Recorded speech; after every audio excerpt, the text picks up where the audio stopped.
object. That would be interesting.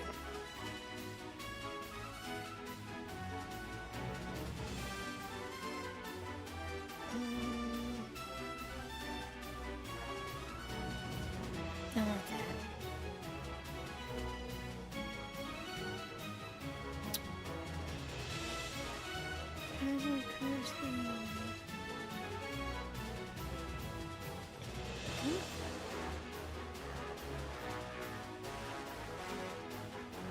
I thought I saw something that was a weird thing.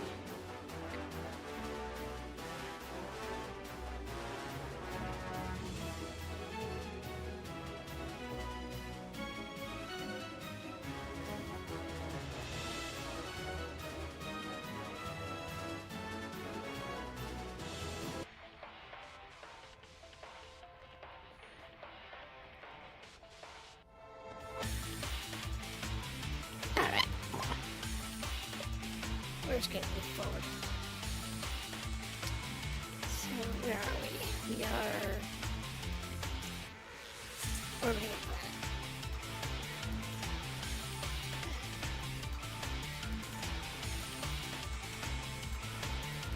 Might need to adjust my controls a bit.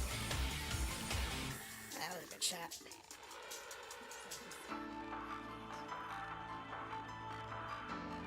Yeah, I need to fix that.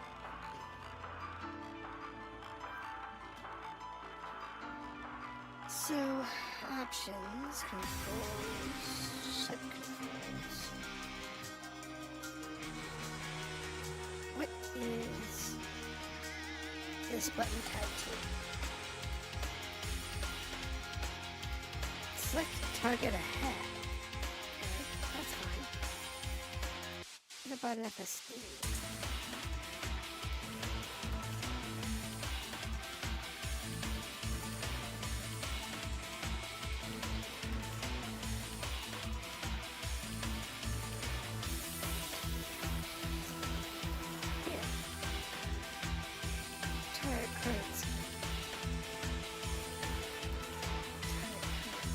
What?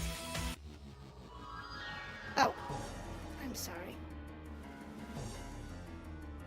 I need that FSS. DSS, no. Yeah, DSS, that's what I want. Target front, back, right. Toggle mode. That's fine. For some strange reason, it also disengages my supercruise. And I don't know why.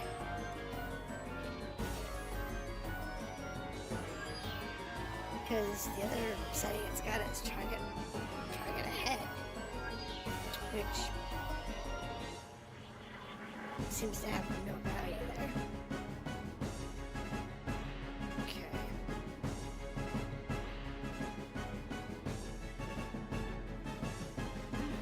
That's fine, that's fine. I'm not using a mouse. Look.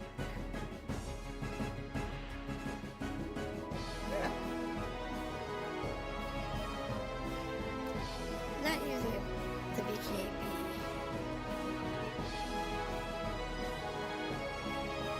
Definitely has issues. This one maybe not.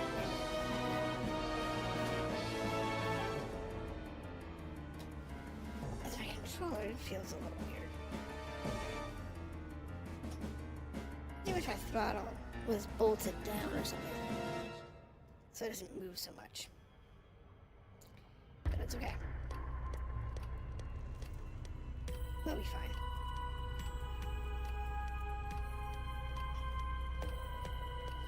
I unfortunately don't have enough room for a, to make them permanent. Or semi-permanent at least.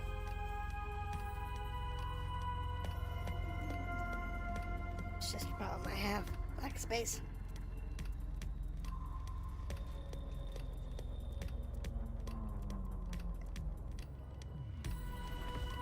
Now I could get a different desk at some point. something that would drastically help. But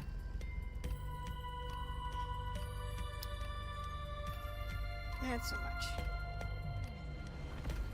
This does not look like a good area to land in. That looks better.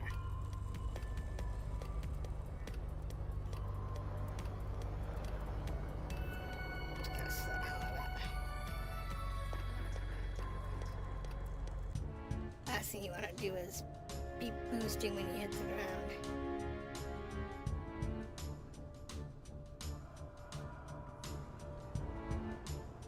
But man, now this system has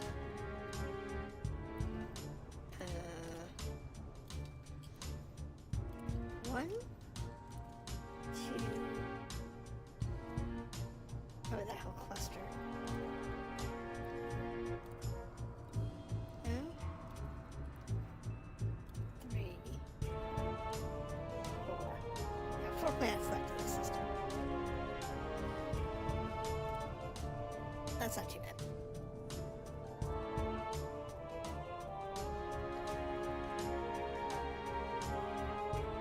So have to wait for it to kick off the first fall. There it goes.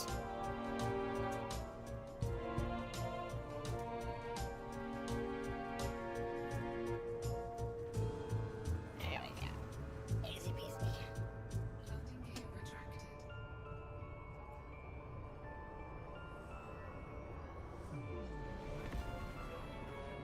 Easy peasy. Up we go. Into orbit. Next stop, though, we're gonna definitely need some fuel. I used a lot of fuel.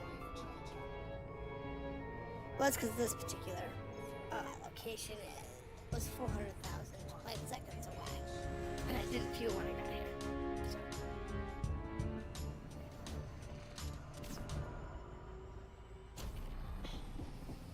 That, and I've been using that a lot.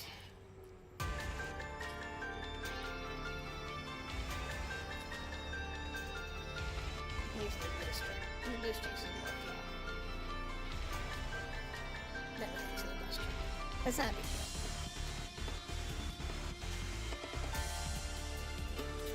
That cluster of stars right there in the center screen. That's where we started this expedition. Well, that was our last waypoint anyway. We are currently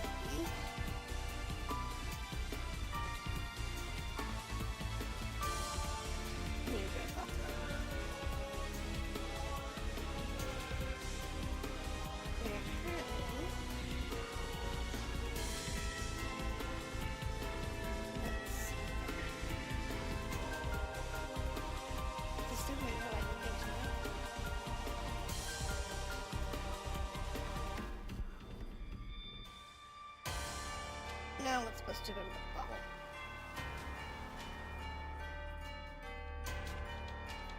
It's supposed to go out to the bubble.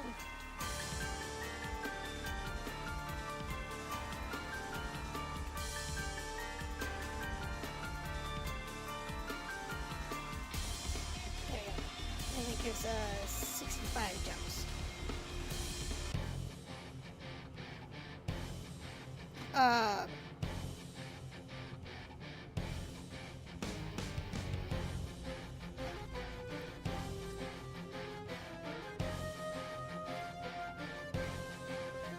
That's not what I wanted, is it?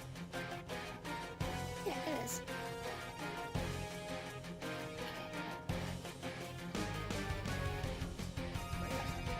There it is.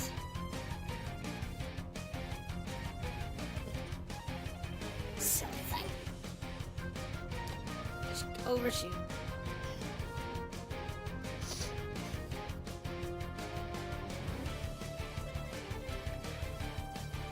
SCA is good. The Super boost is great though. Probably one of the best things that you can have. Sup 22, how are you doing tonight?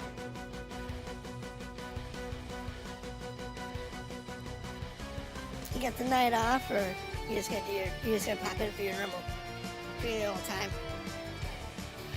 I mean, yeah, tomorrow is the 1st, so we'll be on until at least midnight. Because it's fun to do that.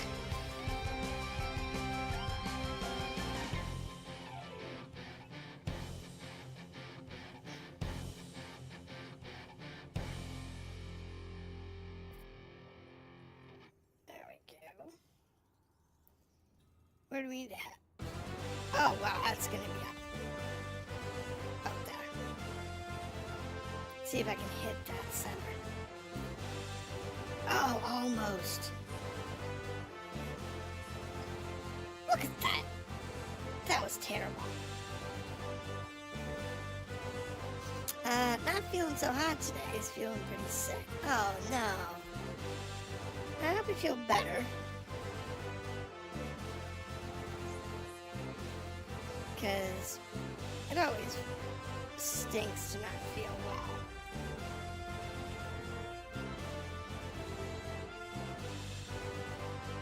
But I'm practically strapping for a little while anyway.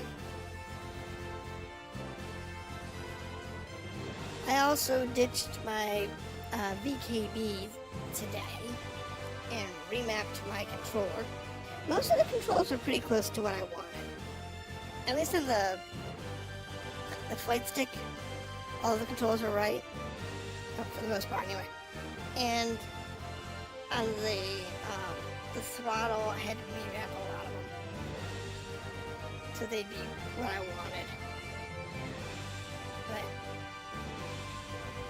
But it seems more stable and less buggy now I've gotten rid of that VKB.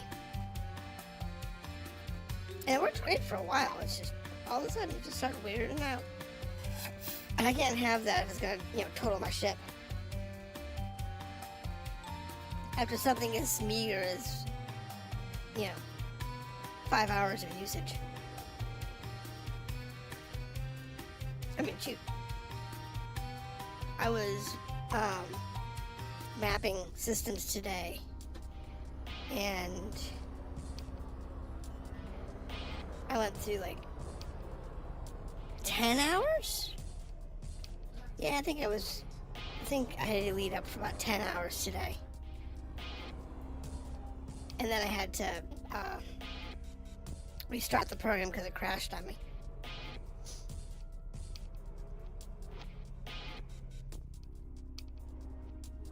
Which isn't too bad.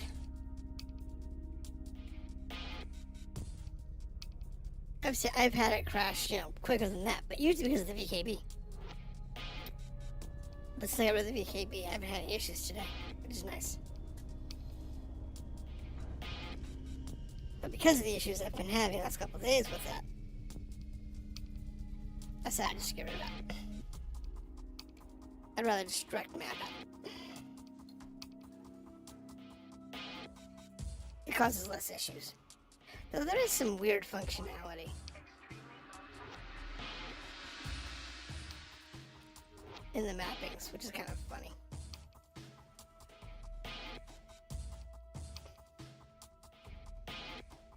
That the VKB doesn't have. Because the VKB actually dynamically remaps the controllers.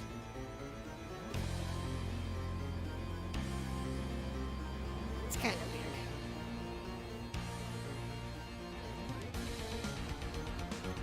But it means that there are no conflicting buttons. But honestly, I can work with conflicting buttons.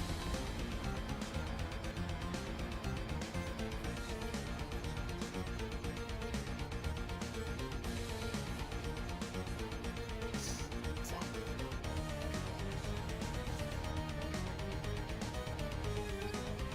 Because apparently Elite doesn't always debind. Oh shoot. Went too far.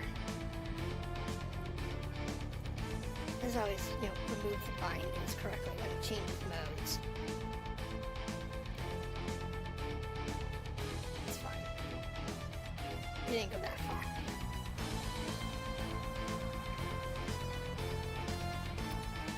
So did you do anything interesting today?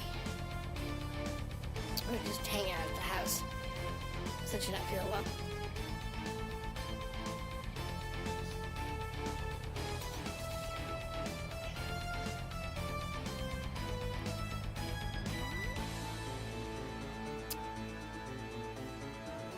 Let's see, today, how far have I moved? The status report on our route.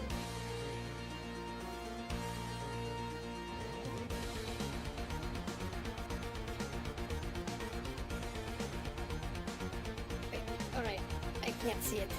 Hold on. Let me pull up,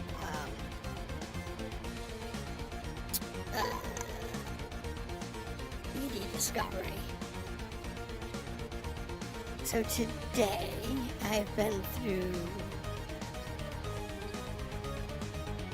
1, 2, 3. Oh wait, hold on, wrong screen. I've been through at least 4 systems today. Might have been a 5th system along the way.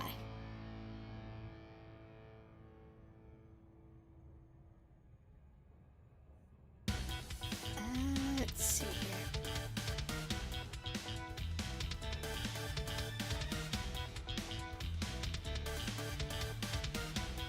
One, two, 2, 3, 4, 5. 5 systems today. This is my 5th system. The rate we're going, it's gonna be 2 weeks before I get to my next waypoint. Though I might not do a full map of every system that I come across. Especially if it's like this one where it's like 400 light seconds out. 400,000 light seconds. Or has a bunch of targets. This one's huge. It has like 22 objects. That's max. This right here. These are all mapped. These are not mapped yet. That was a map. Those are mapped. Mapped. Alright, mapped those. I got a couple out here that have not been mapped yet.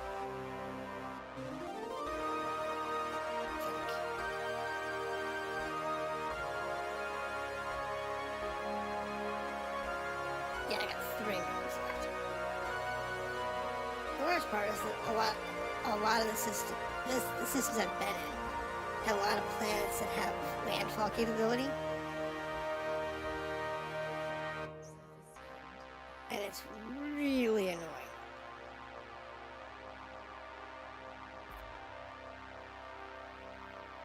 That wasn't enough.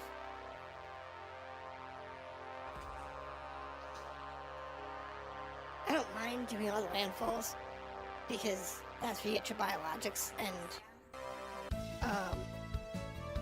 most of my money from the expedition is going to come from the biologics. But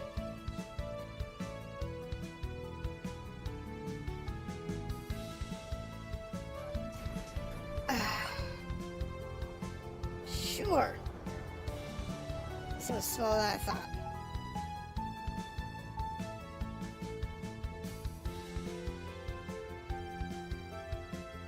Alright, let's find a spot to go find a landing spot.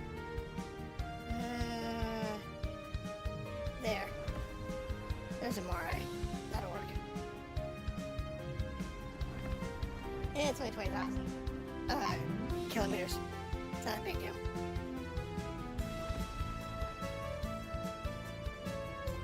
And today we're drinking some oolong tea, which I'll probably be going to have to make more at some point. But we're going to start this system up, and we might do some quick scans and of larger systems, and just so we can keep moving towards the bubble. that is unless I get a message on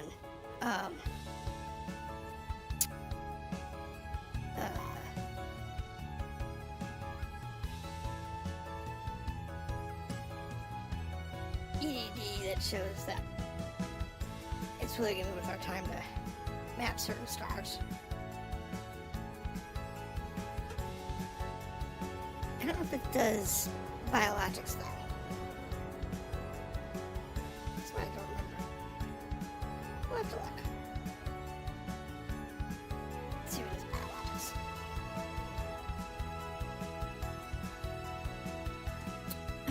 Let's see here.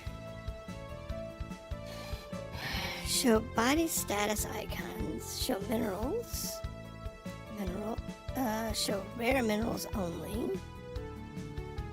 Show moons. Show gravity. Show gravity. Mass. Mass of stars. Don't care about mass or any of stars. Habitization zone, sure. Class of stars, class of planets. Show distance of bodies. Show bodiless stars and separate ones. Actually, that'll make it easier to read.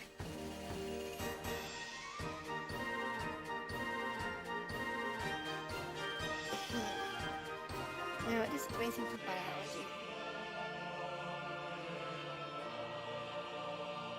Does that have biology? That's fine. Image size is fine. Display filters.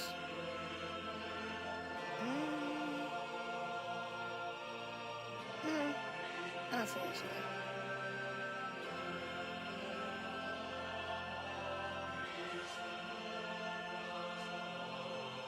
There we go.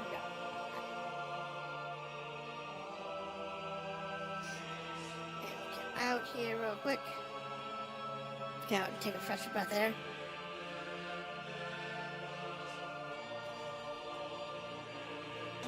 Yes.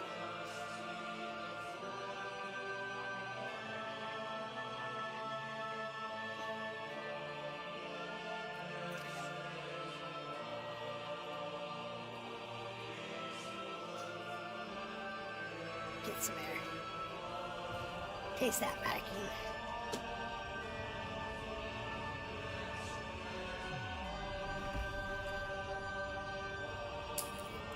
We got 2 more planets to check.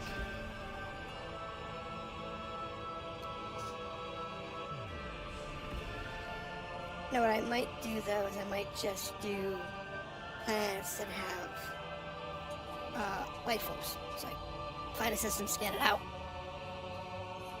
And if it's got a biologic, go get it. I might just do that. What is that icon?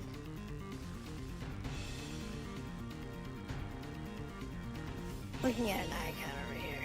Figure out.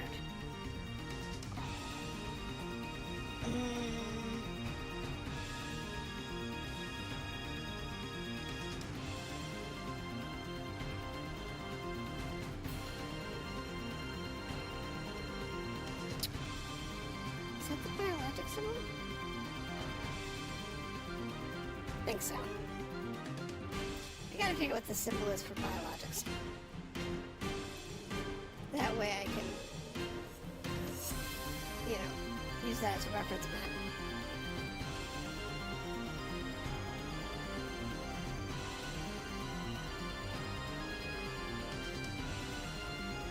Right, so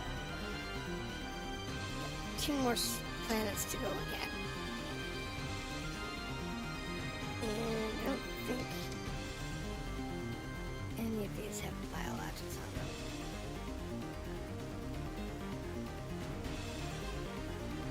The last 2 scanned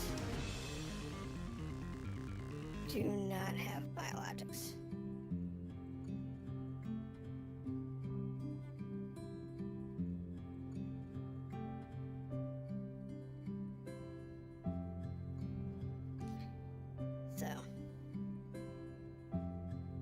don't think so, anyway.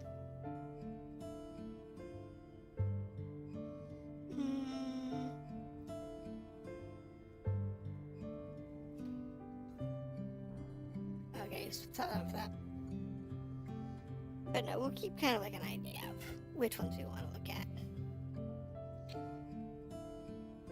So we can do this faster. Our quick scan systems. Because like I said, I want to get, down towards the bubble sector.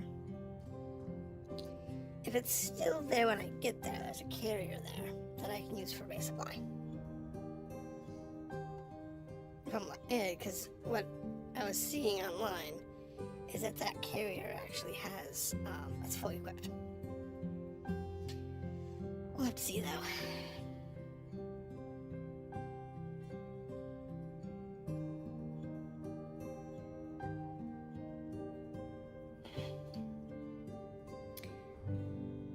So yeah, we're working through our expedition. It's gonna take us a while. It's definitely gonna take us a while to get where we want to go and get to our next stop, but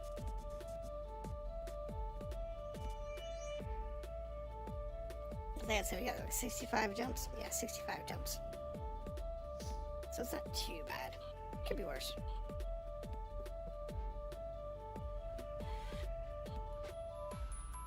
Well, the problem is that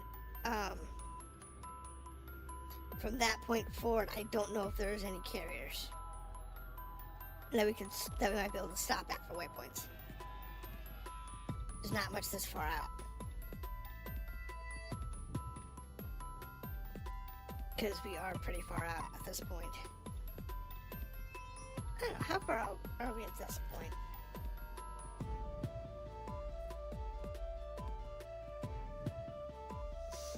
So from Seoul, we are almost 4,000 light years.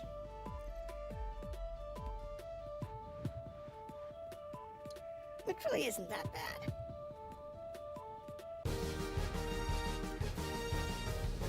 But it is a hike. If we were to go straight home, no stops, just gas and go. At this point, we're looking at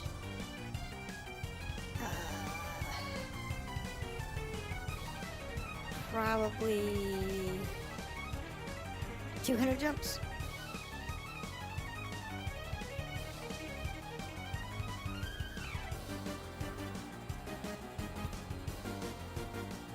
Something on those lines.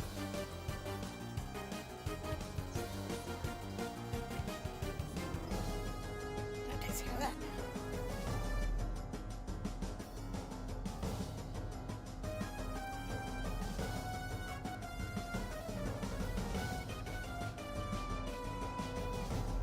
It's not a big deal. But it is a bit far to just go home to check in.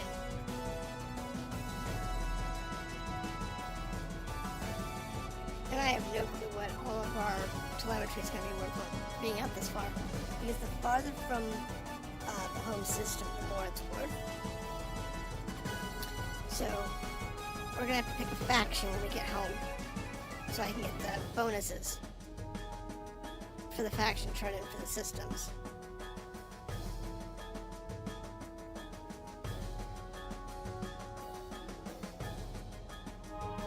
Maybe we'll do that today. We'll look at the factions and see which one we want to support. Because I can pledge from here.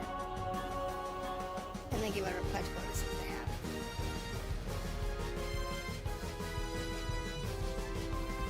It's usually more money.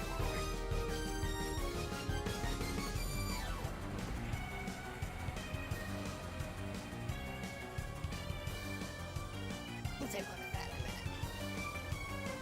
Let's finish this system up real quick.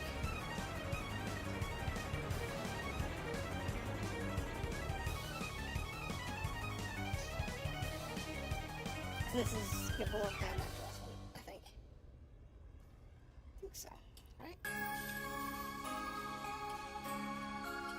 think it's just one more planet.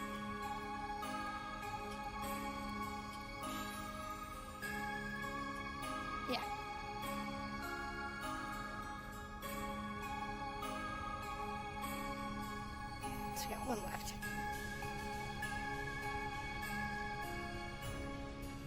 Well, someone's having a party already today, and it's only 8:22.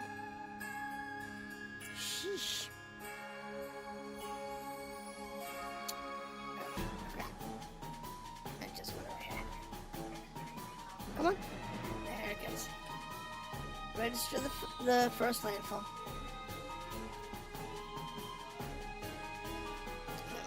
Here, go to that last planet.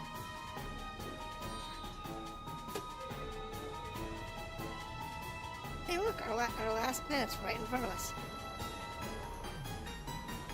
That's convenient.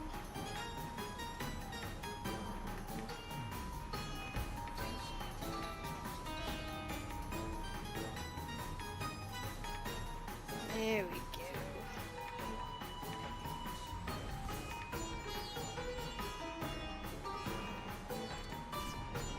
Then we use our super cruise overcharge to get there faster.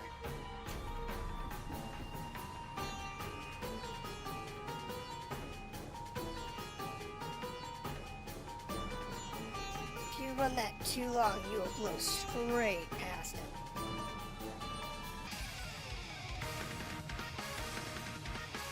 Now it's trying to force me back down.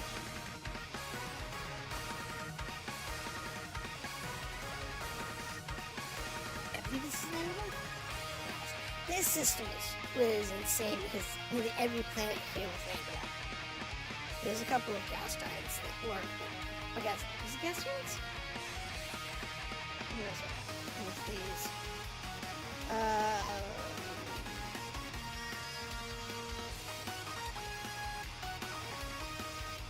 Not too much.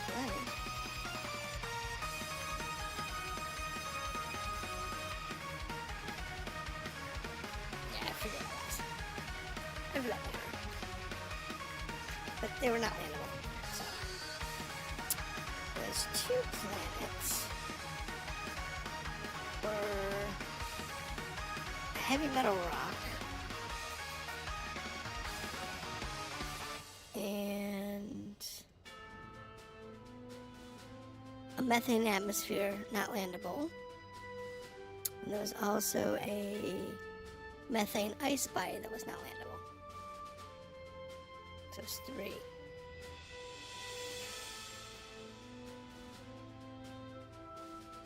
It's all good though. You missed it earlier. I found a planet that was about the size of the state of Texas, and it had 6 biologics I had to chase down. They weren't worth very much. Well, I don't know if they were very much. I haven't priced them out yet. The estimates weren't fantastic for what they were. However, because it was a first landfall, hard to say what the actual estimates are going to be.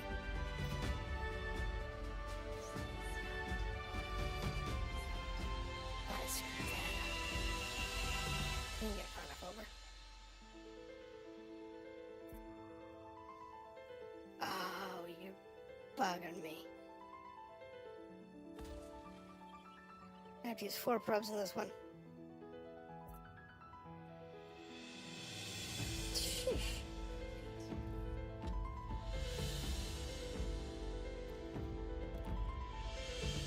Oops.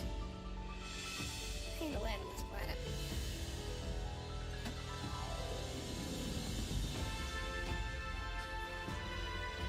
And then once we get through this planet, we'll look at the facts of this planet.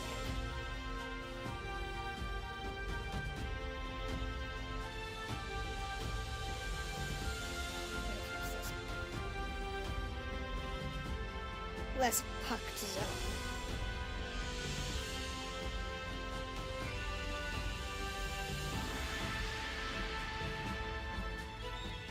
So that's kind of a more an easier time landing. Reality, don't know. We'll see what we get.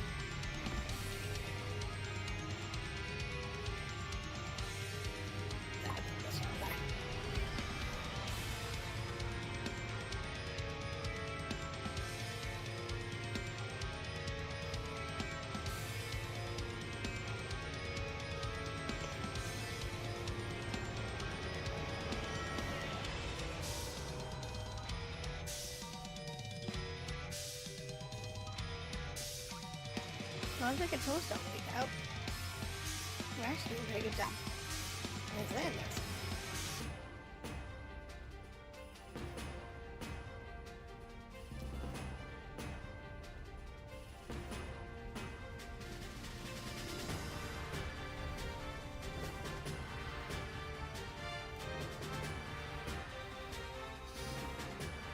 There we go. Last planet in the system.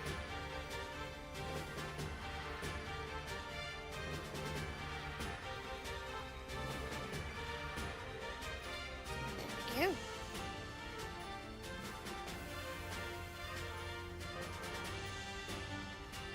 I'm not really concerned about factions until we find a carrier or something.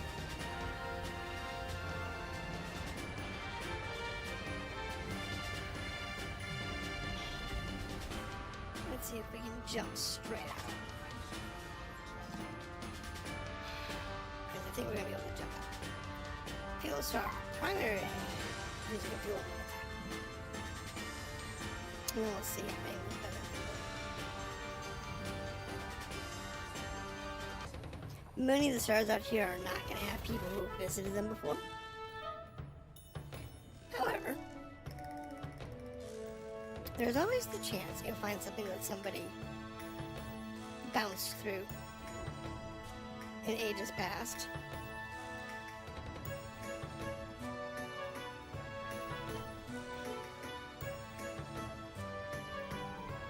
We'll have to wait and see. Anticipation of killing you.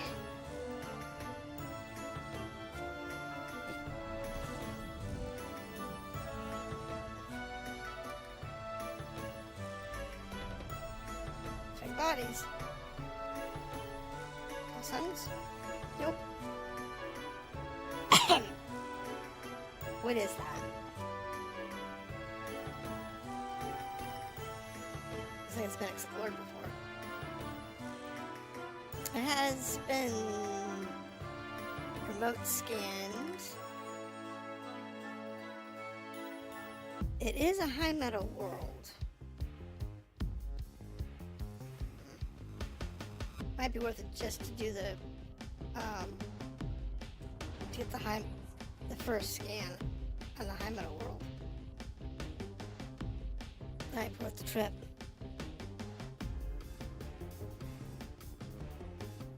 Those can get pretty pricey.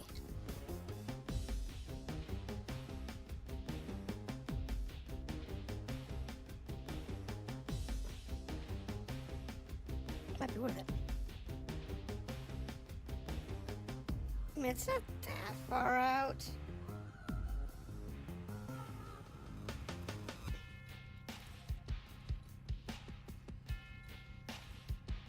But we'll see how much gas it takes to get there.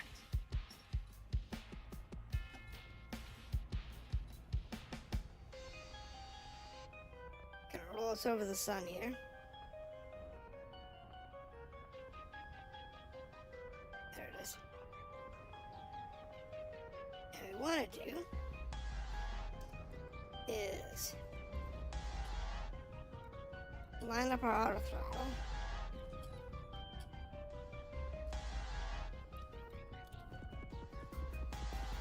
There it goes. And then turn it off. Turn off. Yep, this is off. And then we're going to use the afterburner. And see how fast we can get there and how much fuel it burns. Look at that fuel burn, man. Chugga, chugga, chugga, chugga, chugga, chugga, chugga, chugga, chugga, chugga.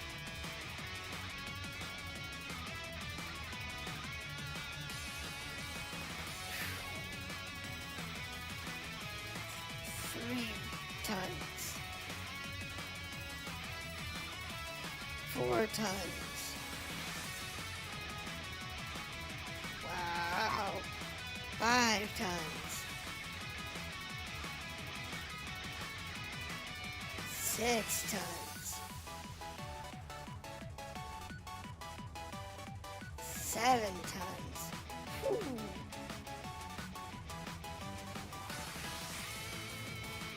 I don't recommend that.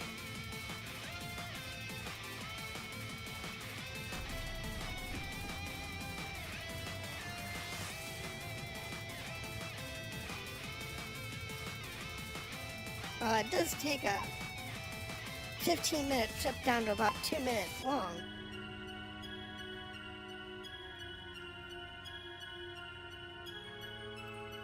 I might want to stop in at the local store for some gas. Well, the next store should be fuel scoopable.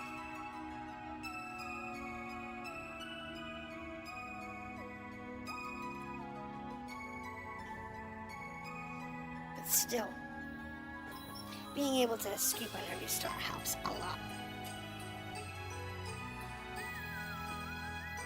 It really does.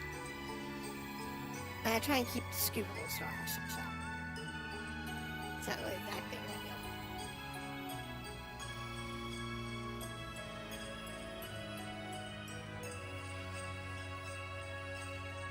But it does get serious. It gets terrible gas mileage at that rate.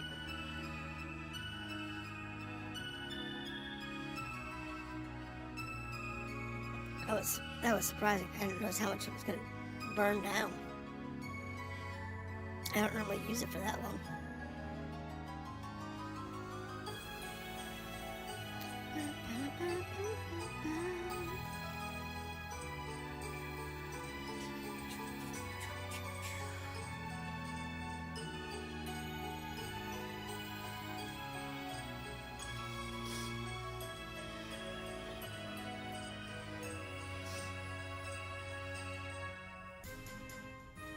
I know I also said I wasn't going to do this, but it is just one planet.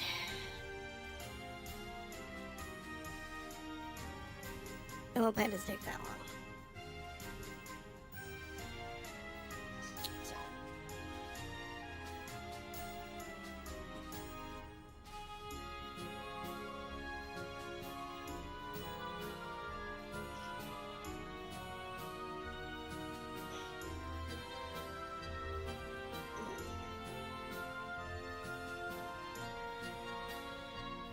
As we slow down for, 3 minutes. I'm almost out of tea already. And it's only 8:30. It's gonna be a day. That's for sure.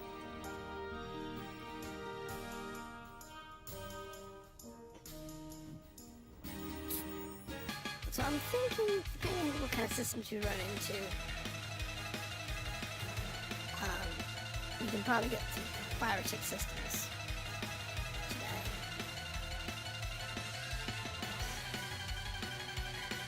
Just a matter of getting through them. And I don't like that piece. I think I need to get more music in here. I've been looking, I just haven't loaded any app yet.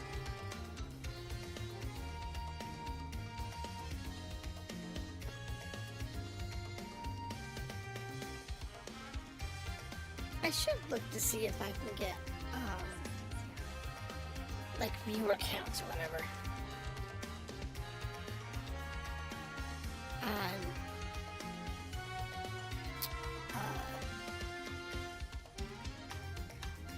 the display. So this is going to take like 7 probes. Oh, it's going to take 7 probes max.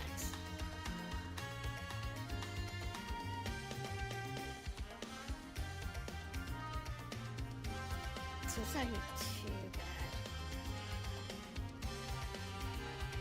Let me see what we got here.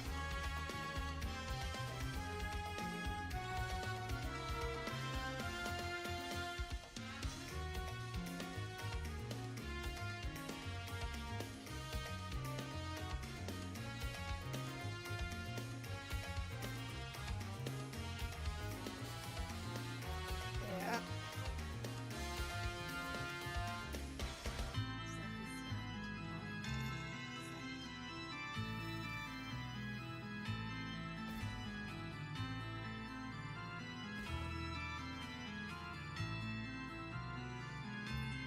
It's 60%.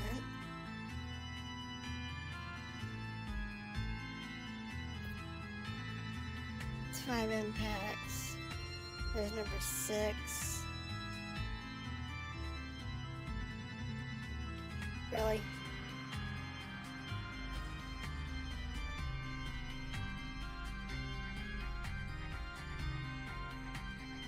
Let's see if that hits the spot.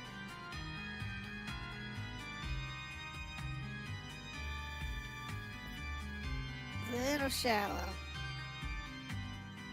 but it was enough. Alright.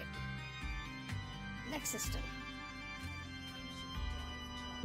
Where is it?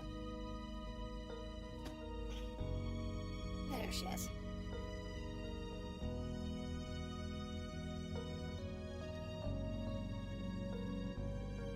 Yeah, that took a whole jump to get here. That's terrible. Absolutely terrible.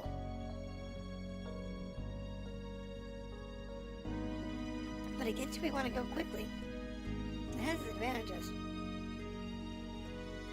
It's not necessarily the best way in there.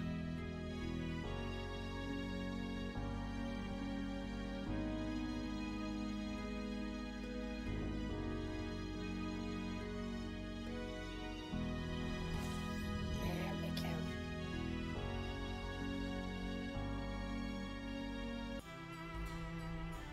"28 orbital bodies,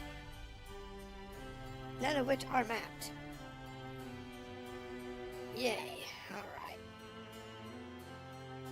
Let's at least do the mapping here. Let's see what we've got.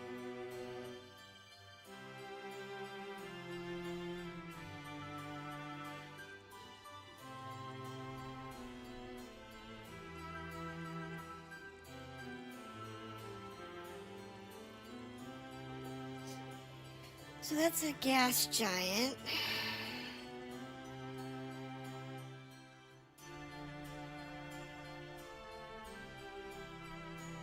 Wait, hold on. No, not that way. Oh, that's that. There it is. You're an ice body. Nothing special there. You're also an ice body. Nothing special there. This one, there's 2 nearby. This one has 2 geologicals. This one also has 2 geologicals. Says 2 geologic. So nothing there. This one's got a lot of geological resources combined. That's good. If you're looking for, geological resources. There's 9 of 28. Something like.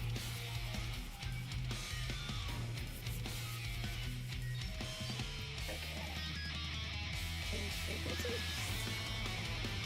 There it is.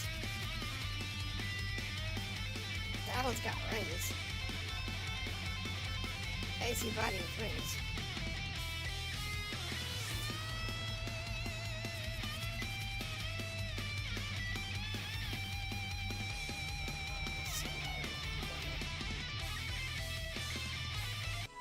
There's something there.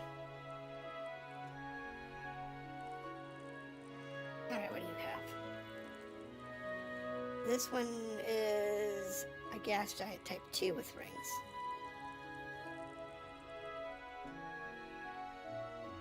Looks like a lot of gas giants.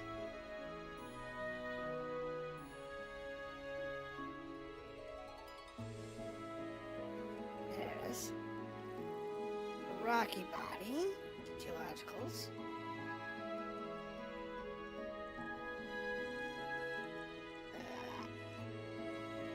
What are you?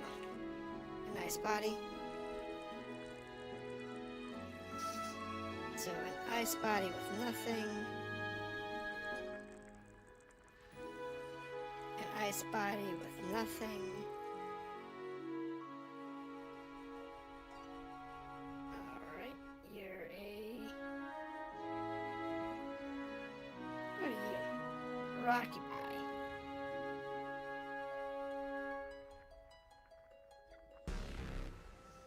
An ice body, nothing there.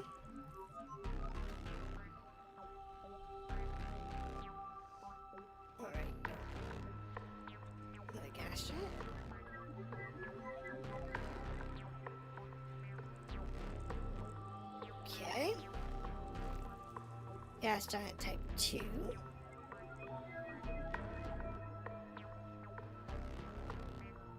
Okay, this one here. Not there. There it is.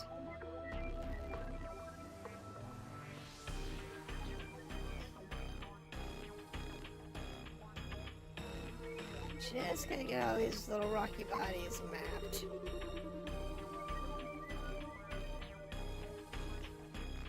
Haven't seen if it's got a biologic on it. So that's good.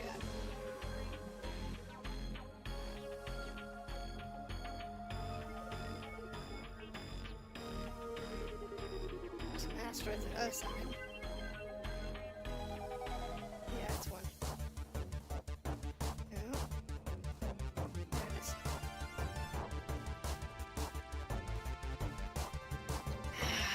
Wow, that's a lot of little things. There's my gas giant.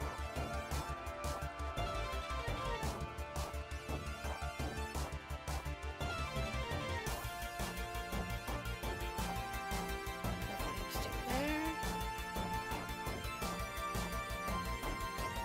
Nothing interesting there.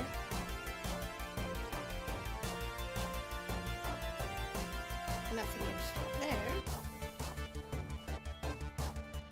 Wow, there is no biological things anywhere in this system. That's pretty impressive. Actually, look at the system.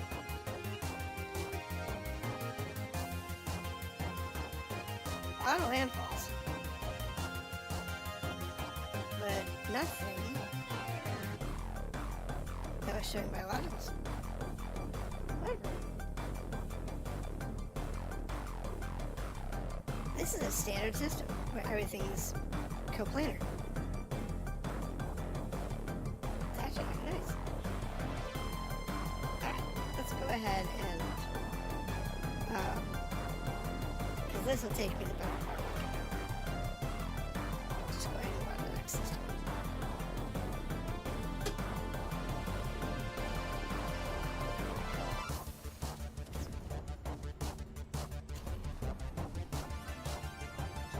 I normally I'd scan all the system, all the planets and whatnot, but I actually want to make a little bit of progress towards the bubble. So unless it's got at least one biologic in the system, I'm not stopping. At least on stream anyway. Off stream, I'll do them all. Because I have more time. Otherwise I got like two systems done tonight.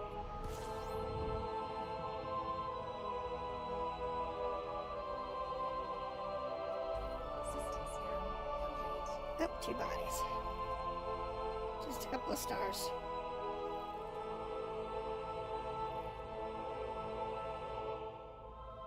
You are not scoopable.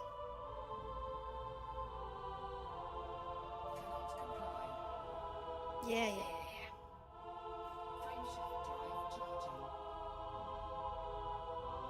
Come on to the next one, which is scoopable.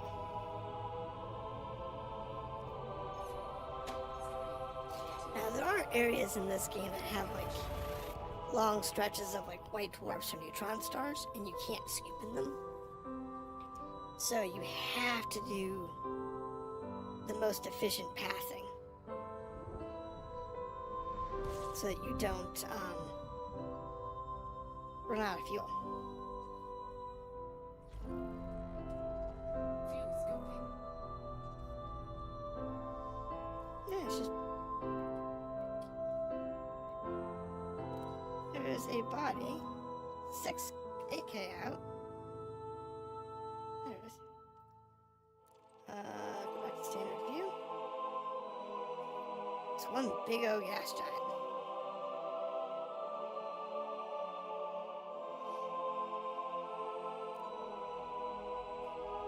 Honestly, I think we'll scan it.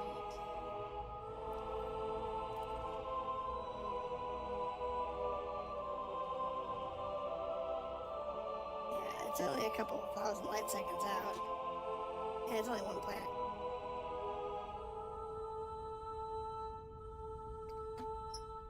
Nothing too significant.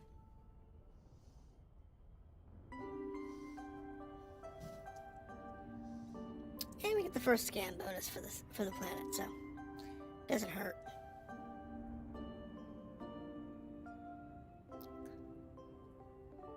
Always makes us happy. And see when we get the first scan bonuses.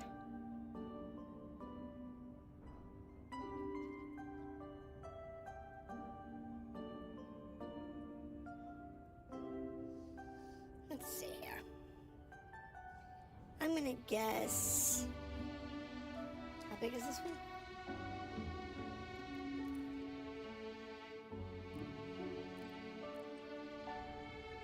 I'm gonna guess 12 probes.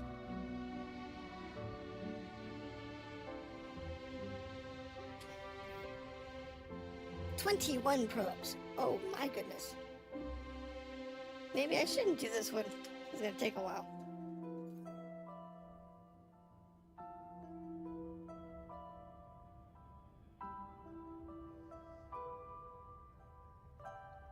$21 probes take about.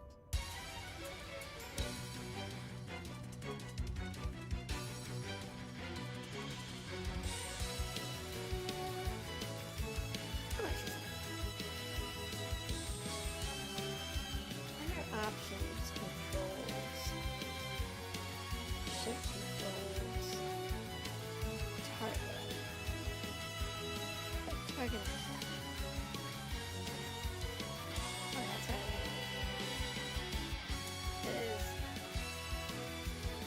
This one seems to have 3 maps.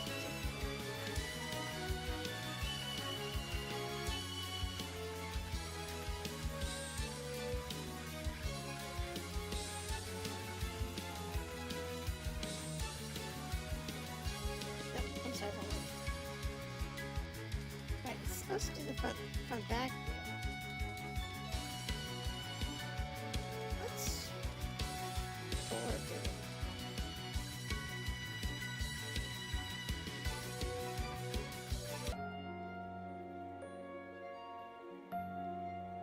Forward changes cycle group. It cycles weapons groups. Does that do anything? In FSD mode? So if I go to FSD, I go to probe mode, and I do that. And I come out. Doesn't change anything. Okay. So let's do that. Let's change that setting.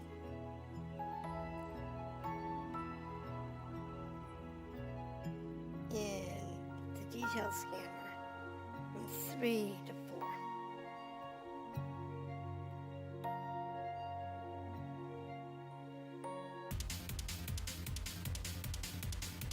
Why is that?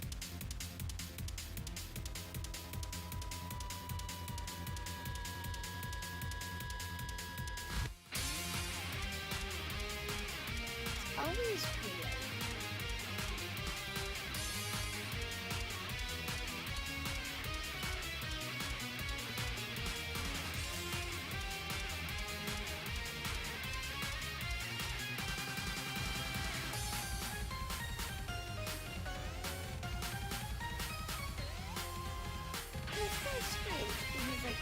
had no problem remapping 3.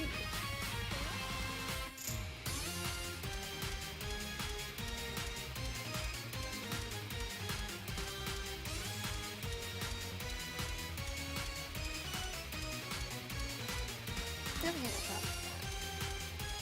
It's fine. I'll just do that. Because we should be targeting, which it is. It's fine. I gotta control that I'm not using, so.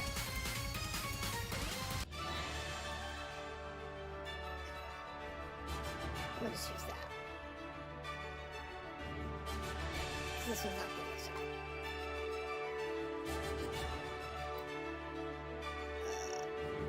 I think here and here would give us a good idea of what these bubbles look like.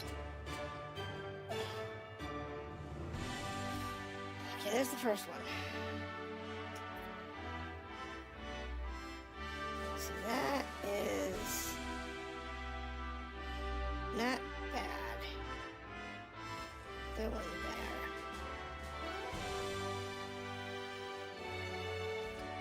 there. There. There. There.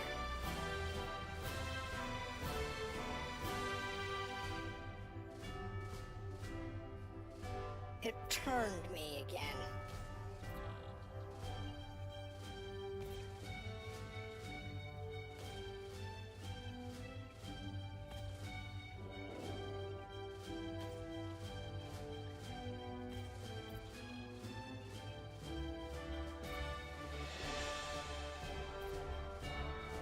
Let's take care of that.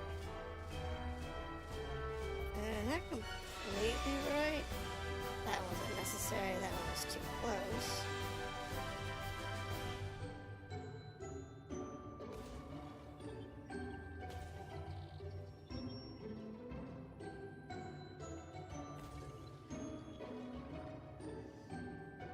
Because that's the backside of the planet. I don't know what those what the probes gonna look like there. That's not too bad. I don't know what I'm about that.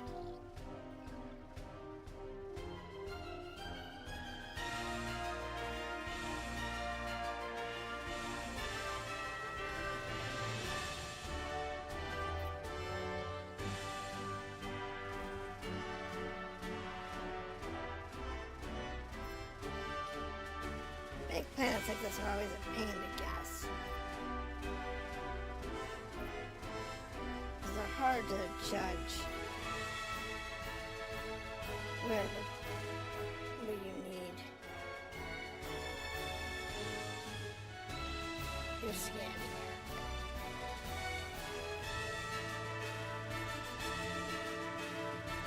Alright, so we're gonna have 24 macros.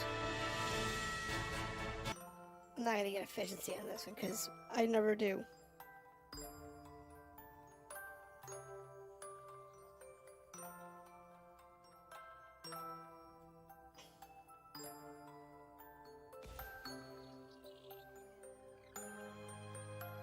That one might be the last prep. There's a certain point at which they just give it to you.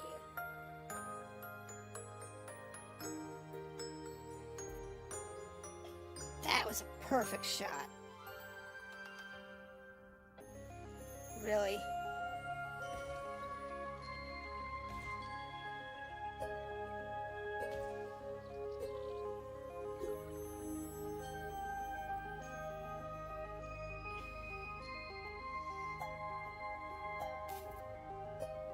Oh, that was too far. See, told you.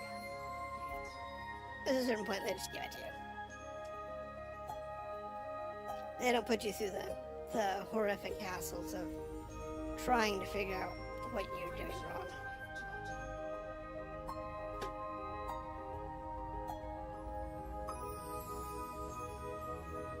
And I kind of like that. So it's, 21 probes. Yeah, like 24 before it just says, you know what, you're done. I'm just gonna give it to you.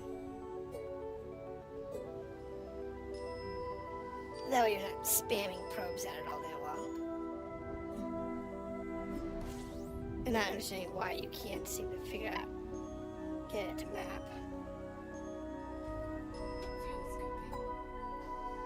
So what do we have in this system?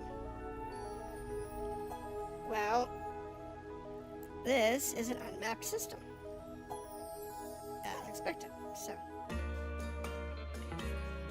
15 bodies. Alright, so we have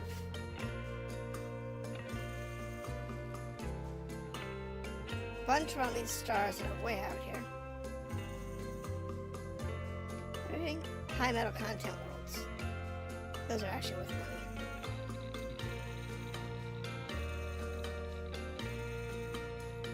Hold on a second. The fuel scooping is done. And I want to get a better angle on these stars.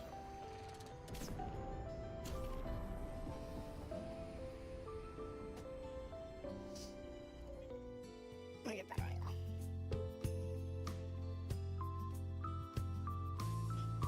There. That's off axis.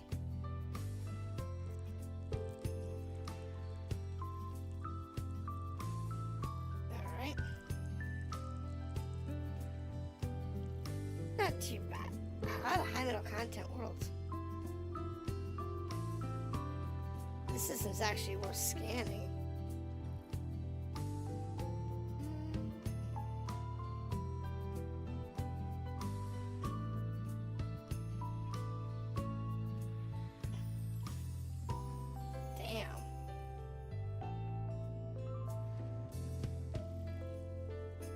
Damn.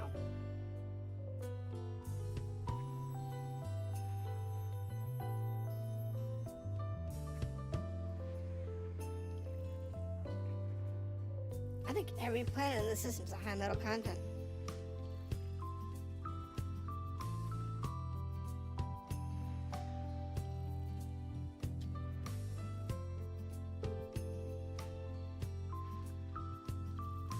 That's crazy. Still missing 2.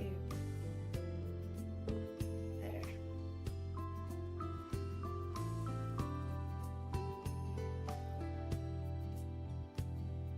I didn't think every planet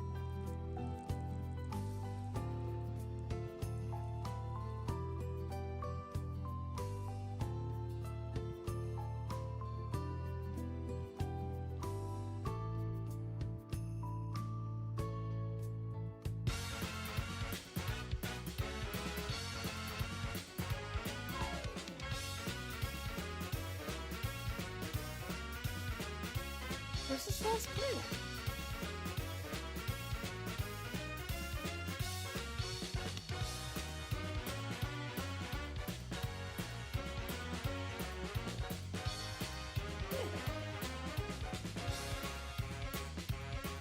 What's on this line? Something's gotta be on this line.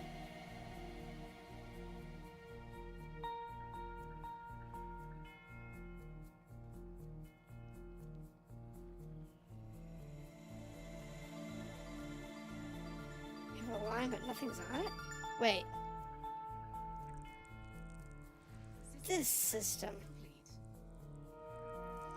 This system's bonkers. Absolutely bonkers.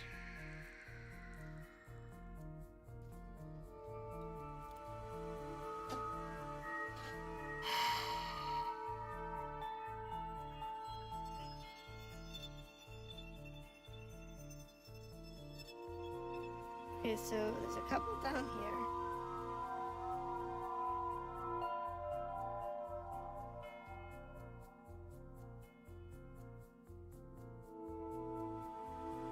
And there's the bunch out here.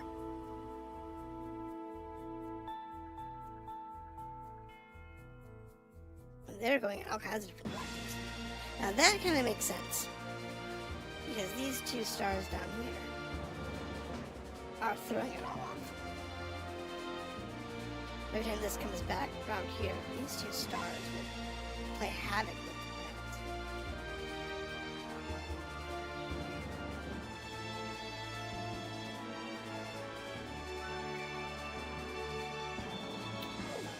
Let's debate this for a minute, but I'll be right back.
So we have a large number of high metal worlds, many of which are landable. Nothing has biologics on it. You know, I think I'm gonna leave this one. I really should scan it, but I'm going to go ahead and move on.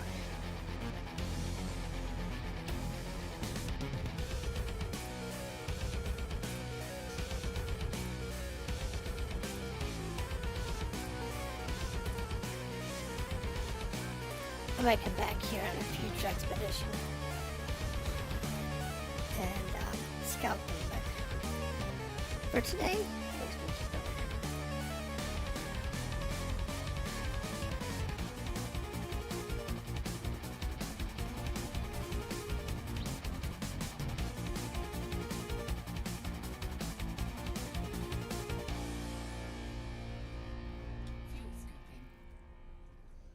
Alright, so 12. This is going to go to their off filter. Let's go ahead and figure out where our stars are. Okay. A bunch around this star.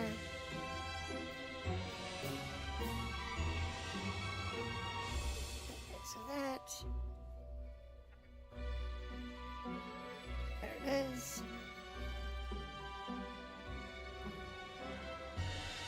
Two more.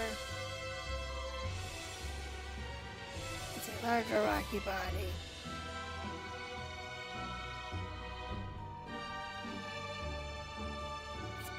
Does this have like all the planets around it? body.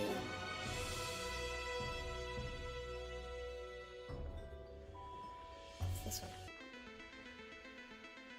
This one is also a nice body. Over here was a rocky body.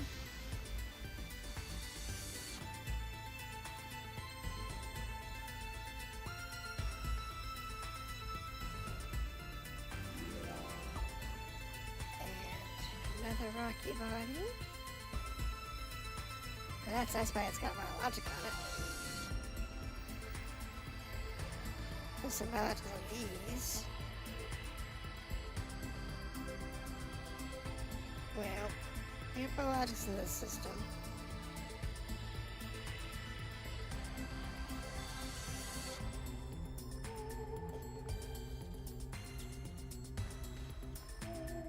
It's not too bad.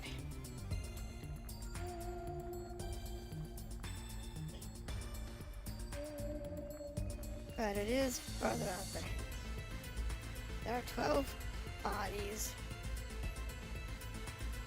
2 of which have biologics, kind of like a star. 5 minutes.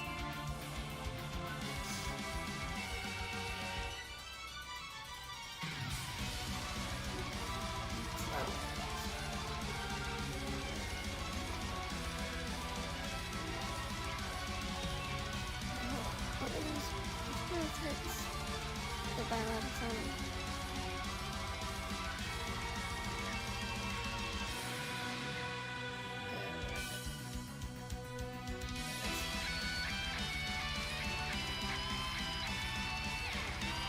We had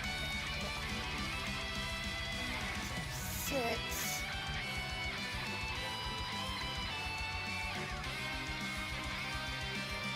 Nothing there. Nothing there.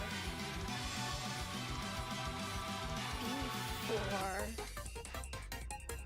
has biologics.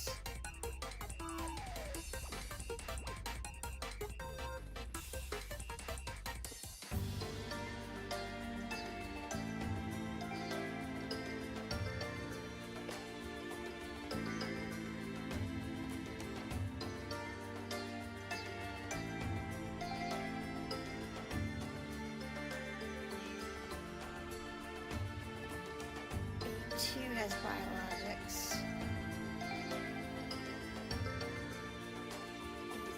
B3 has biologics.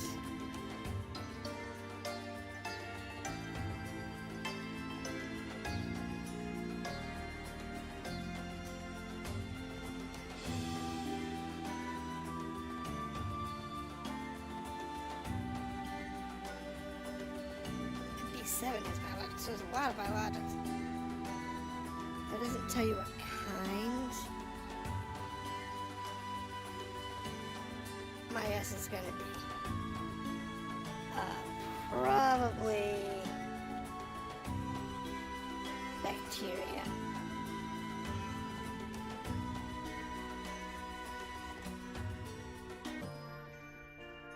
Might be worth checking out though in case something's not bacteria.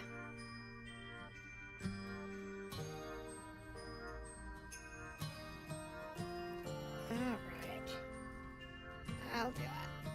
Only because there's so many biologicals out there.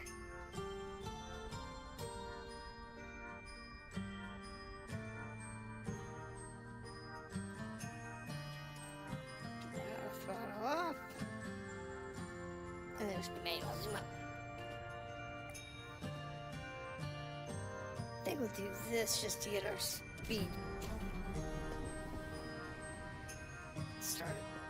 Oh, I cut it off too soon.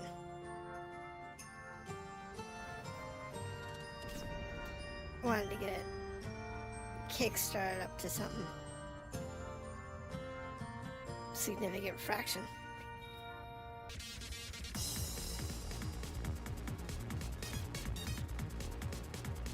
Because that just makes sense. How are you doing, Megacron?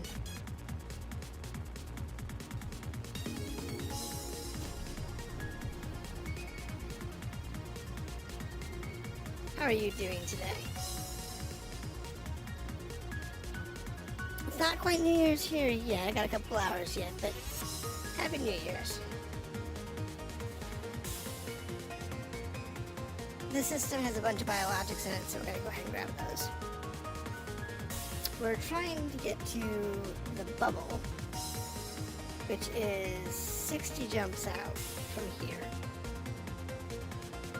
And unless it's got biologics, we're not doing the system. And this one's got a bunch of bios.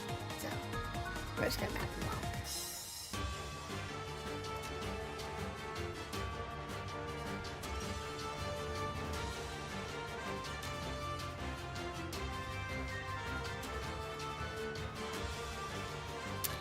Doing great, just chilling, watching the festivities around the world. Yeah, it's usually interesting to see what everybody does. Sometimes there's like really great fireworks displays, sometimes there's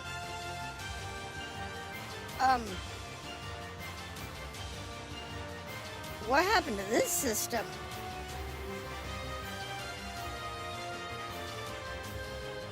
We dropped the dinner plate.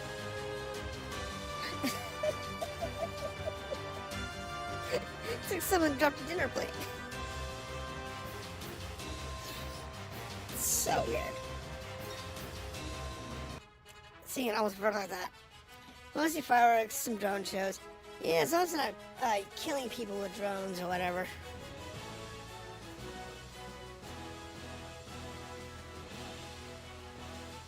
There's been a lot of that. Mostly dropping drones on crowds. And since those drone shows, they don't use small drones. They're using drones the size of small cars in some cases.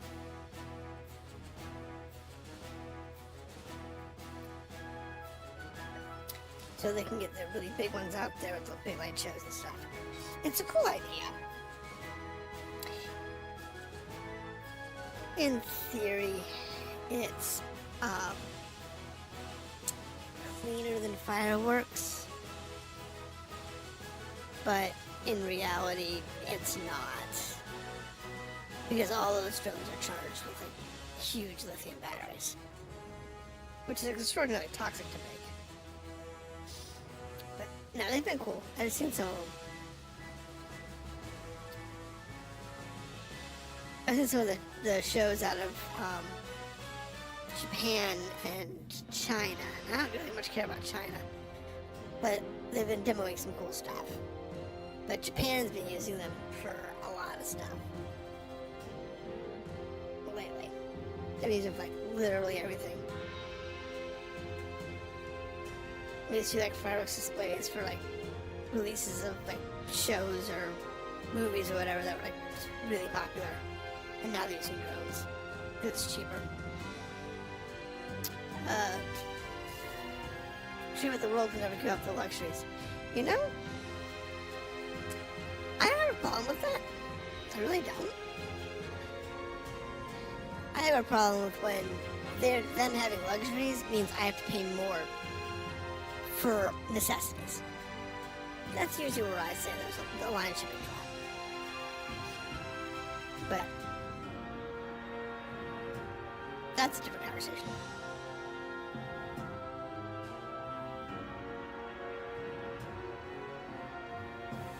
We're almost there. So you doing anything interesting tonight? Other than watching the fireworks and talking to me? You still doing faction trading? Building up your factions and your finances? Or have you moved on to other things in ED? Except your first exploratory or combat craft. When I say first, it's like significant first.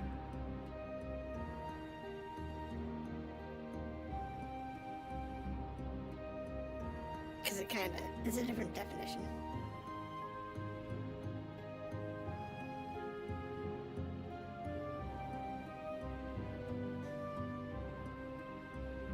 And it's 7 seconds for 20 years. Let's just slow down. We were talking about that earlier today. Or was it yesterday? It was yesterday. We were talking about that. Yep, just making runs with passengers to pay my finances. Yeah, I understand that. I mean, we're sitting on this particular expedition. I think we're up to, I think 100 million in planet discoveries and counting.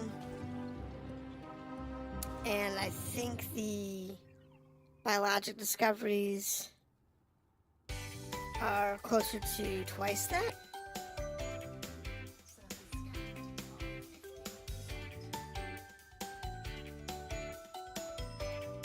I think. Unfortunately, I'm using Elite Dangerous Discovery, and it doesn't give you the best numbers for, like, firsts. So, bacteria. What else? Foncia. That's fine. Where's the sun side? Because it's easier to see bacteria in the sun.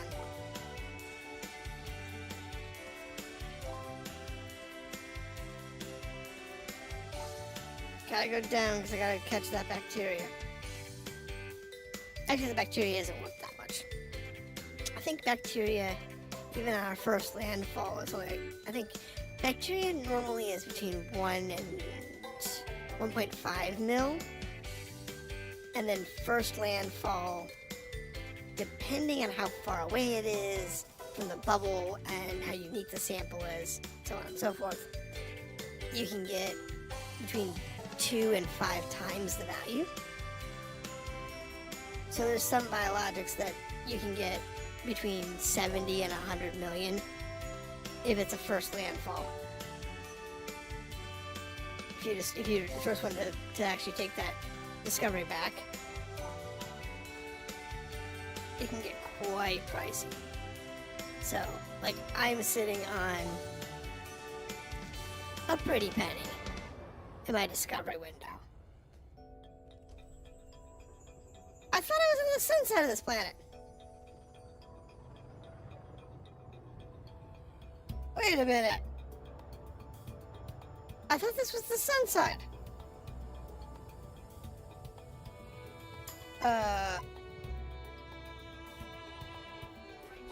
It can be. So, like, there's some organic things that you can find that can be between 15 like 20 million. And I have to hold on a second. I have to bump somebody. Someone's trying to scam on my channel again. But they can be like 15, 20 million. And if you get the maximum bonus,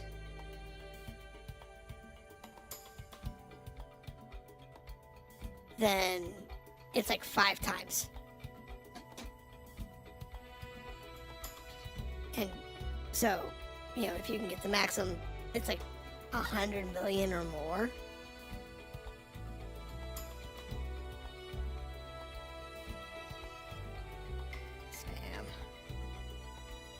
Spam in a can. Spam in a can. Block the user. Goodbye.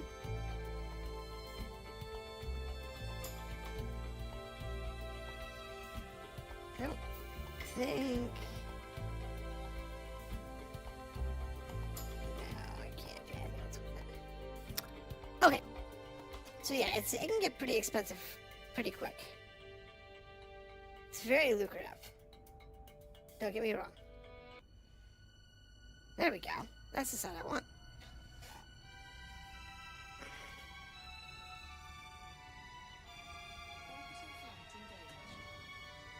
Bacteria is the hardest to find. It's also the cheapest. Some of the others are easy to find, but not necessarily much more. Like, we're picking up, what is it, Faecium? Wait, Faecium? Bacterium, like I said, 1 to 2 million. And then the,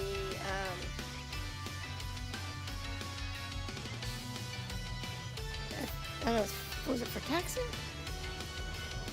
I didn't write it down. We'll find it. I think just being able to sustain the interest of whatever you want to do with all this. Exactly. Like I said, I'm out here doing exploration runs. Doing an exploration mission out to a few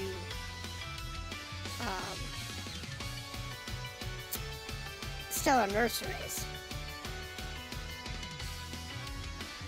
And right there, that's bacteria.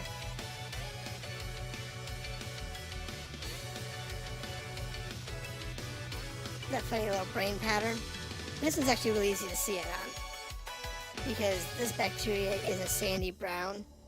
They'll probably call it like cream or tan or teal or white or something. But it shows up well on this particular planet. There's been several I've had the last couple of days where the bacteria was only a shade different than the ground. It was terrible. Absolutely terrible.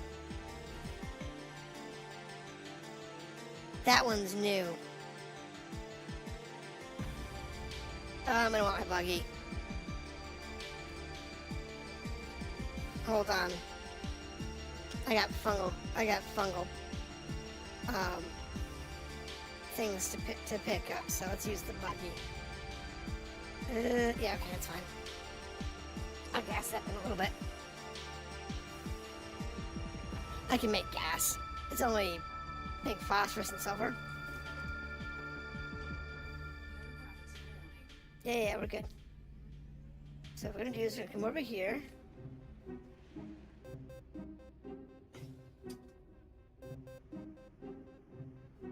Oh, does this one not have that enabled? Options. I'm still playing with my controls. Yeah, I already booted the bot.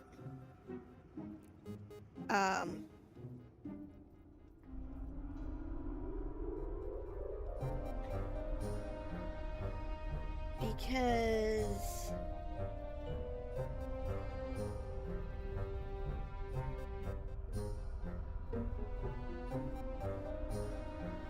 what is the interface mode now? Galaxy Mac camera suite. Toggle camera. Yes. Toggle camera, yes. In both cases do that. Free camera. Toggle HUD. HUD. Increase. Decrease. Actually. What's that one? 4-axis.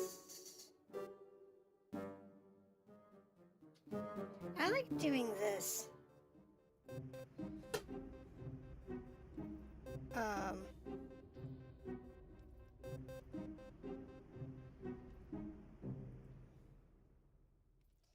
That's fine, that's fine. Not inverted.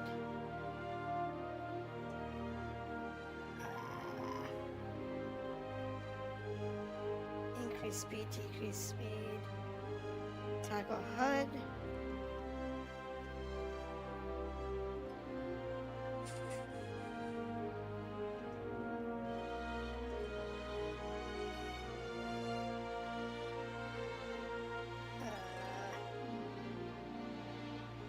Lateral access. I gotta set this up because it's been a while. It's lift access. No, that's not what I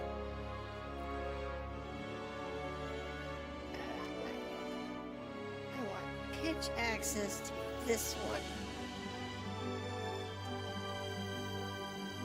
Oh, it's being weird. Thank you. And then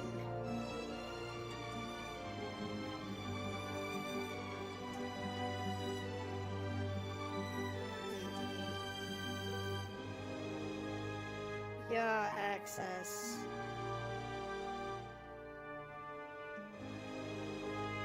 This one.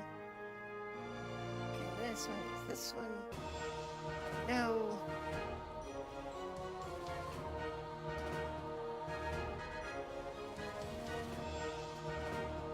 Not that one. No.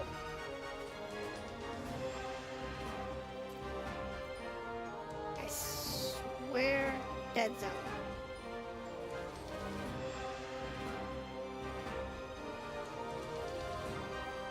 He needs a blade dead zone. There it goes. That's it. And I think that'll get us most of the way through.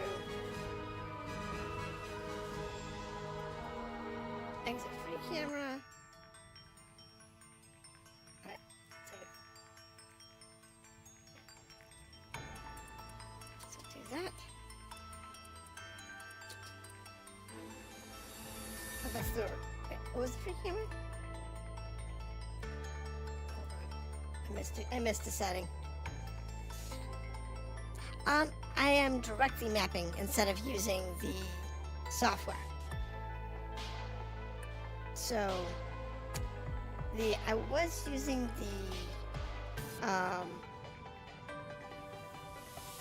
the Thrustmaster software, and the last couple of days has been really wonky.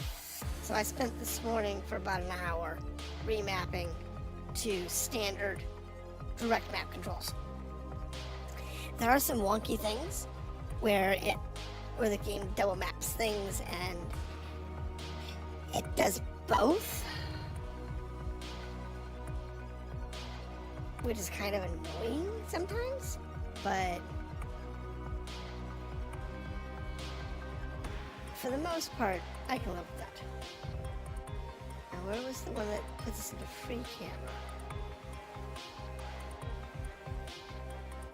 Toggle HUD. Interface mode. Where's the free camera button? Toggle camera suites. Enter free camera. Here it is. This is what I want.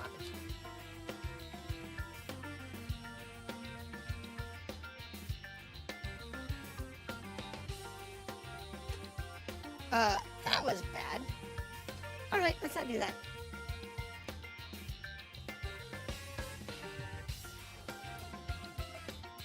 Free camera.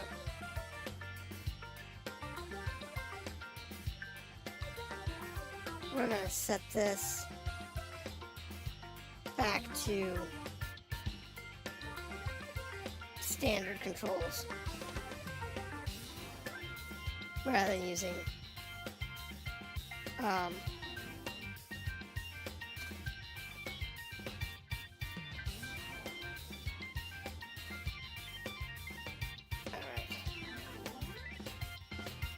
forward,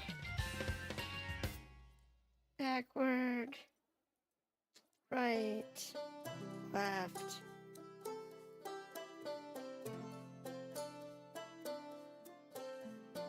up. Oh wait, up analog access, never mind.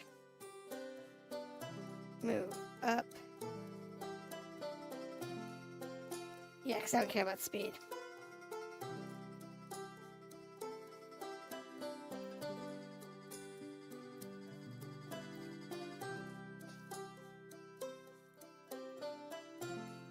We'll use that.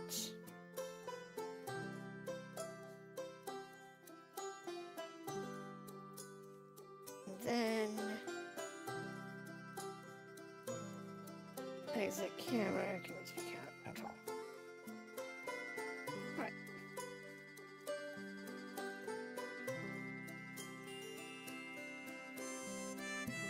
Because why are we going at the ground? I don't know.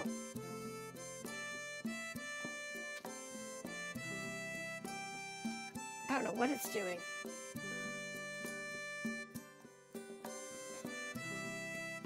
The free camera has gone wonky.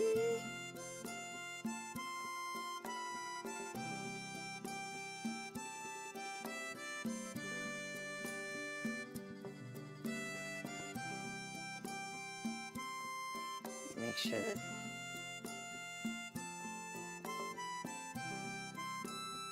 there's no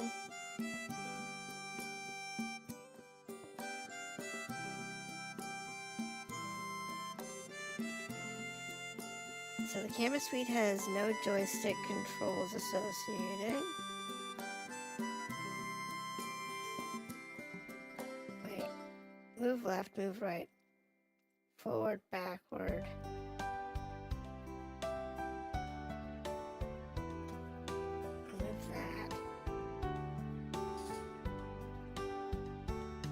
Trying to figure out why it's not working. I use sticks and controllers for left and right, and keyboard for right column that's back up. Well, if you're old school, column 1, or the left column, is typically for your keyboard controls, because that's the first interface that most people use. I put that in quotes because that's what it is. And the second column is usually for your controller. However, I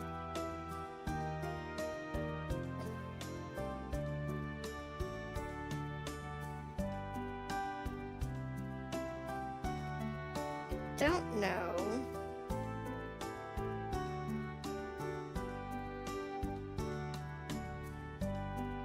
why.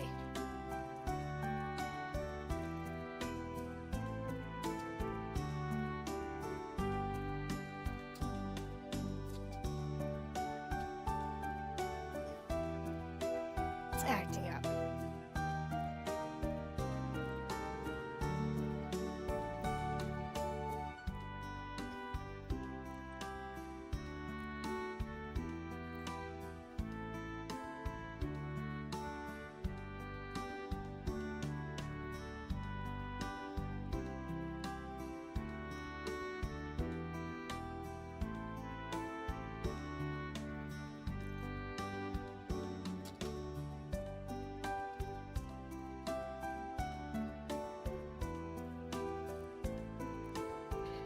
Uh-huh.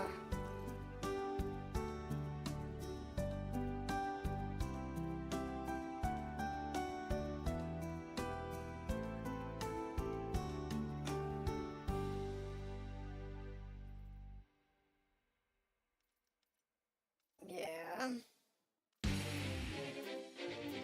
Enter free camera sheet. This one. Oh, options. Controls.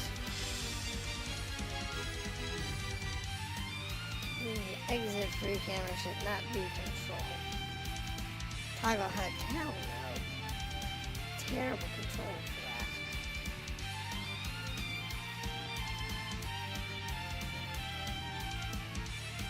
Controller should not be used.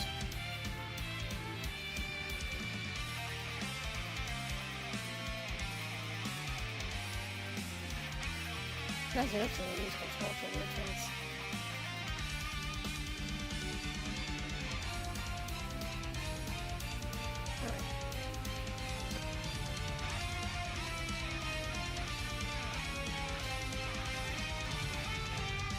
There we go. Camera's back.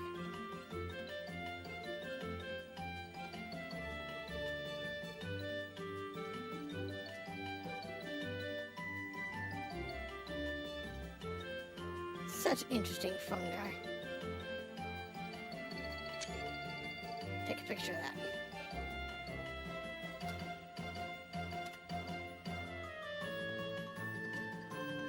Okay. Now we're good. Oh.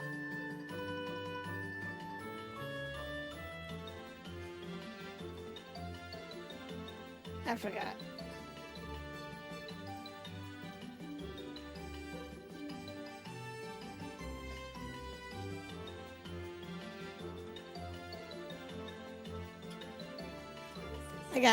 I actually gotta fix it. But I just want to take a picture real quick.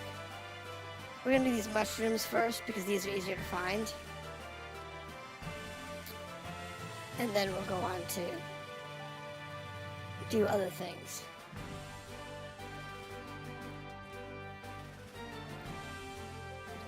And I'll redo the controls for the camera later. Let's see. Mushrooms. Ah, this one over here. There's 2 clusters over here, so we can grab those. Well, try to anyway. We can see if it's far enough away from the last one. She was our genetic diversity that we made. Now, the ones off to the right are bad.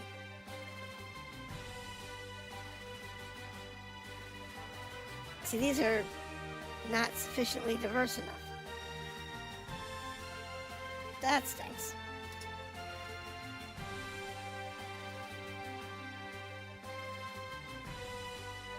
I just don't like playing with my controls on stream.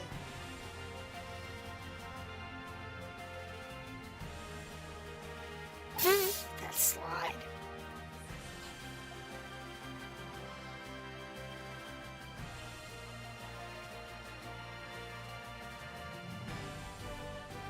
Where are you, Blue?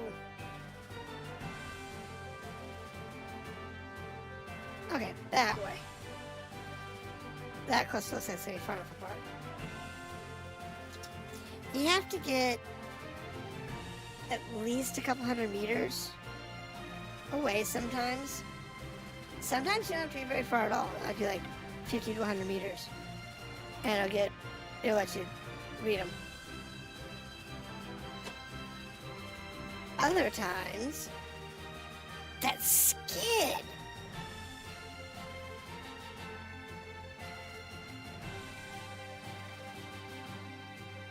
Skid has something else.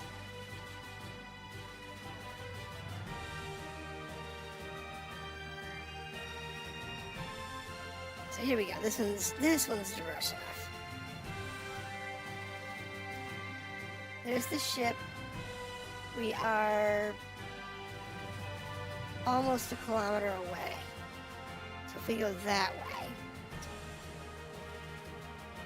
then we should be able to get far enough away.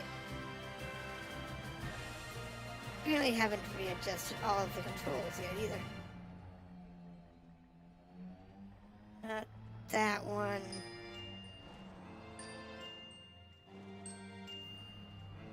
I think this might be too close. But we'll check it.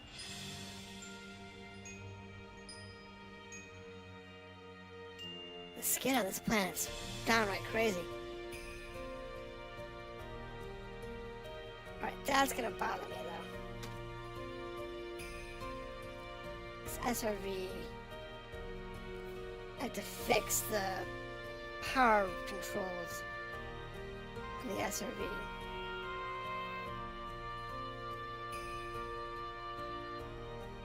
Engines.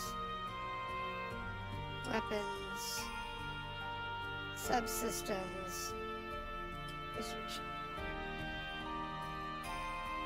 Only because that's used on literally everything you do. You want to have your controls for your panels and your controls for your menus to be the same on every single control set. Otherwise, it'll drive you bonkers to go to a different spot every single time you want to make a control. You want to do something.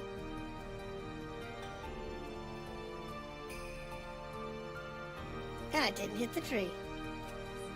I thought for sure I was going to hit that fungus.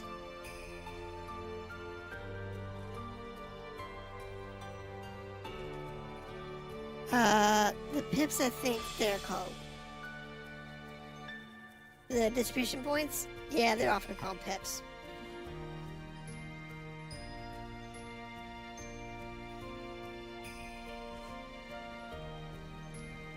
Or points in process.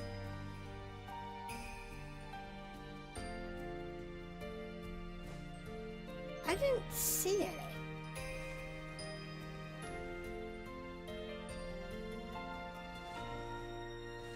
Alright, so that's the fungus. Now to go get the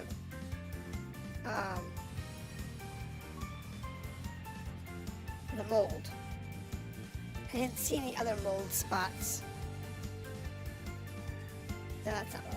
I thought that was mold for a second there. I didn't see any mold nearby other than the one right here under the ship.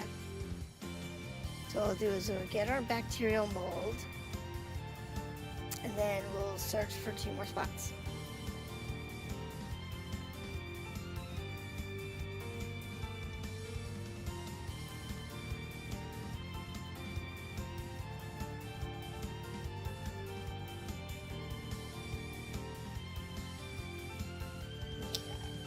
Actually, I can park this thing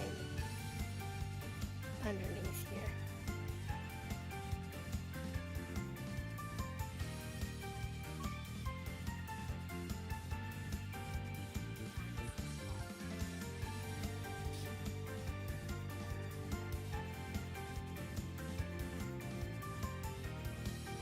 Come on.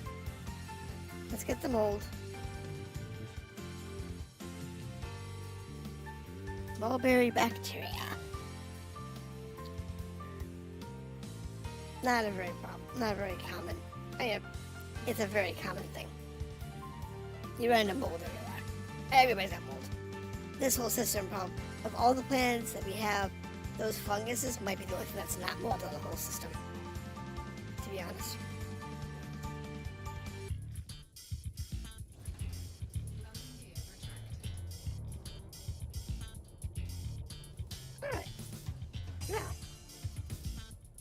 Mold. Where do we have some? I want to get myself up to, over 100. Now we're looking for mold. It's going to be kind of a whitish material on this planet, which actually isn't too bad. It shows up pretty good.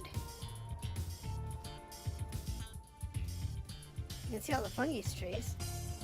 Look at that forest. Look at that forest of trees. That's a lot of fungi. And mold is the hardest thing for you. I'm warning you of that now. When you're doing these biologic surveys. There's one. See this little patch right here? That's mold. Jesus, no!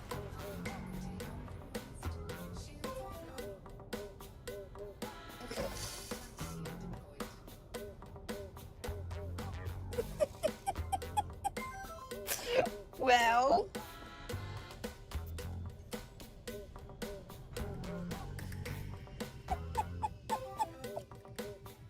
Go me! I about committed suicide. If I did that, oh my god, I'd want to shoot myself. Oh my god, I'd want to shoot myself if I committed suicide just now. Because I would have lost probably $250 million credits.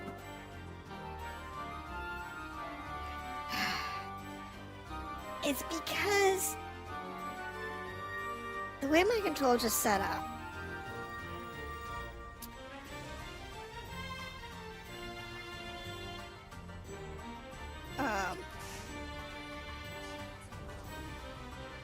the way my controls are set up, have a good night 22.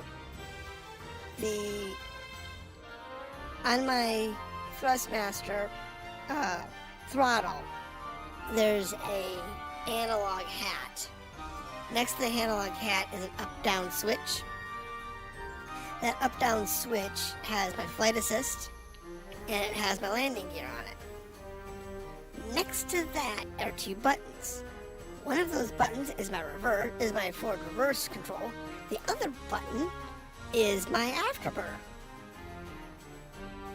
So you can see how that every once in a while causes me to, how should we say, face plant.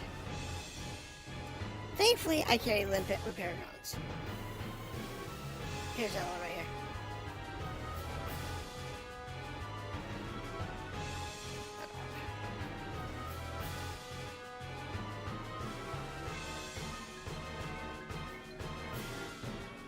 Yeah.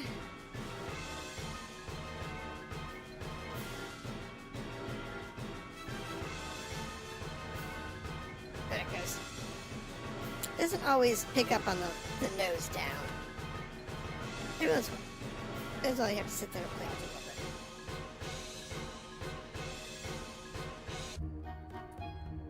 bit. Normally it's easier to use the auto docking in order to land.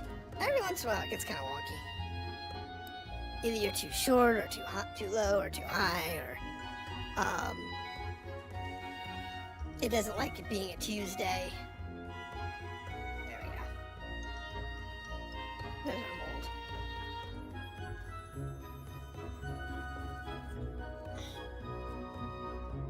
And there's our mold. This is the dilemmas I keep thinking about is setting up the controller. Is like, where do I put all the dangerous buttons? Why do I have to keep making adjustments? Honestly, once you get a logical setup, like if I had,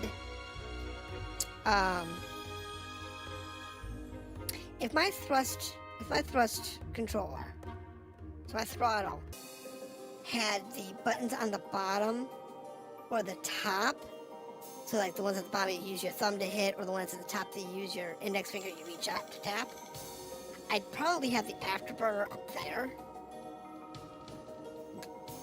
instead of actually on the main controller, because I don't do a lot of combat.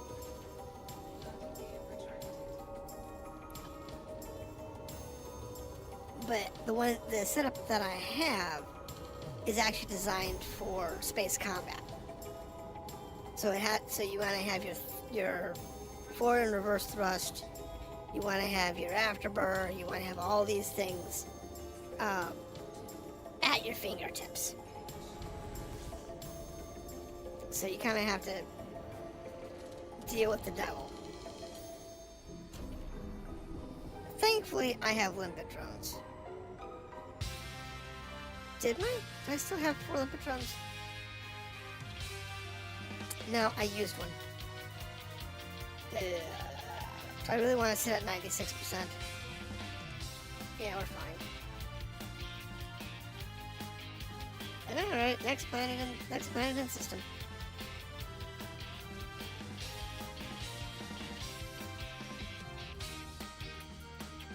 We're on to the next planet. There's so many biologics, we're just gonna hit them all.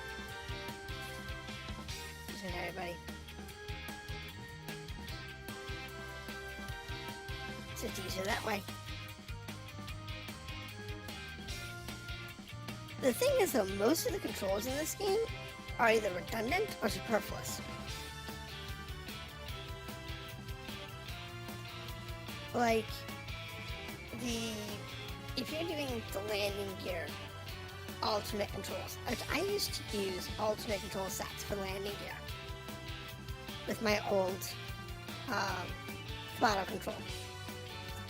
And what I do is I would use the overrides for landing gear so that I had one 2-axis joystick to do the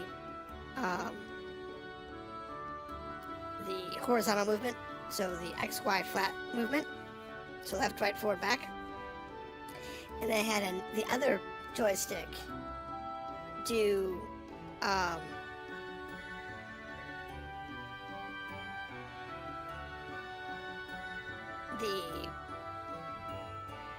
up, down, and twist.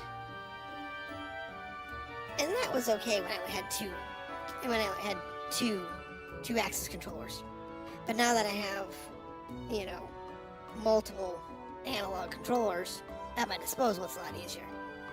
Because this setup has a rocker. So 1, 2, 3, 4, 5, 6, 7, 8, 9. Yeah, I have 9 analog axes that I can work with. And there's a couple I don't even use. Like I have a dial in the pinky spot that I don't know what to use it for. It's a fixed dial. I don't even know what to use it for. I have my left do laterals, my right does yaw pitch. Exactly.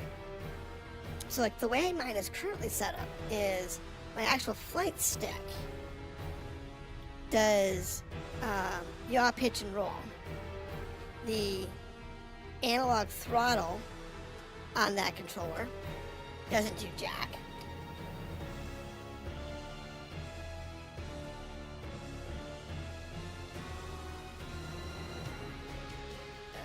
That's it.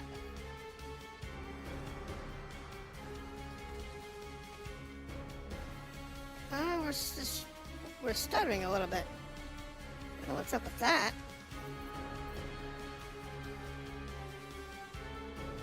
Is there a performance issue? I don't know. Elite's having a performance problem. It's doing some stuttering. I don't know why.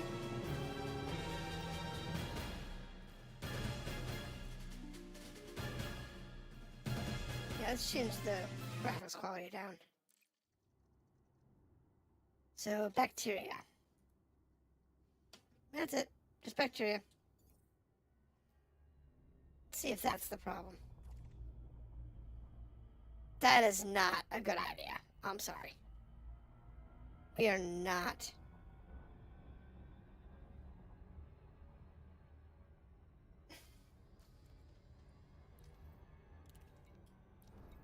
Stop that. I need to get around this. They use dual NAT and some Python too. So yeah, it's every once in a while the game gets kind of wonky because the UI is probably Lua.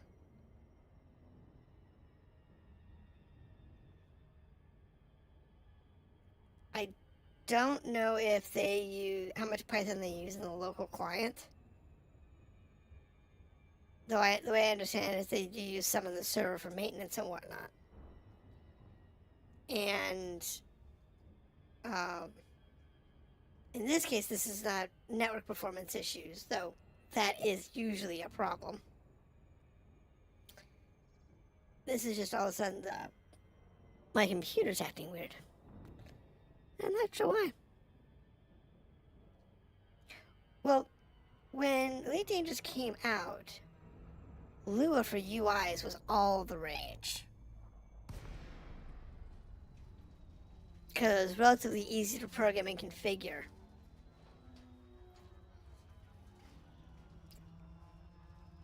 And now it's pretty much everybody uses Lua. Because it's just easy to use. Because once they get the background programming done, the front Lua scripting is really easy. And it's lightweight, it doesn't have a lot of bugs in it. But it is one more thing for them to process dynamically. And when they do dynamic processing, things get kind of weird.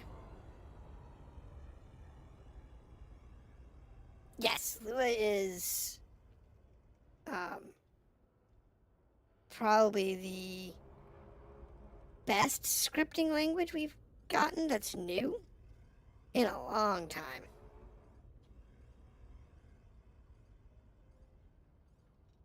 Ever since I banged my nose, ship's been acting things been acting a little wonky. I don't know, maybe it's because I banged my nose.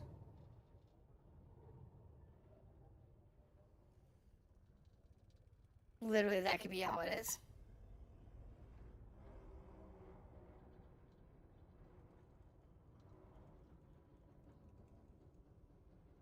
System. This doesn't even have a biological. What the hell am I doing?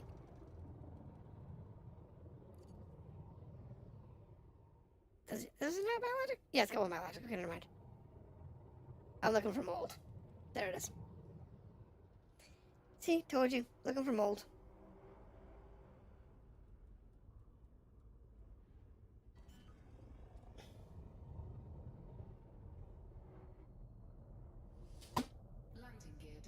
Sometimes it's easy to find. For networking stuff, I like to use Golang. Golang's not bad.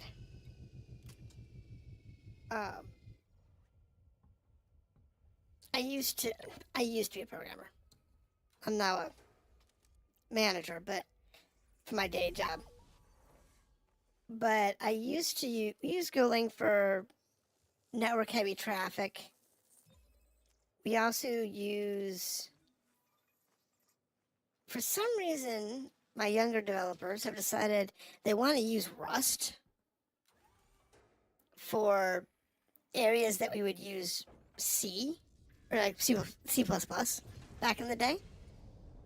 But they don't quite understand that, while Rust is a good language, and it's more secure than like Python or whatever, and it does have more stability on a Linux environment than Golang does for more options, it's not well supported, and when it bugs out, there is zero help.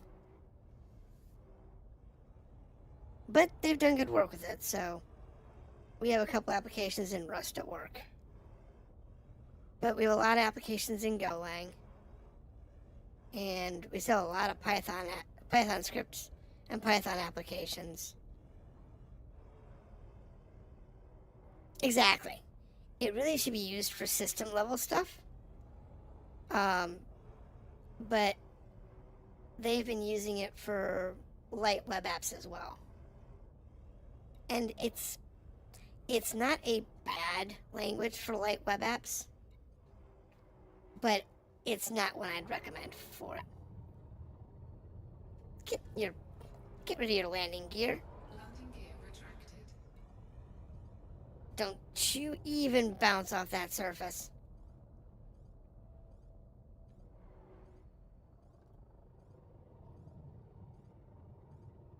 Don't you even try and bounce me off the ground again.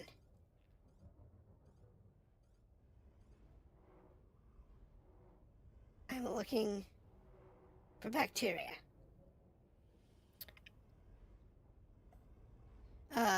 Rust's awesome when you get to use it. It is a bit more work. Like I said, I've been happy with the results that they've gotten out of it.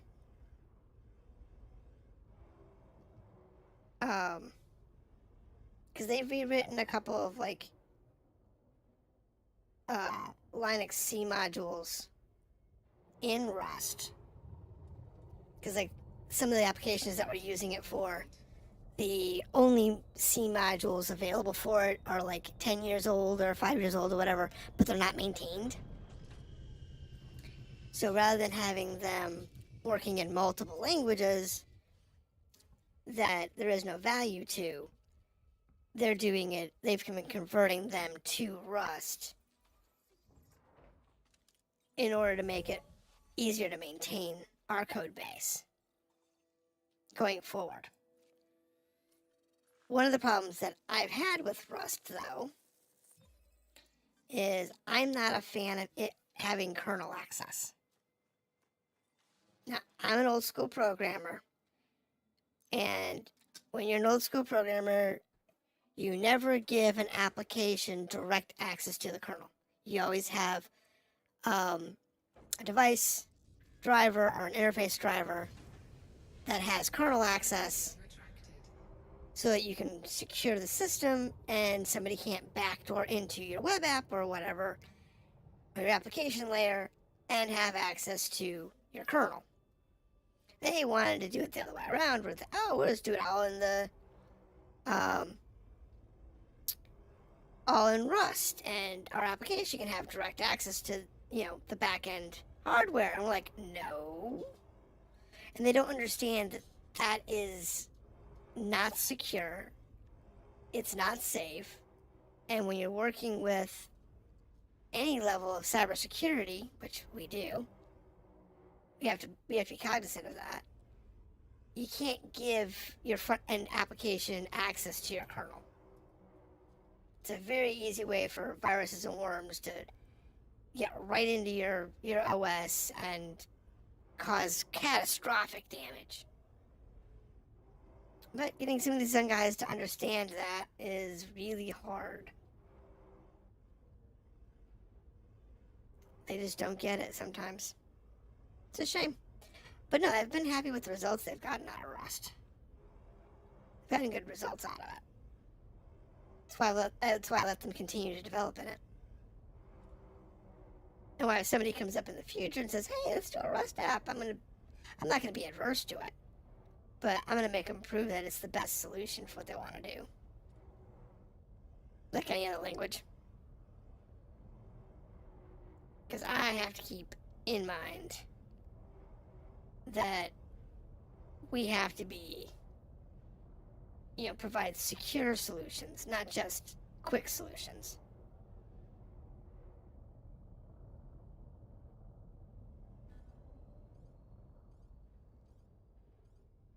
Guess a little altitude here. Same goes for antivirus. It all exposes the kernel.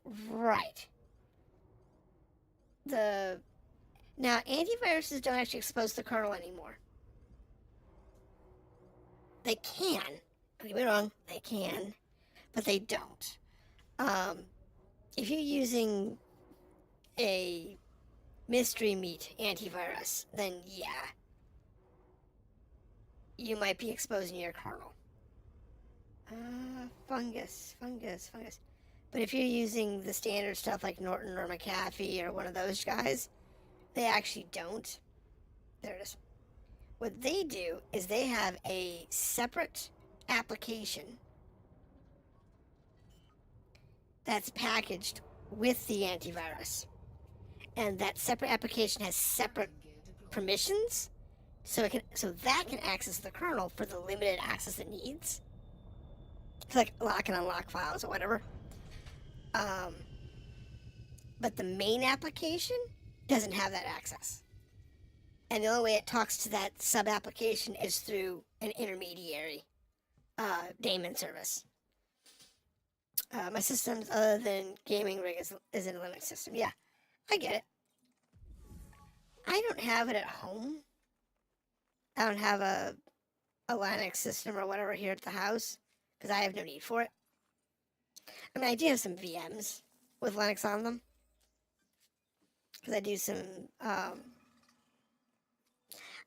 light development or whatever. When this guy's come up with something for work, it's like, hey, can you look at something? It's like, okay, I'll look at it. So I have a Linux VM for that kind of stuff.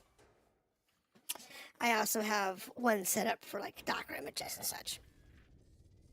And that's a Linux VM. But I don't use it much at home. But at work, unless they can give me a serious justification that it has to be Windows, I make them use Linux. I mean, we use Red Hat, but it's still Linux.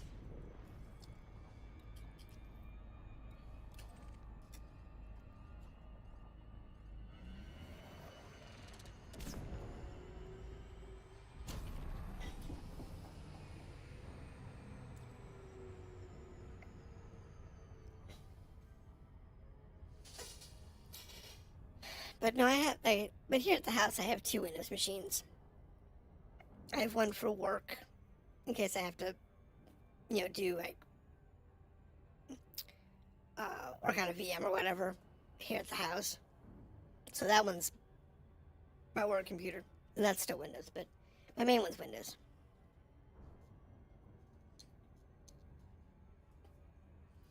I wouldn't mind swapping to Linux, even with, as a gaming rig, because all of my games are, the majority of my games are on Steam anyway. So I could do my gaming rig as a Linux machine and download the drivers for it and just, run it as a Linux box. I could do that.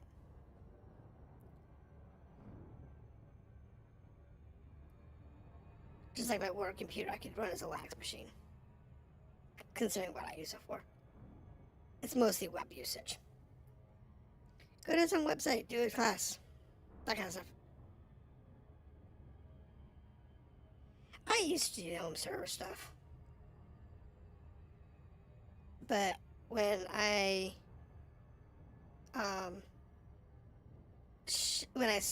couple years ago, I swapped out from doing a lot of work at home, independent study, gig work type stuff. I stopped doing a lot of that and just use it for entertainment now. So I really have no need for Linux machines. Though when I was doing a lot of work like that, I did use a Linux machine, and I would actually boot up VMs on it, and then log into the VMs as needed. So I'd have like a Windows whatever. It was available, but I really used it. Alright, next planet. This is going to take 6 probes.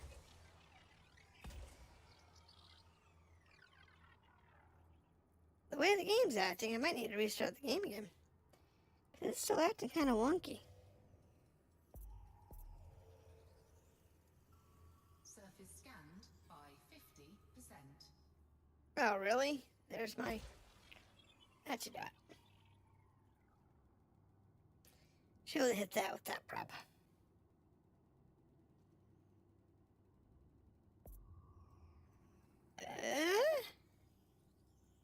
Yeah!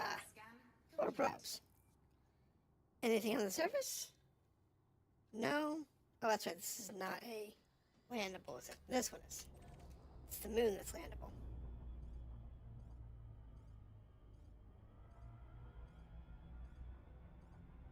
There we go. That's landable. Yeah, there was a time I did a lot of server stuff at home.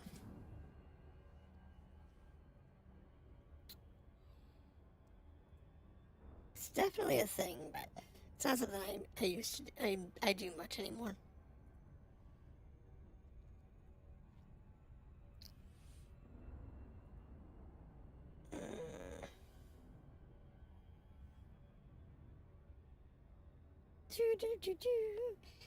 Getting through all this stuff is crazy.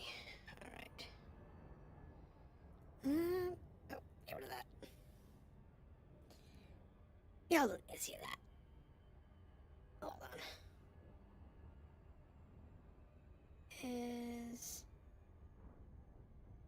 It's that one.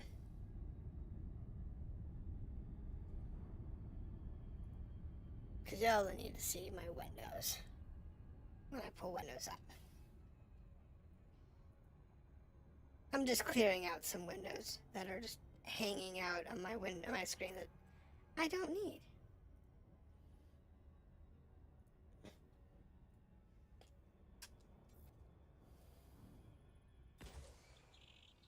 Two probes. Alright, going around the surface. Surface scanned by 50%. Well, that's fun. That's 66% at one probe. Oh, I nailed that one dead center. Surface scanned Alright.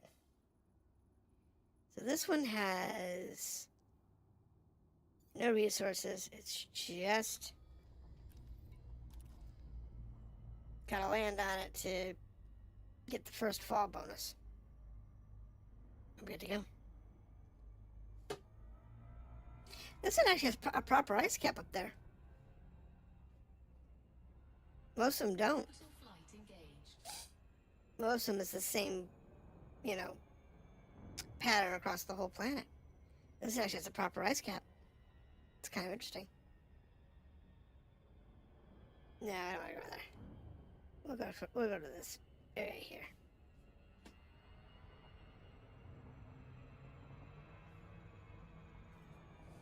This will work.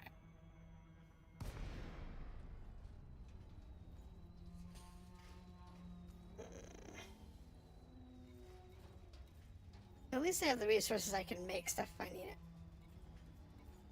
Something to keep in mind is you can do synthesis and make equipment. So like my SRVs, I can make SRV fuel. As well as repair them if they get damaged. But the ones I use most are like heat sinks, SRV fuel,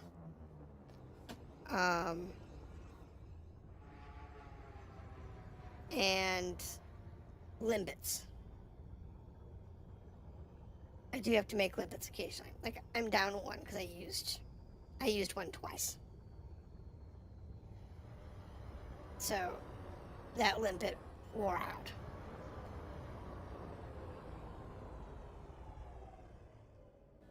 It's TTO, burned out. So I'll have to replace it eventually. But they're cheap. Limbits are... Limbits. Making limbits is cheap. Limbits are nickel and iron. Stupid cheap. It's like 10 of each. Are planets from astronomical data or just stars? The answer to that one is yes and no. The stars in Elite Dangerous, the data that's in them is what we know about a star. So if we know that it's a binary or trinary or whatever, and we know the classifications of those stars, then Elite Dangerous put that data in. If it's got a known set of planets, like if we know that system's got, say, 3 gas giants or whatever, then they'll throw those gas giants in there. The majority of it, though, is not. The majority of what you see in Elite Dangerous when it comes to it, for star classes, from star classes to planets and asteroids and whatnot in systems, is all fabricated by FDev. But they do update it with that information when they have it. At least they were. I don't know if they still are. Landing gear retracted. For a long time, they were updating it whenever NASA came up with some new stuff. But that was a couple years ago. I don't know if they're still doing that. Frame shift. But they did for a while. They add rock for game purposes. Yeah, pretty much. So we have inside of our game. Oops, that was me bumping the button. They do have all of the known planet types. So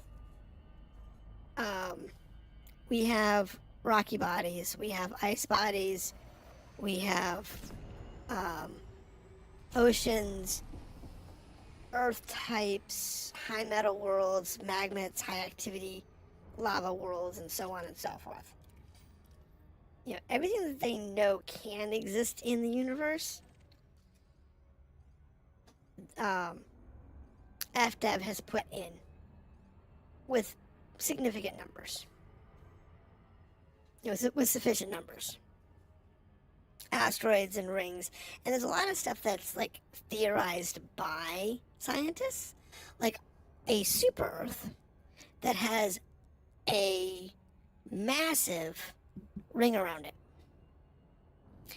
We've not seen anything like that, but in theory, it could happen because you can have an Earth-sized planet to say 5 times Earth or 10 times Earth, so super Earth class, where it had a moon that got hit with another large body and broke it up into an asteroid belt over millions or billions of years. That kind of stuff. It can happen. So, in theory, they put everything that scientists have proposed could possibly exist out there. And the ones we know the most about, they've put things out there. Now, I don't know if... I've never been to Talitha's star.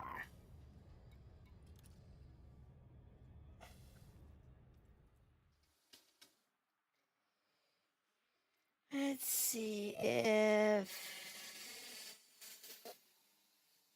they don't have it by that name.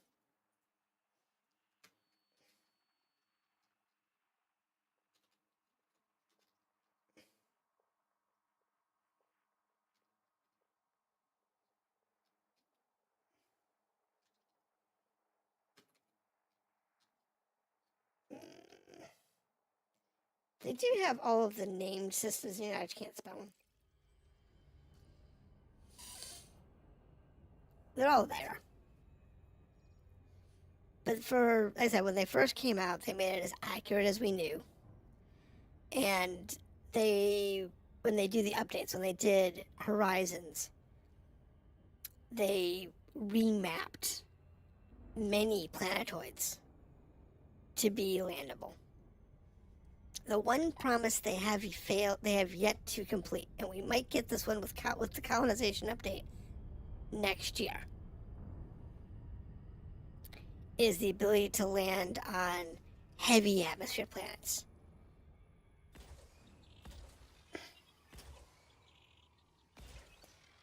So you've got Earth-likes, you've got water worlds, and so on, that are all heavy atmospheres that currently you can't land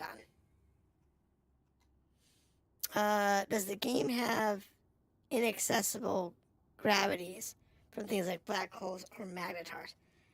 I don't know if they actually have magnetars. I haven't seen one yet. But there is a too close to fly zone around every star. So it's considered the safe bubble. Surface scan complete.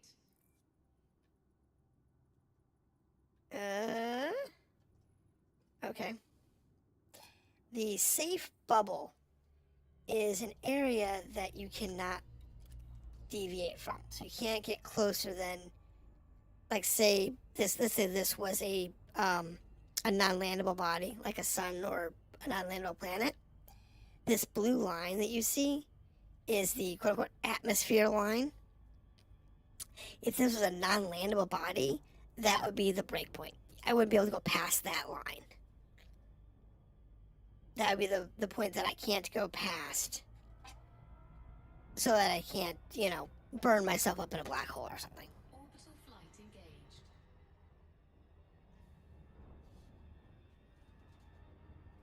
I'm nowhere near black holes at the moment. Once we get to the bubble in a couple of days,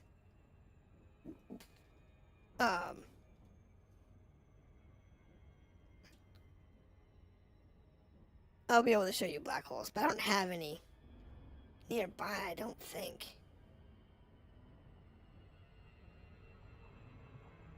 I'll look around and see what we have.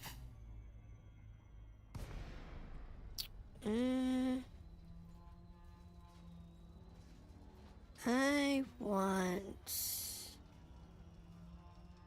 So they keep the ship from doing kinds of things. Yes. They keep you from being able to intentionally blow your ship up by flying into a star. doesn't mean you can't blow your ship up in a bunch of other ways. Because flying into a star, you can and will cause damage to your ship. So you do it enough times, it's like ramming into a wall. Eventually you're going to kill yourself. And they let you do that. The way they look at it is, if you're going to be that stupid, they're going to let you die. I want to find a star system. Where is Star System Finder? The 3D map. That's what I want to see.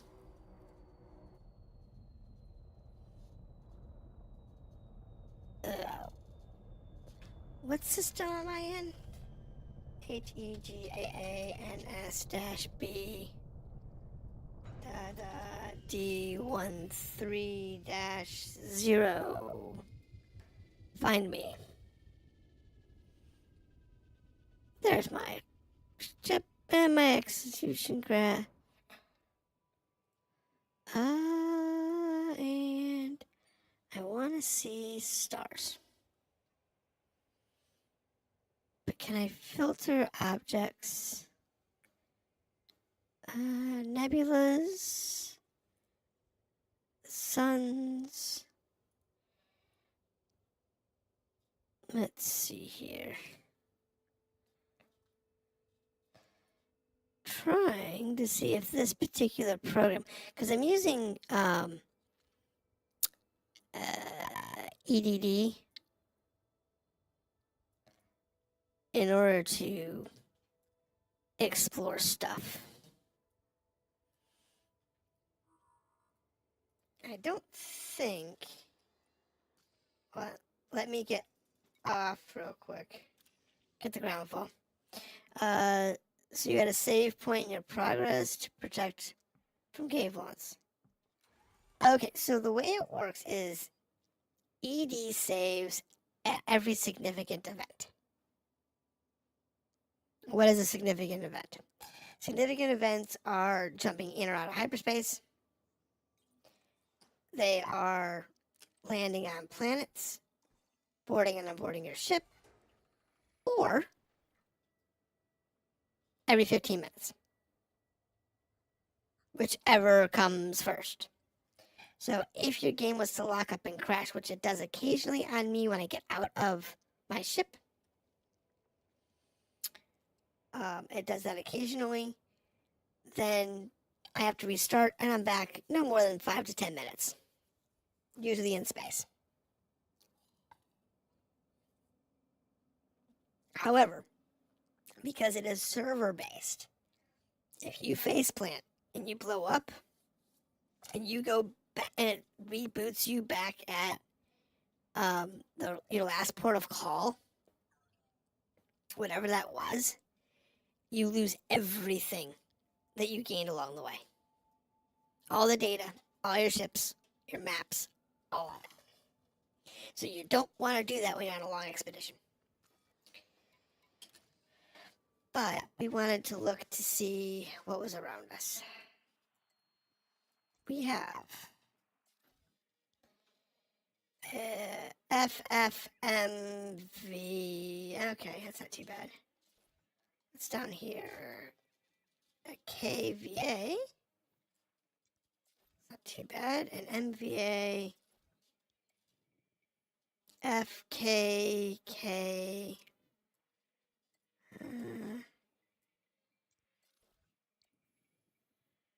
Bunch of M's. Some more M's. There's an L. An F.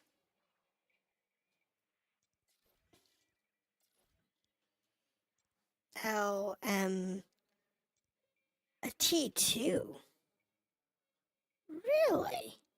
That might be worth going to check out.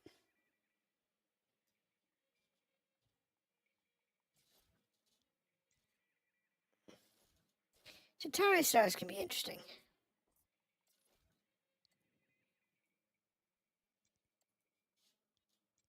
Not usually too interesting, but they can be interesting. Now this Though you gotta keep in mind, the star types here are not always all of the stars in the system. Sometimes you'll get there and you'll have like a bunch of stars. You're like, oh, it's only like one or two, and it's like a bunch. It ends up having like 4 stars or whatever.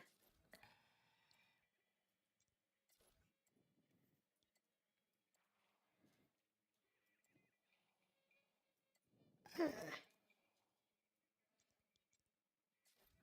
Not sure. Doesn't look like we have anything around us. Everything's pretty normal. It's like very normal stars. Here's a blue. A BO. 2 BOs. Ooh, that's stinky. BOs are actually pretty cool star systems, though. They're hard to see. An A and a K? That's a pretty interesting system.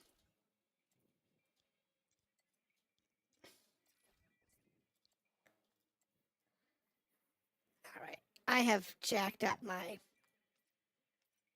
map again.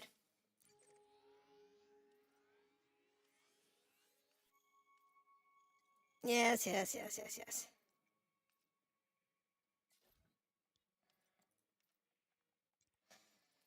Come on. Reset my route.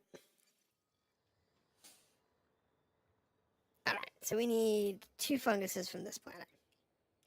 Let's see if there's anything around us. I see most planets you discovered this far out have no station. No. There are exceptions. Okay, we want to get the car out of here. We got the car. There are exceptions. Like, as an example,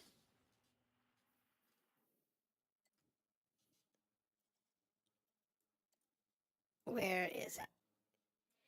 This one here, that's where we were, NGC 7822, does have a research station nearby. Right here.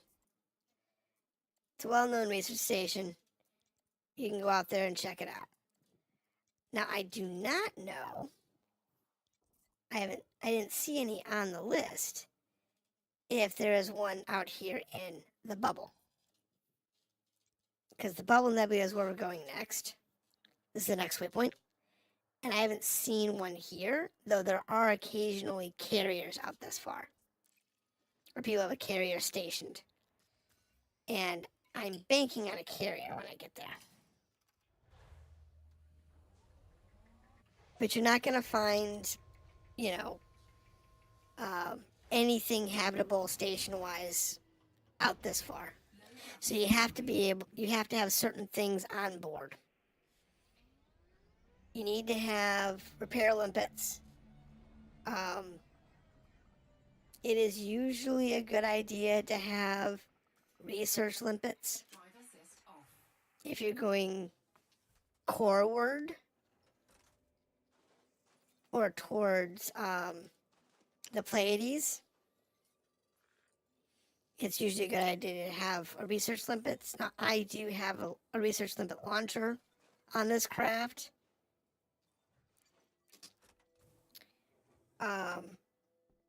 But it doesn't mean I don't actually need it. Now, when it comes to carriers have basically 2 primary functions. Function number 1, it is a place that you can actually store stuff. Ships, cargo, modules, all that kind of stuff. Like right now, most of my stuff is in Wolf 906 or CARES. Those are the 2 systems that I have the majority of my stuff in. The Advantage to that is I know where my stuff is. Disadvantage is I can't use it out this far. But the advantage to carriers, aside from they are grotesquely expensive. Can you make a lot of money with them? Yes. Do they pay for themselves? Definitely. But they are expensive to operate. And when you're out this far, you don't have fuel. So you have to find systems that have like ice rings. So you can create fuel.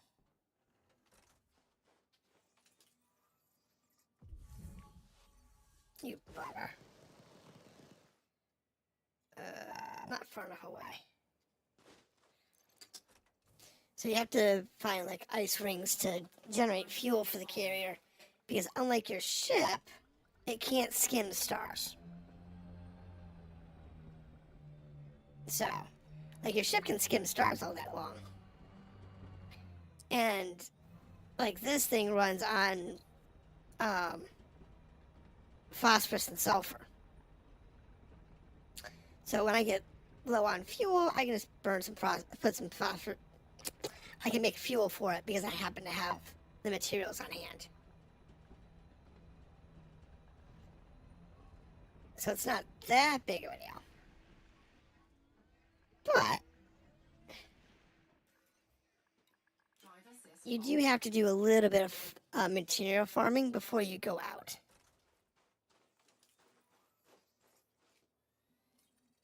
So you need to have things like iron and nickel and phosphorus and sulfur. If you look at your inventory under fabrication, this is everything you can fabricate. So you need to make sure you happen to have, all this stuff out here. You don't necessarily need heat sinks or, heat sinks. So it is useful to have heat sinks, don't get me wrong. But you want to make sure you have everything that you need.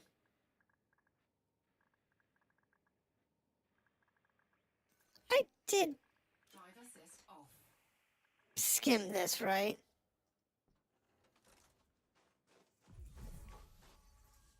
Yeah, I did. Okay.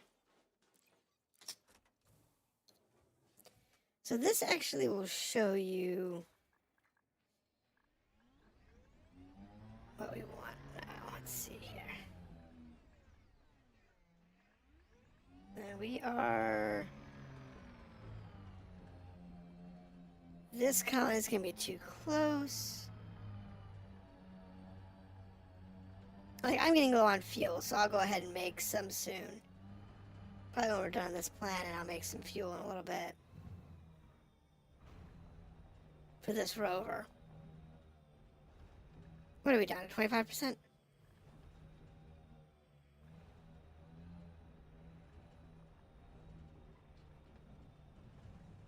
Look at those fungus trees. Those should be far enough out. Also keep in mind that when you're in an SRV, if you get far enough away from your ship, I think it's like 2 kilometers, it will automatically take off and go to orbit. So you can land it. You land. You can disembark, and then it's going to go ahead and take off when you get too far away, and then you can recall it at your leisure. All right, there's that one.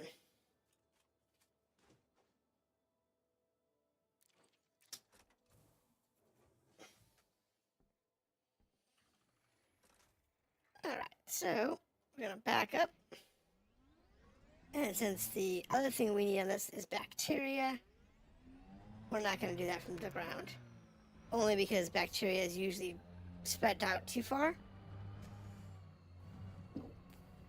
It's usually like, it's a puddle, but it's like, 10, 20 kilometers apart in some cases. So we don't want to do that on the rover. If I was out here mining minerals, it'd be a different story. But we're not today, because this is not a mineral planet.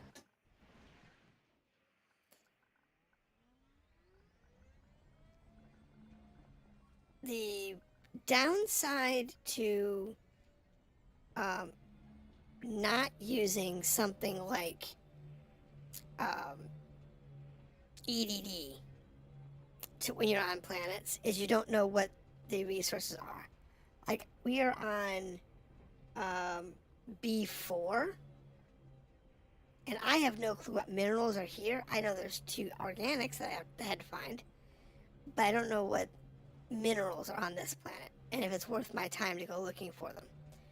But with something like EDD, you can. So I go to B4 on here. B4, according to EDD, this particular planet, aside from having 2 different organics, well, we collected one we haven't, has, what is it? Carbon, iron, nickel, sulfur, phosphorus, zinc. Zinc?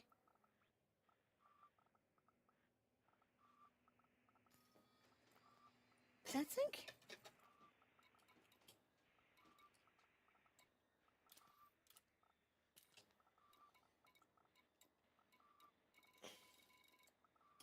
Yeah, zinc, zirconium, chrome, chromium. It's got mebonium?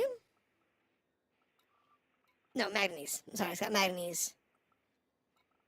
It's got SB, which is, I forget, W and HG. Drive assist off. Should be able to see that on the map details. Yeah, you can usually. What did I do? I just got off. If I go to the planet details, I think you can see it there.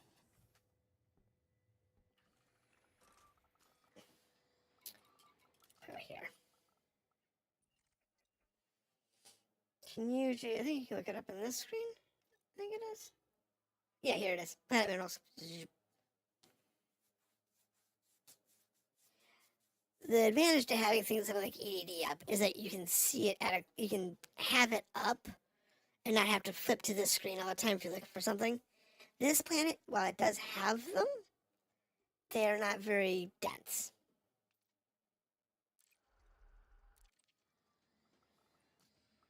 So, it's things to keep in mind. I like having the external tool because it makes it easier for me to be able to keep things up at a glance without having to constantly flip menus in the Drive game. assist off. Now, next thing we gotta find is mold. But how are you doing today, Wargaming? Landing gear retracted. You having a good day so far? I know there's bacteria on this planet. I just don't know if it's going to be easy to find.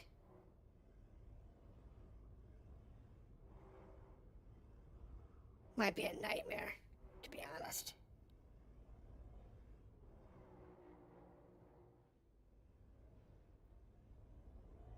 So what are you doing today? Doing anything good? Doing anything interesting? We're heading towards the Bubble Nebula still. We're about 60 jumps out, and I found a place that's got a bunch of biologics, so I decided to stop in for a spell. Did pass up a system that had like a bunch of heavy metals, you know, high metal content worlds, but they were so far out. they're like 500,000 light seconds out, and I really didn't want to spend 15 minutes or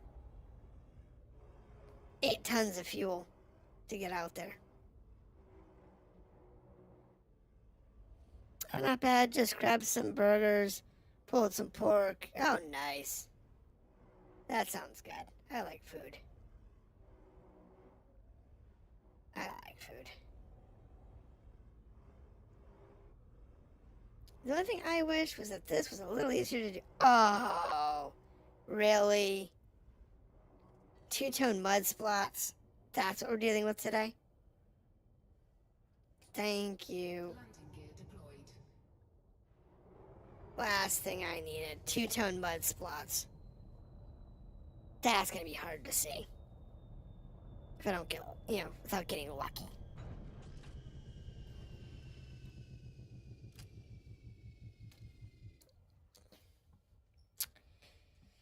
So yeah, at this point, I'm kind of wishing I had a carrier that I could send ahead of myself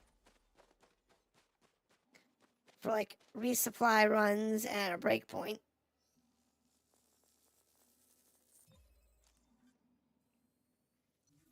But you know how that works. This far out, there's usually not much for carriers. Though, according to what I was seeing online, there might be one down in the bubble.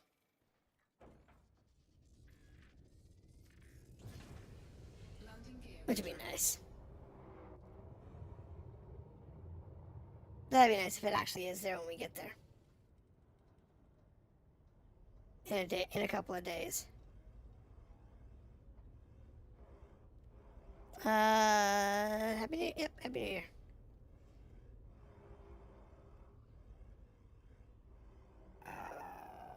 Looking for discoloration in this stupid mud.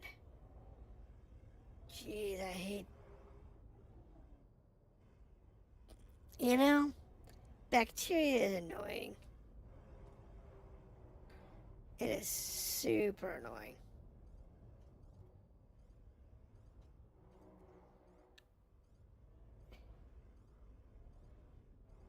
It's to the point which there's been a couple of times where I just gave up on it.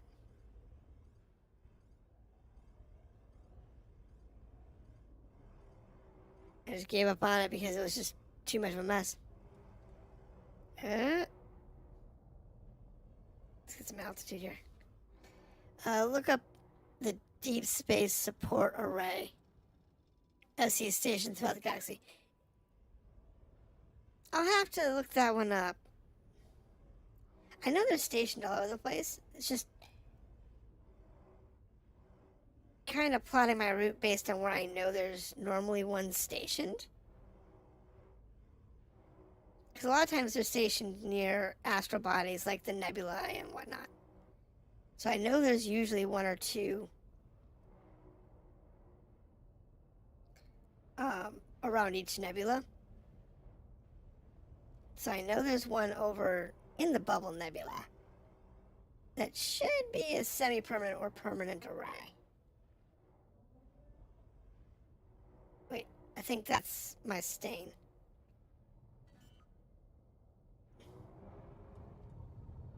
I think that's my stain. Landing gear deployed. Space support array. I haven't looked at that one yet. I don't think. Let's go ahead and pull it up.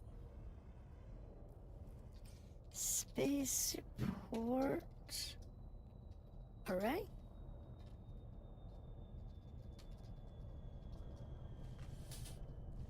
Deep space support array. On the Frontier forums. Go figure.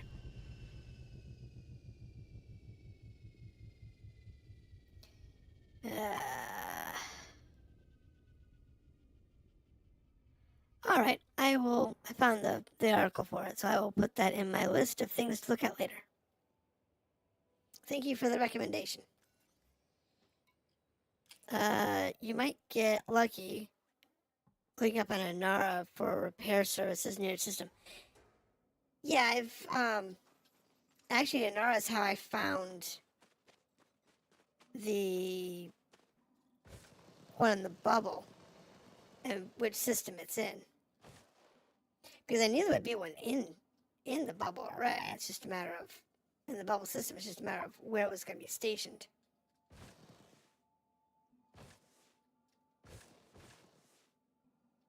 Oh, where did it go? Oh, did he fly farther than I thought?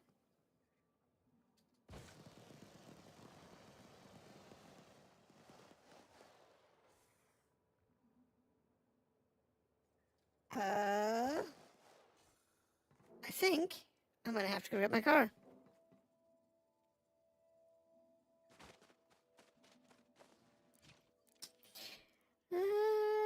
Repository for semi-useless information. Well, it's not really semi-useless. It's actually very useful. It's really useful information.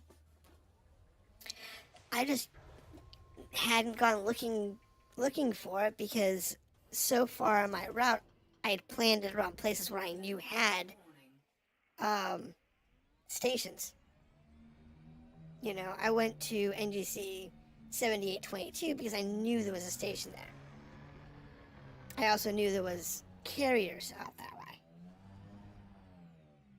You know, at least one. And I'm heading towards the Bubble Nebula because I'm pretty sure I know there's at least one that's out there.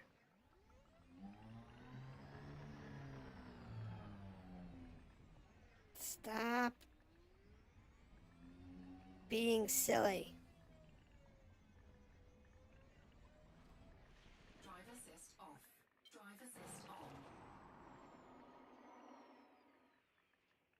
on. Oh. Was it over here? Trying to figure out where that puddle was. And unfortunately, all I'm seeing is a bunch of shadows from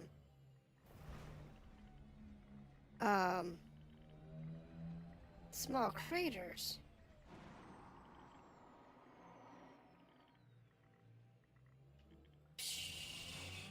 Okay. Maybe not.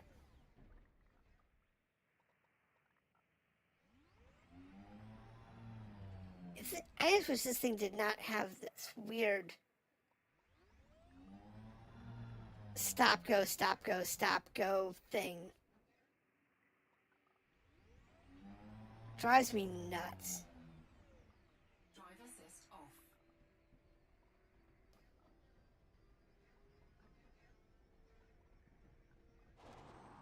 Turn off the drive assist. Look here, from stopping every 10 seconds.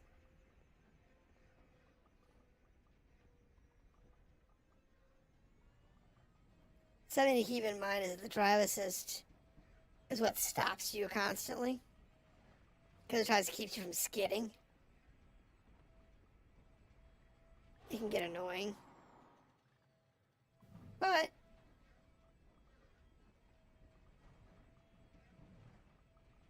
it is useful in a lot of scenarios. Because it does try to keep you upright. But when you're trying to just drive in a straight line in these rocky terrains, it can be annoying. So you end up having to turn off the drive assist in order to make sure that you can, like, this here, I'd be stopping and going constantly. But at least I can, you know, keep this thing moving without that stop and go. It's just another thing you can remember to turn on and off. It needs like a midway point. So it's not doing it constantly. But, you know, does it when it makes sense?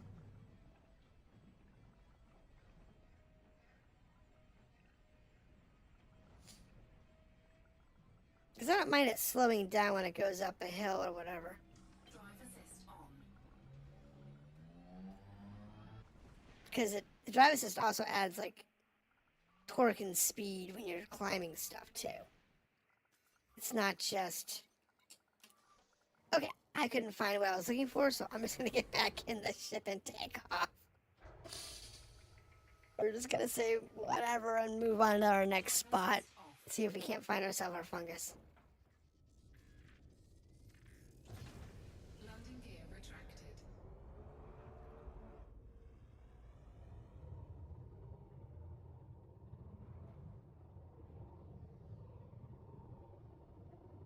Because we know we're looking for fungus.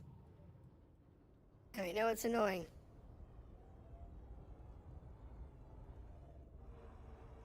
Let's take us down a little bit.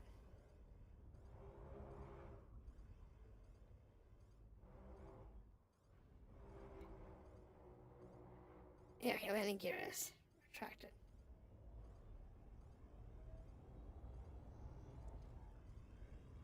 Yeah, it just makes me seasick. And it constantly stop and go like that. There we go. We got that. We got 2 spots over here. Close proximity to landing site. Landing gear deployed. One to the left of me and one to the rear. That'll allow us to get our second fungus.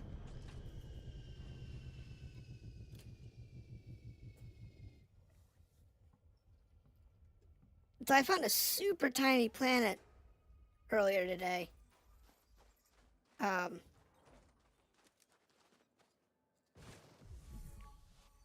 That ended up having an atmosphere. It was like the size of Texas, but it had an atmosphere. It was so weird.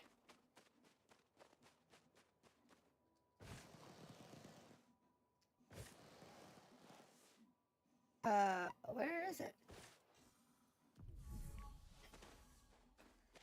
It's over here somewhere.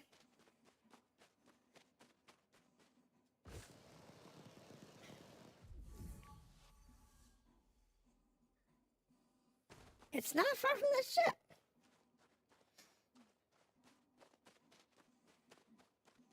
It shouldn't be this far away.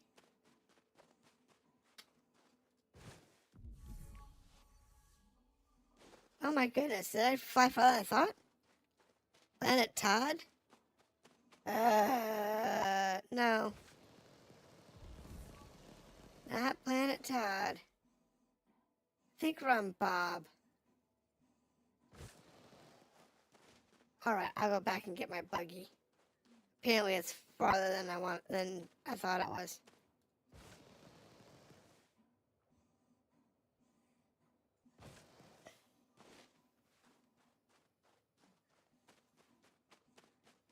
It's weird. Alright. I just want to get this fungus. Fungus always drives me nuts.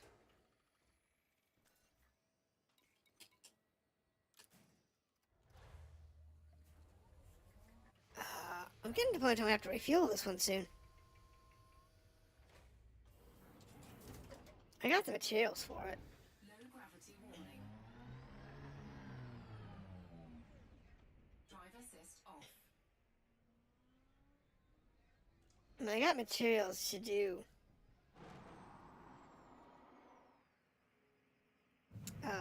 fuel, so it's not a problem.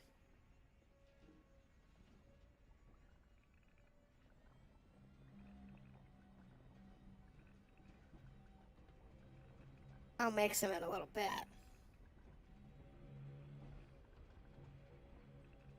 The other day I was trying to figure out where I was supposed to get fuel from while I was out here.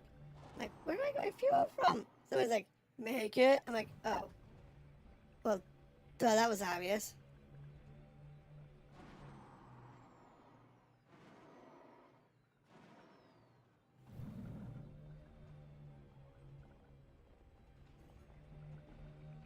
Yeah, I know. Fuel's down 25%.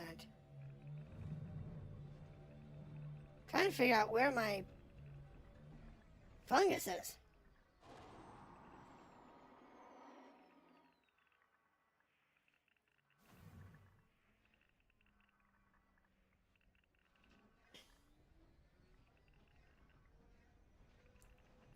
It wasn't that far from the landing site.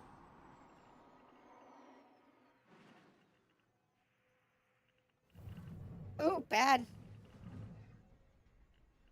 That was a big hop. It's from Mom, Dad, Save the World. Oh, Mom, Dad, Save the World. I wouldn't say it's a good movie, but it's not a bad movie.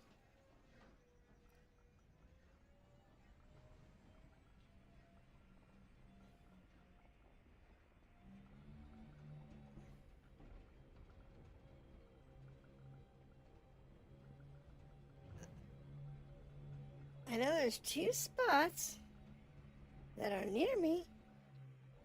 Just gotta figure out where they're at. Stupid comedy by, yeah. Oh, trust me, I'm aware.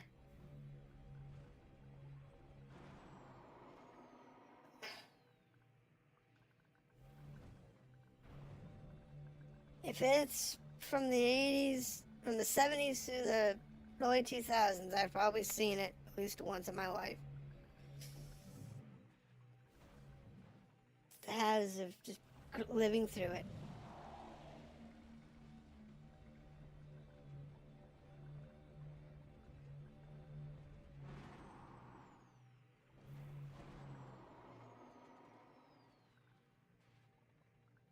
I am not seeing my fungal patches, and I know there's 2 of them out here.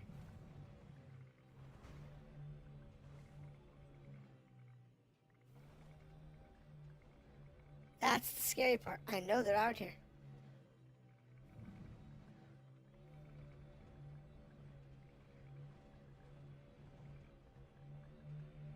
I hate chasing fungus.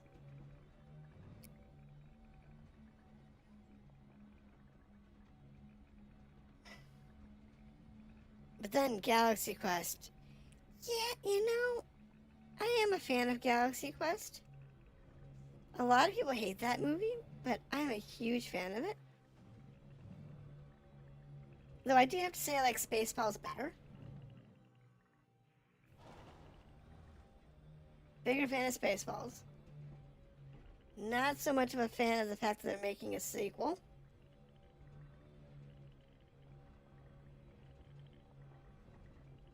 Because I don't think that's going to go over very well in this current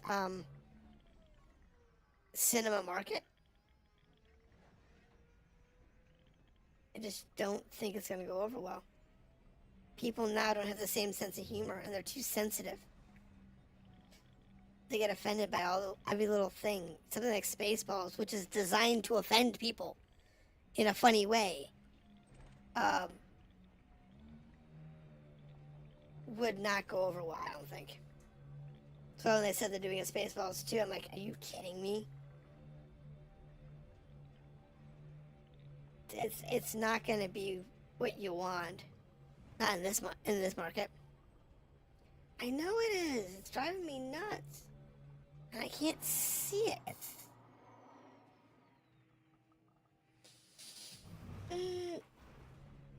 Okay. Easy peasy. Oh, it'll be a tremendous flop.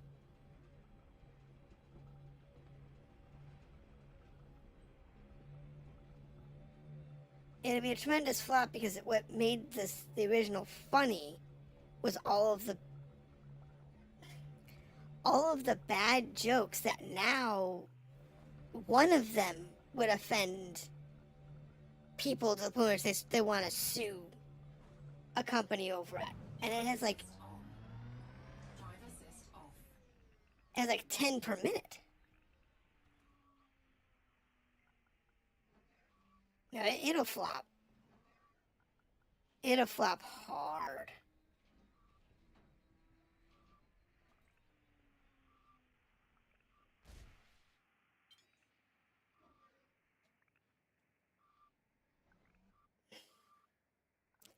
How about we actually have drive assist turned on? Sheesh.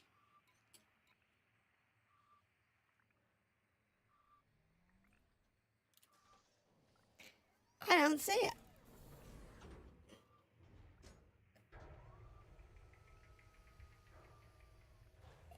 Drive assist off. You know, I'd be okay if we had SRV modules, so that the two SRVs that you have out there would be for, one's for surveying and mining and, surveying, mining, bio stuff.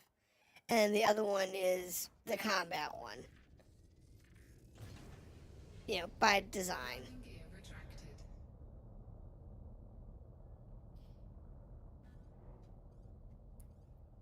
That would be, it'd be fine.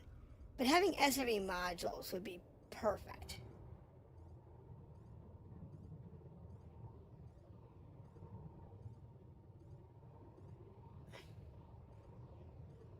Alright, let's go farther towards the sun here.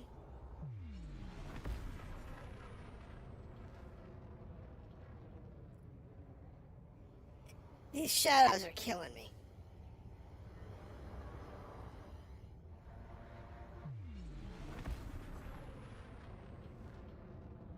Let's go a lot farther forward. Might have to go back to orbit just to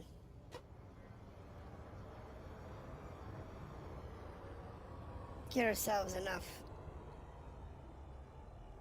distance to get back into the sun sphere here.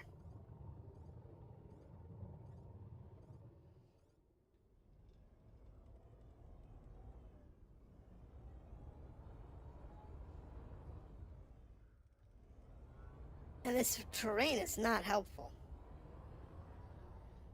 It's definitely not a helpful terrain. That is definitely a problem. Well, it's like SRV modules is one of the things that we thought we were going to get with Odyssey.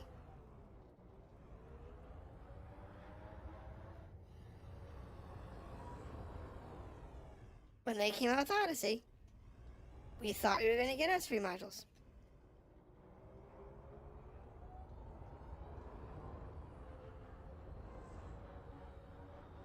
We thought we were going to get customizable SRVs.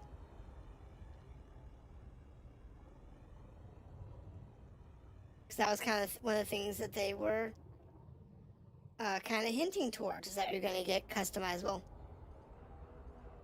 I know.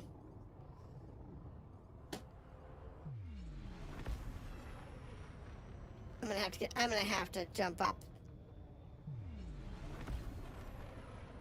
Frame shift. Get sunside. If I want to get this fungus. See something barely visible. I know, right? Ready to engage.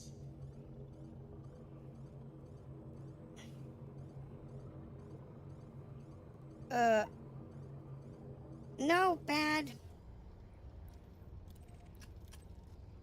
Frame Drives me nuts. charging. It automatically syncs to the next jump target. And it's like, no. 3, 2, 1. Engage. Let's get ourselves up a little bit. They're customizable. You can pick up seven colors. I know, right?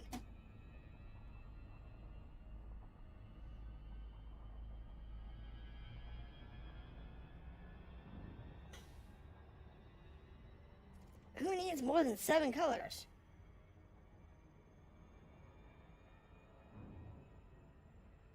Who needs modules? But hey, we got Thargoids for the first time in 40 years.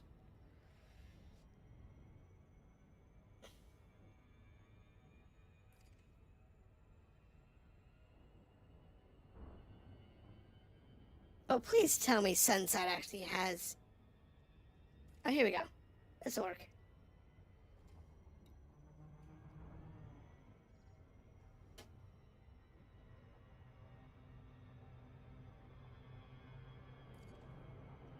Yeah, this river better work. I don't know, there's just so many things in ED that seem like half thought out or started projects that they just kind of like got functional and then like, we're moving on to something else. I said my controls to have jump to super cruise separate from jump to hyperspace. A lot of people do that.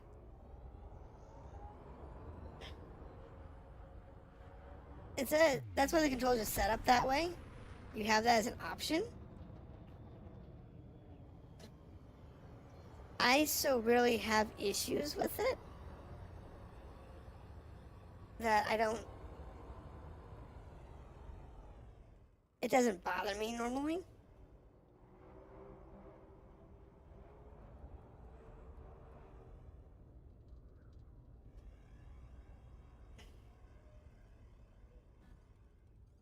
But today,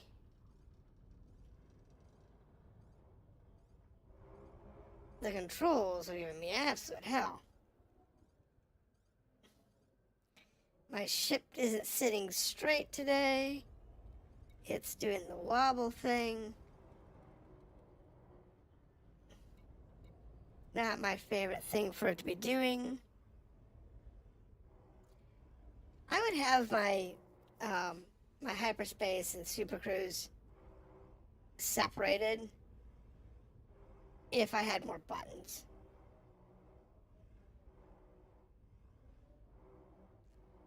If I had an extra like button bank to go with my throttle or something,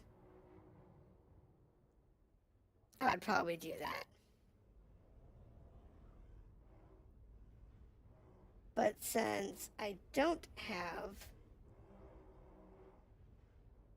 that and I have limited buttons, what I have really just barely covers the needs for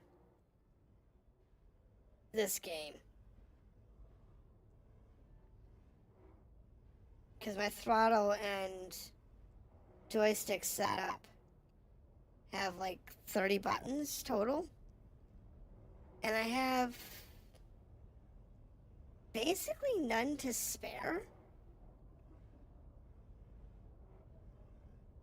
Wait, down, down.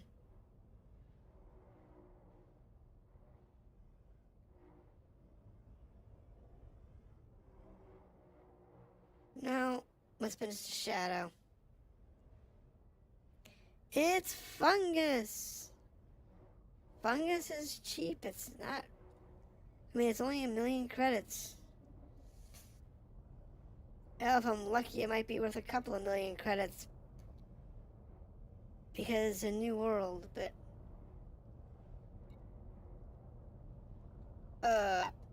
Let's back up a little.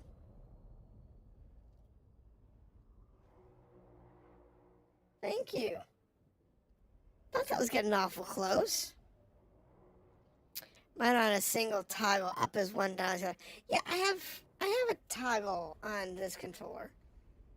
And the one thing I use that for is, I thought about doing that, by the way. I'm currently using it for my drive assist, flight assist, and my landing gear.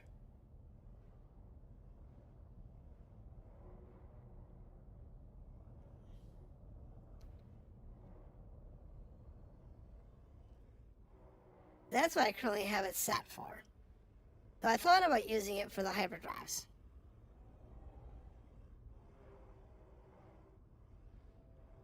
Because that's what I used to use it for on my old setup. Wait. Down. Down. There you are, you little pain in my butt. Where are you going? Gear deployed.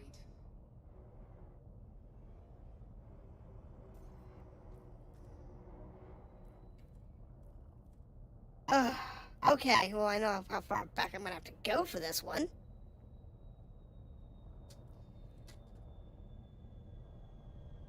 Really?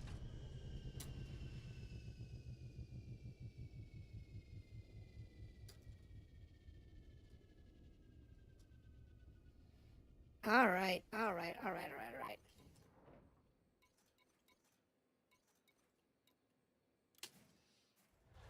I have 3 toggles: landing gear, lights, jump, and cargo. So they got yeah.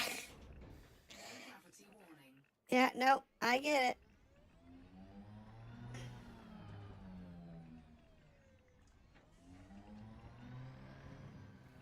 It's this way.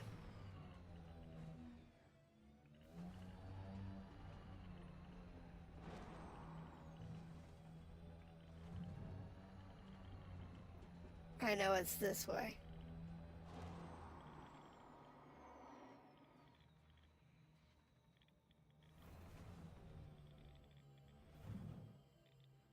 Alright, freeze. I think it's in this valley. Drive assist off. I think we went 2 valleys up.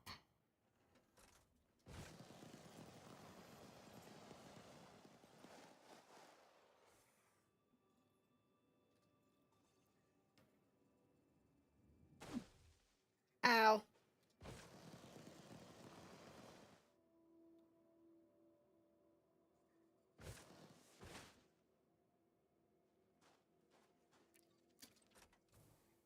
I think it's over there. I think it's off to the right.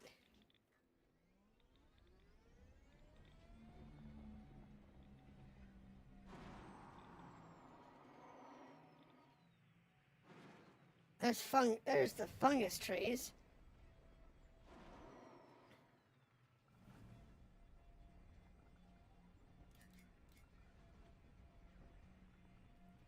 And there's no, wait, other side, no, wait, it's the other side, no, no, no.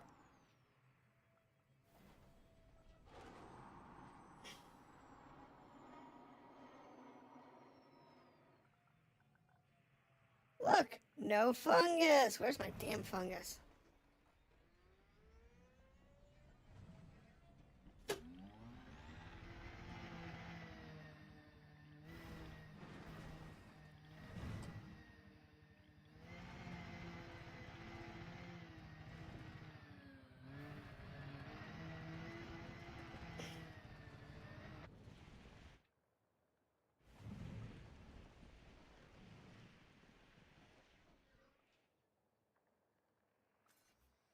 Drive assist off. Let's have a look.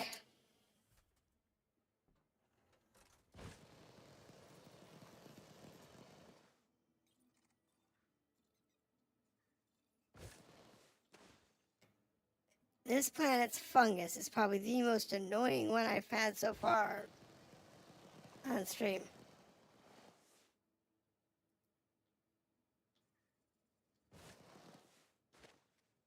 Really?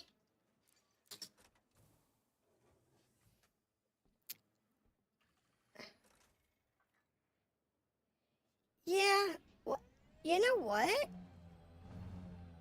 I have not had nearly any issues with this thing landing wherever I want it to go until, like, this planet. I mean, I often it just lands on top of the fungus patch or whatever. But for whatever reason, the autopilot today wants to land like, a kilometer away from wherever I was when I engaged the landing gear. Or earlier today, it wouldn't recognize when the landing gear was even on. It's like, no, I'm not gonna do auto landing at all.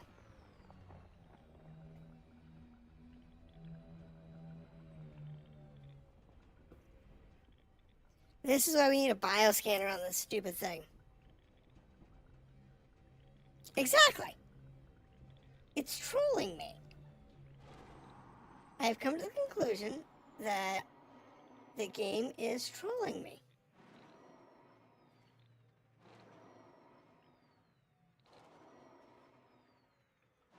That's all there is to it.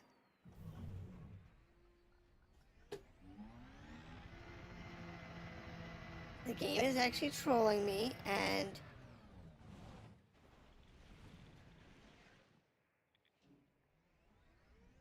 don't mind me, I'm making snow donuts.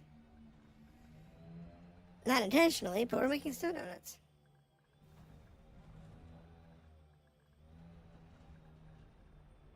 And I guarantee you, when I get off the stream in like an hour or whatever, this thing will be like, okay, I'm gonna land right where you want me to land.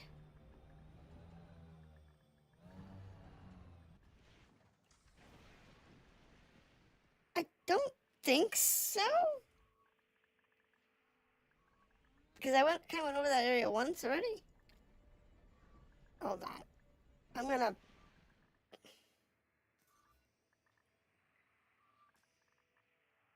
Actually, hold on.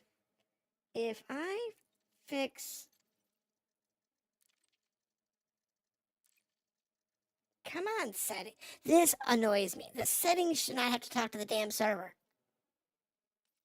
There's no reason settings should have to talk to the bloody server.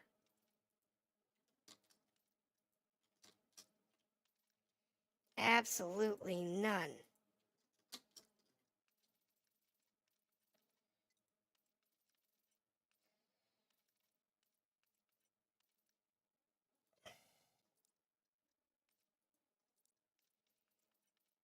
Absolutely none. And yet,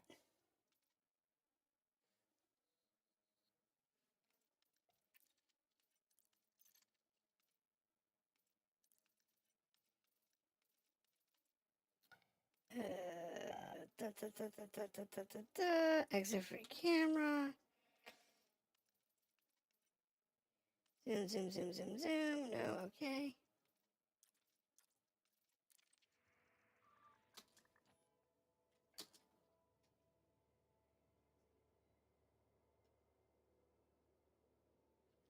It landed on it.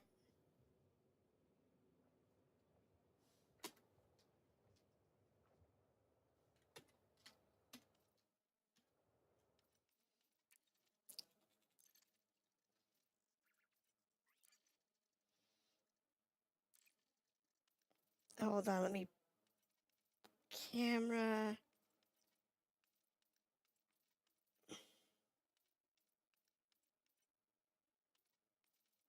Uh,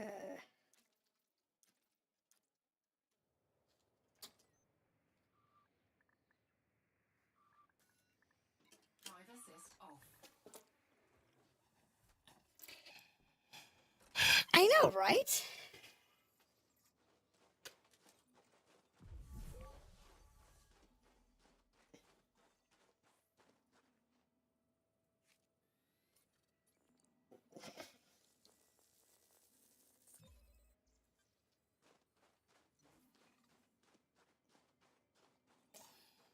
Drives me nuts when it does that.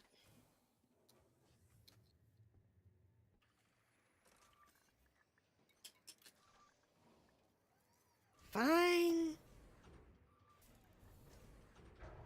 That's 2 fungus prints. Drive assist off. So I'm not sure if it's just me being blind, me being tired, or this thing just trolling me.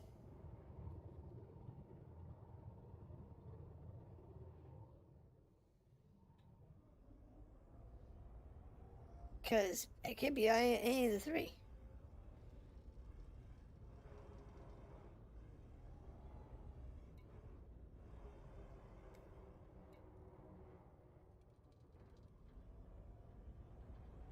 Because this game does like to troll, I swear. It is an issue.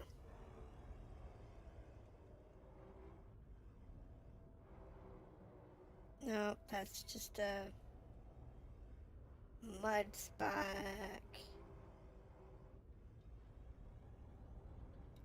That's fungus trees.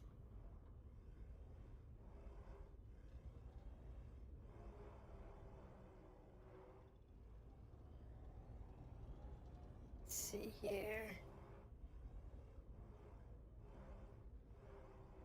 Yeah, I'd say y'all keep an eye out and help me spot, but y'all's delay is far enough down the chain that by the time you say something, I'm a good couple hundred meters from it.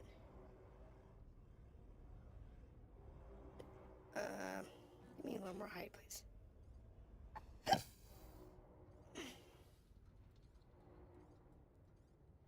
I know it's trolling me.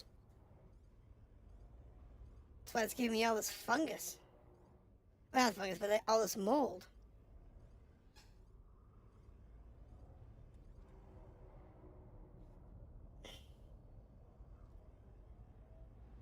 Because it knows mold is really, really hard to see.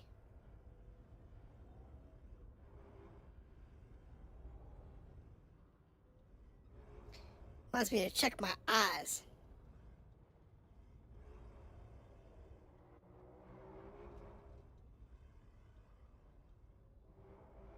Just check and see if I can. There we go. There's a spot. See, the one thing that I wish we had access to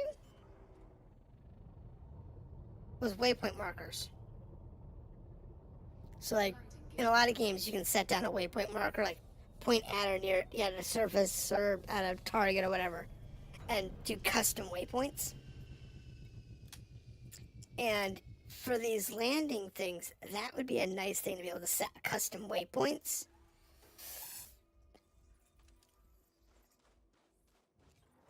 Because that would be nice. Thought you had to have the slime to have anything else. No, I've gotten some stuff today. I got some stuff earlier today that was like those fungus trees on this planet. So those were new. Landing gear retracted. I haven't seen those in a while. But, you know, we have seen some other stuff. Charging. Nah. I'm part of it's just me socializing with y'all, so I'm not seeing it as I'm not paying attention. Ready to engage.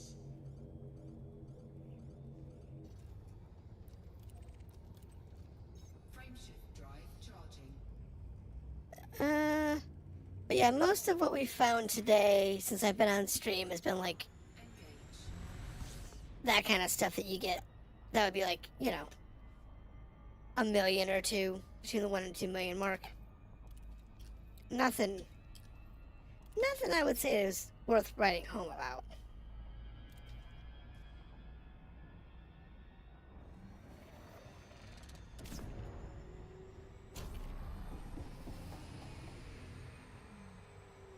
But definitely, you know, worth cataloging.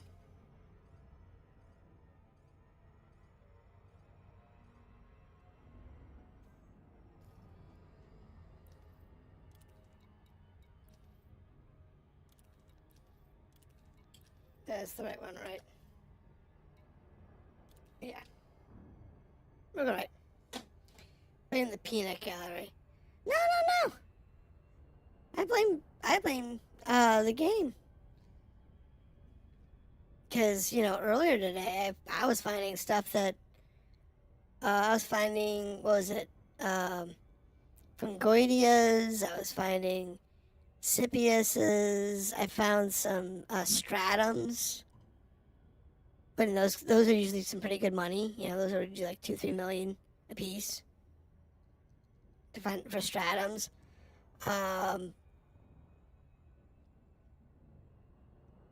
But yeah, most of it's in fungus. Bacterial fungus has been most of what I've gotten the last couple of days. It's a thing.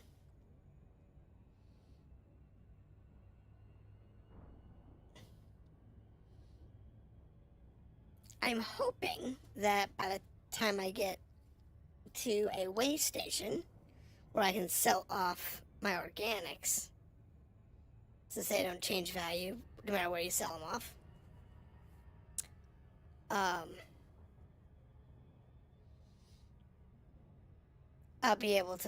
I'll actually have, you know,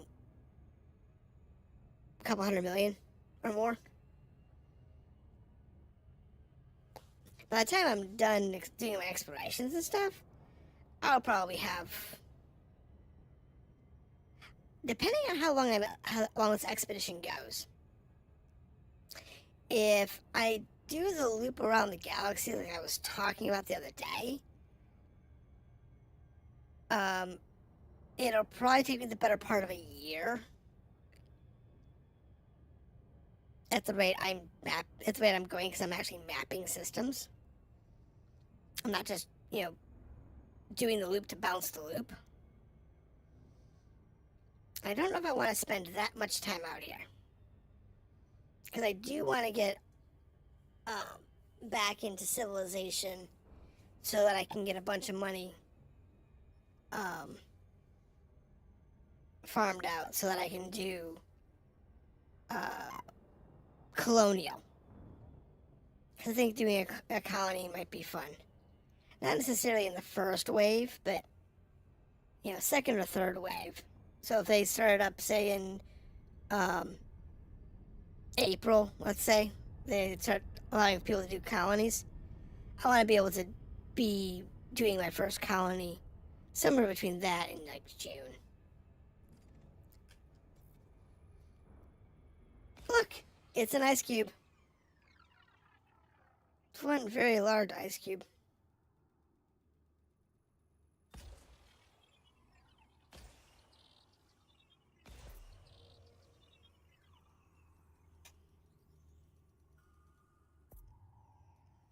That was closer than I was expecting. What about those other two? Surface scanned by 50%. And you go there. Is the thing you're gonna hit? Is that one gonna hit or not? I don't know. Nope, it hit. Survey says not enough.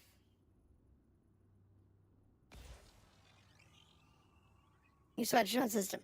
Exactly.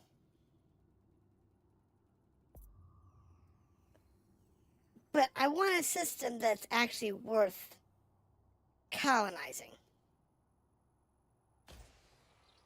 So, I don't want one that's just, okay, I'm just getting it, it's mine, it's got a couple of planets, they're okay. I want one that's got, asteroid belts and maybe asteroid fields, too, and some nice planets, preferably one that's colonizable if it's not colonized. You know what I mean? Not if it's not like an Earth, or whatever, it doesn't have to be. I'm okay with that. But I want it to at least be colonizable. You know what I mean? Maybe even terraformable type thing. And I found a couple of systems that would be good candidates. The only downside is they're about 1,000 light years from Sol, which puts them 400 or 500 light years minimum outside the bubble. That's a lot of terraforming in order to get there. So this is in close proximity to my own yeah, exactly. Having a nice little setup to where you have this system has rings and this system has high metal worlds or whatever, and another one over there has got either a terraformable or an Earth-like world where your people could have a vacation or a colony or whatever.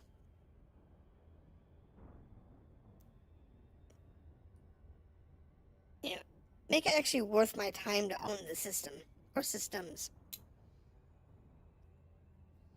I just hope it's when they do the colonization that you really are the owner of the system, and it's not like anybody can just go to that system and just start dropping things. If I got a really good system that I've colonized that's got, I don't know, let's say 5 or 6 rings, some ice, some mineral, some rare stuff maybe in there, and a bunch of like good planets that are good, good farming, whatever, material farming.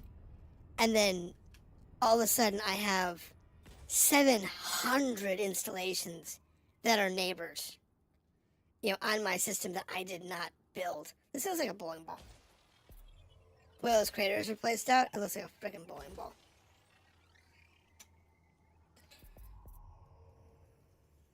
Surface scanned by 50%. I missed a chunk.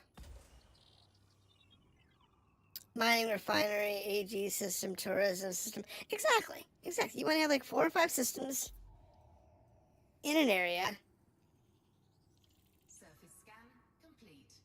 that makes it worth your time to have, as well as maintain. And if you've got enough economy drivers in there, they can actually pay for themselves. Bloody bugger.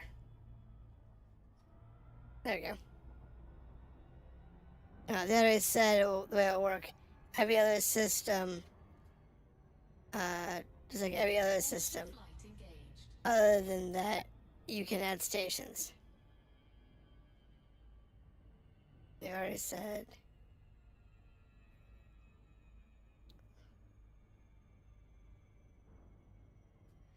We'll see. I know the stations are supposed to work basically the same way that carriers work. But I don't necessarily trust everything that they say, because there's been a lot of stuff that they've said, we're going to do this, or we're going to do that, it's going to work this way. And then it hasn't. It's been, so it's been different. The only way you'll keep it private is to keep it a secret and not upload your data to Inara, etc. Nope, it won't matter. Because remember, the initial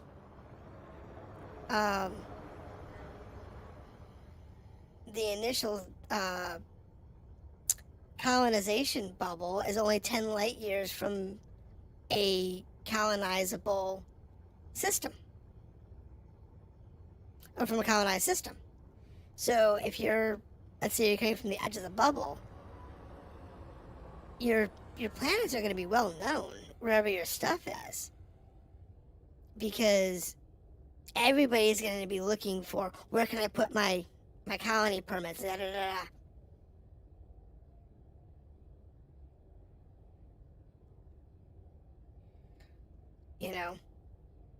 Well, I can understand that not having permit locking, so that you can't like bar people from being able to go to your systems, because then you could basically, with enough very clever deployments, you could take the whole bubble and block it off to where somebody needs to have, say, an 80 jump or more, or worse, a carrier jump, just to get out of the habited bubble. That's what they don't want. And that makes sense to me. No issue with that.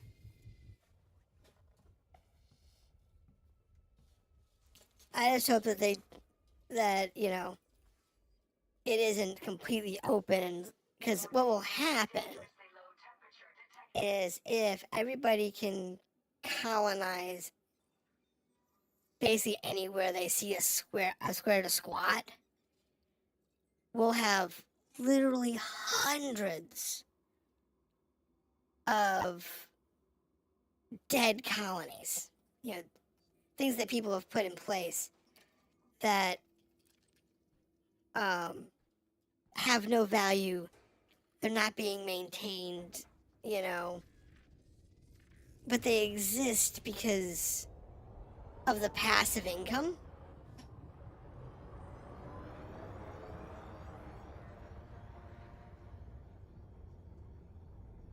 Cannot comply. You know, that kind of stuff. Landing gear retracted. The only the architect of the system can add to it. Well, that's owning a system. That's kind of the point, you know. It keeps people from being able to monopolize stuff when you have that. 4, 3, It really is necessary. 1. Engage.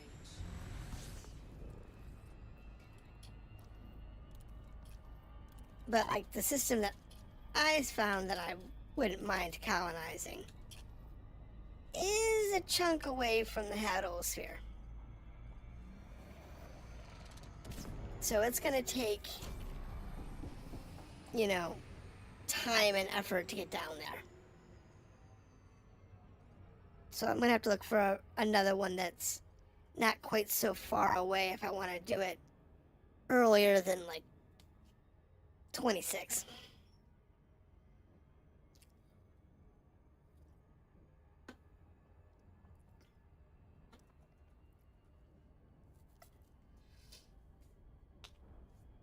Because I wouldn't mind, you know, allowing other groups to add to a system that you have that's good. Like, you get a really good system. Let's say you've got several rings, and you've got like, an asteroid belt or two, and let's say half a dozen planets you can land on. We'll go with that. That's a nice, you know, here's something you can look at.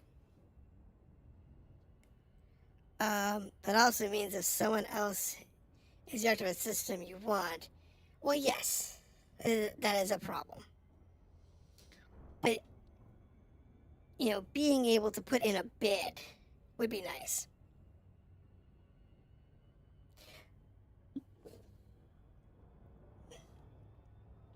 Now, I do remember them saying that you can own multiple systems, but you can only have one in the colonization phase, so you're getting that first station up and running. But I don't know if there's like, if they're gonna put a time limit, like how long you have to wait in between those. And I'm hoping there is. I'm hoping you have to wait like a couple of weeks, like 2 or 3 weeks, before you can build your next system. You know, give yourself like, you know, up to a month to build your first system, to get each system built up. That way the small people who don't have like a carrier to move resources don't have to worry about it. And then like block you out for like a month before you can own your next system. That way they don't have like a flood of like a carrier flood, or they just monopolize every system within like say the next 1,000 light years of habitable space. And the newer players, the players who don't have carriers or don't have the, you know, the 20 or 30 billion in the bank to just flood the market with, and by buying systems, have to go out to, you know, 15 or 20 light years out. I'm sorry, 15 or 20,000 light years away, just to find a system that's not monopolized by, you know, the money bag players. It's like, I hope there's a cap on the number of systems you can own. Like right now, they're not saying there's gonna be one, but I hope they put one in. And make it so you can only own like 5 systems or whatever. You know, to prevent money bags accounts from, you know, being able to do that. I think I said that you can own the next as soon as you complete the first. But the problem is, there's also times. How long does it take it to complete? Like, when you get the resources there, the time period it takes for that station to finish building.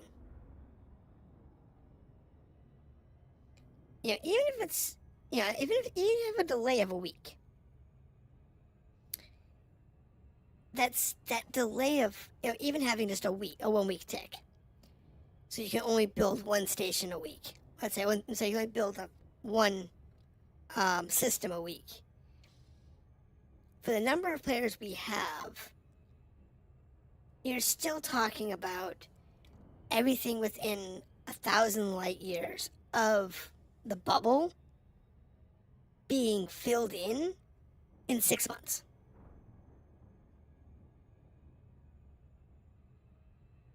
That's a lot of systems, but it's also very possible for them to do that because of the money. Because there's so many players that have a lot of money. They have carriers. Nothing against it, everybody like that, because I want to be them, you know. But the idea that those players will own 200 or 300 systems, and they may only ever have one starter station in each system, but they will own hundreds of systems. And all of the other players who don't have as much money is, you know, it's going to take forever. The answer to that is to build a bridge to Colonia would take 42 and a half years.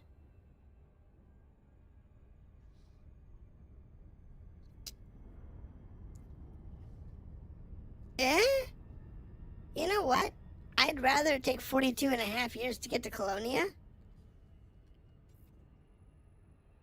than to have the whole galaxy spam farmed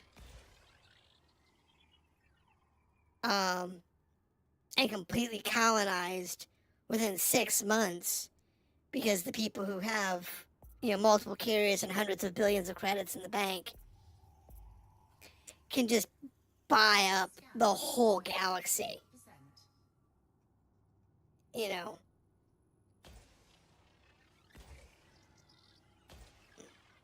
In just days. And in order to find an empty system, you have to go out, you know, 4,000 or 5,000 light years. Which kind of defeats the purpose of being able to buy, you know, reasonable colonies. Doing the math, 22,000 light years, 10 light years per week. Yes, but you're talking about 10 light years per week for one person. Surface scan complete.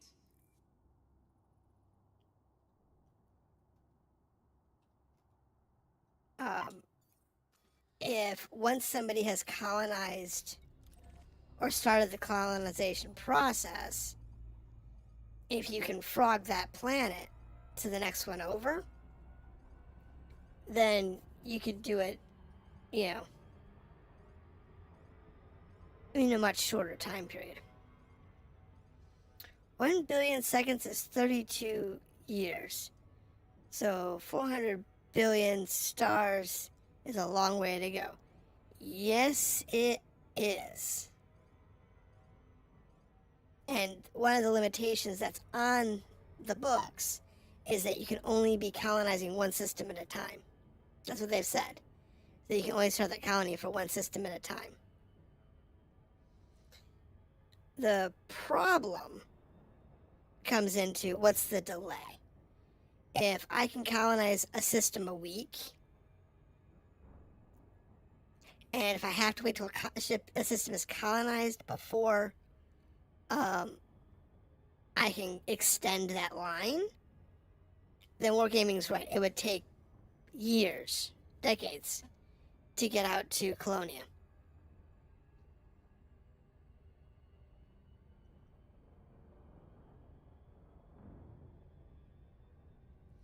If it completes on the tick, it doesn't matter how many people are building. Well, because only one person can build, you know, only one owner of each system can build.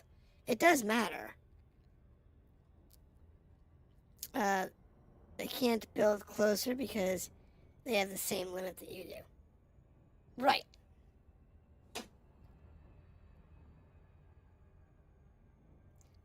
But I'm hoping they put a block out. So like if say on the weekly tick, first day of the week, I, you know, buy my next system, get my my thing built that day, so I get all the resources there that day. I'm hoping it takes like a week to build that first station. I want to see the limit to where people can only build one system a week. I don't want to see it where I can do it in hours or days. You know what I mean? In a couple of days, be able to build a system every 2 or 3 days. Because that's where it gets unfair. To the people who don't have all the money and don't have all the carriers. And they said there's no barrier to entry. Surface scan complete. So everybody can own a system. The only limitation is, how close you can build and yada yada yada. But this is landable. But I'm curious to see what they're actually gonna do, rather than that one little blurb that we got. Orbital flight engaged. So it'll be interesting to see.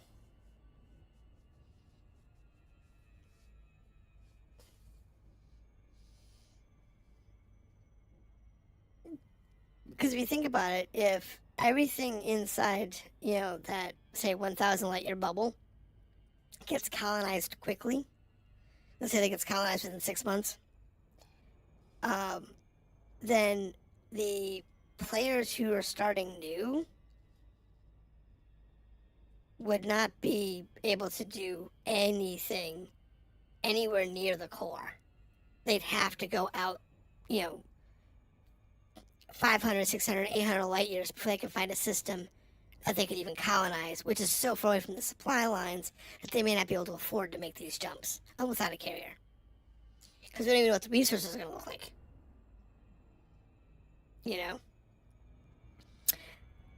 A small ship with a decent range is 25 light years. Wind jump for colonization should be 25 to 50.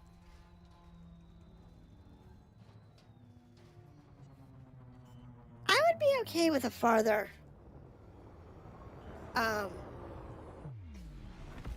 if it was farther away. I have a problem with people being able to, colonize the galaxy quicker or whatever. I just have a problem with it being colonized. What frontier is going to run into, and they do not necessarily understand it, because they're not putting limits on the number of systems players can own. At least at this point anyway. Is how fast the galaxy is going to be colonized.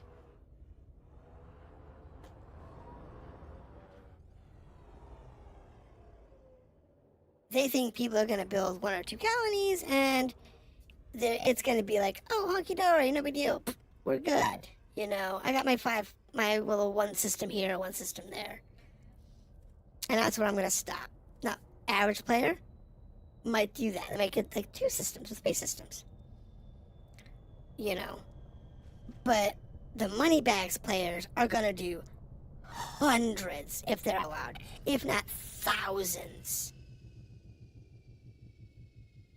And they will do it extraordinarily fast. Why?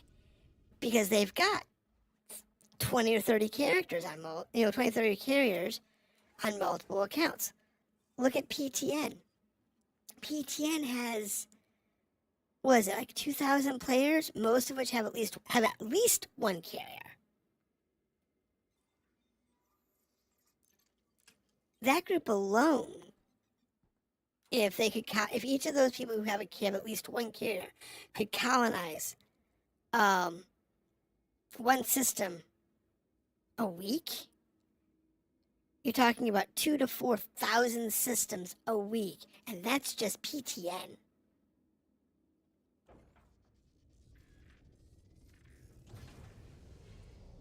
And we know there's at least 250,000 players or more that play. Why did you climb the mountain? Because I could. Exactly. And I love that. I love being able to do that. 4, 3, I love when games let you climb the mountain. Like, I would love to see a jump corridor of colonies all the way down to Sagae. You know, I want to see that happen. At this point, it's going to take like 40 years to do that, based on the initial talking points.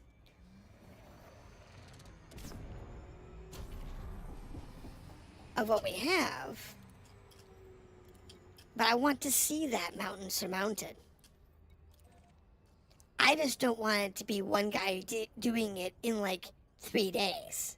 Because he has 30 carriers, loaded up with all the right resources on day one. And just bam, bam, bam, bam, bam, bam, bam. And be able to just continuously mass build.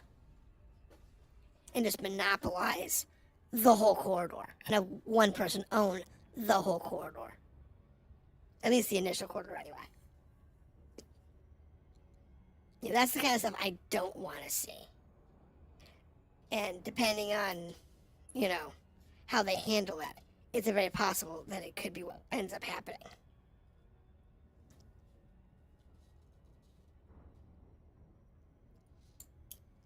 Which would be a shame.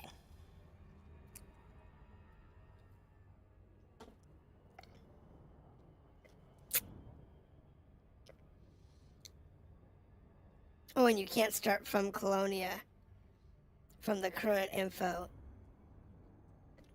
That's the problem to me as well.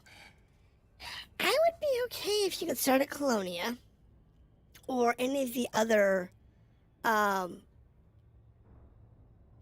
stationed outposts. So, like, there's one up there by NGC 7822, is a research station.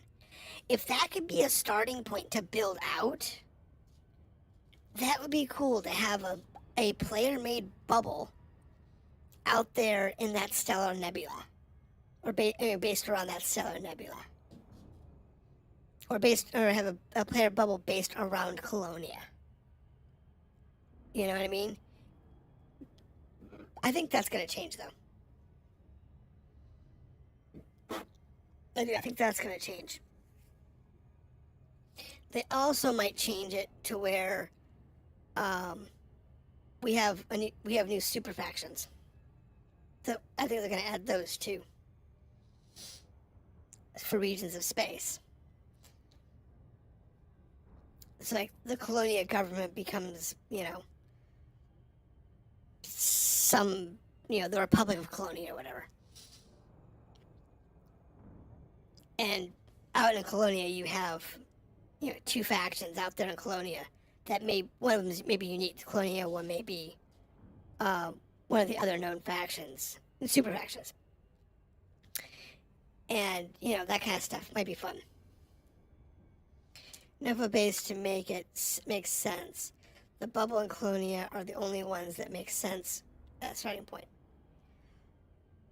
Yes. I will agree with you there.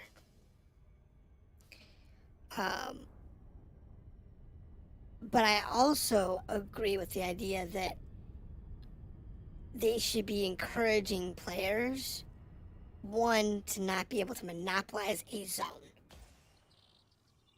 You should not be able to have players, like I was saying, monopolize, let's say, the area around the bubble. So if there's, we know how many systems are on the bubble. We know the bubble is about 1,000-ish light years across. But we also know that somewhere around a third of the bubble isn't colonized at all. There's a lot of systems in there that aren't colonized at all. Mostly on the fringes of it, but there's still a lot of them in the bubble that aren't colonized. Missed that spot.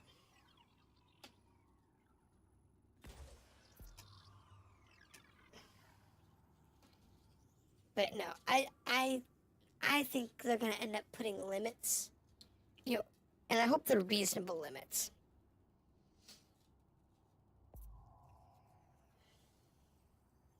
on how fast number of systems you can have, Complete.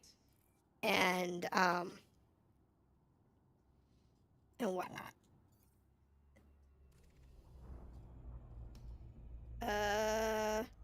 We are not chasing bacteria in the dark. That is not happening.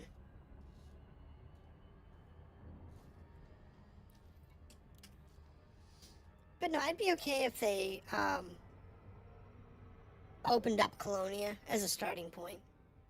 And I think they might. I think they might actually do that.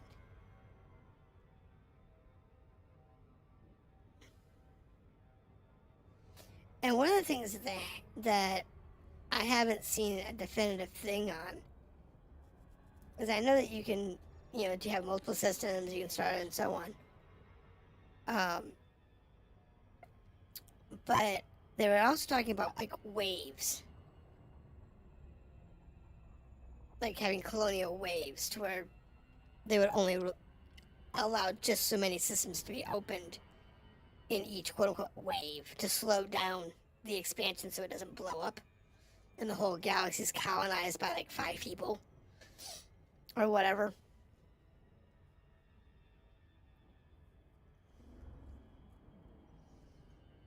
So there is that they were talking about as well. And I have to find mold in the dark. Really? This is gonna stink.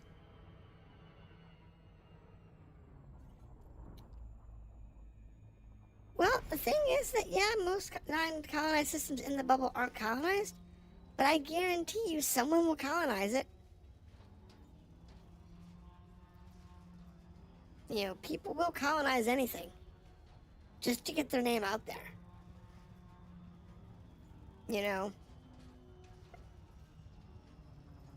Dude wants to have his own planet, doesn't care what it is, doesn't care where it is, but wants to have it.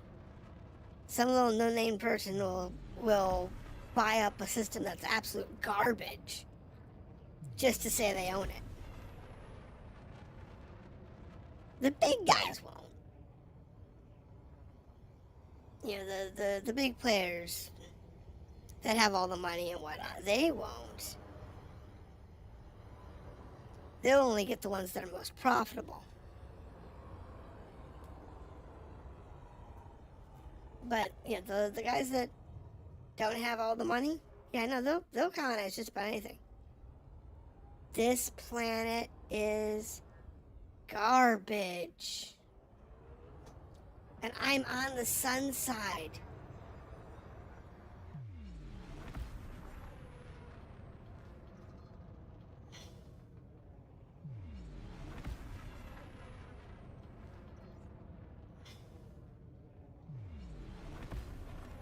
I might just land and leave the damn bacteria alone.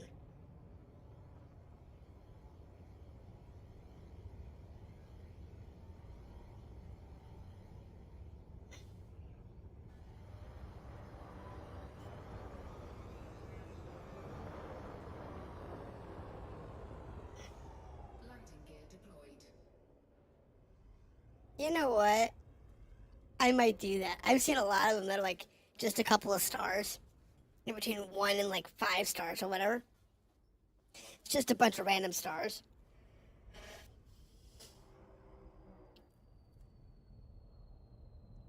That there's no value to it, but gotta be funny. Flyest Mola, how are you doing today? In this case, nothing might be better than something. Exactly. I don't know if it'd be worth your time to colonize a star system that has just a couple of stars in it. But if systems go up, super super fast, with people are just like snapping them up, and they can have as many as they want, the guys who can't afford to buy quickly aren't going to get good systems. They're just going to buy a system they can just put their flag in it and say, "I got one."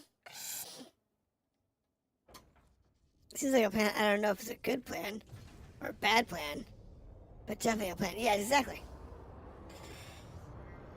I am ignoring this planet. As far as I'm concerned, this thing can keep its bacteria. And since bacteria is usually like, only about 1 million or so anyway, it is not worth the absolute migraine that is required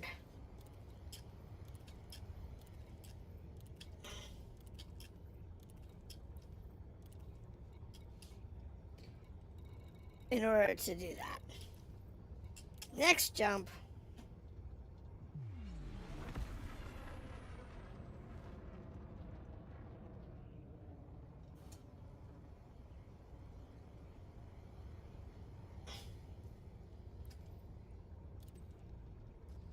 Frameshift drive charging.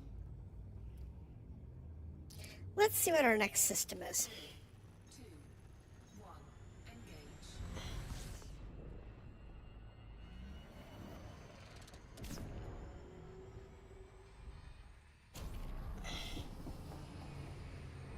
Frameshift drive charging.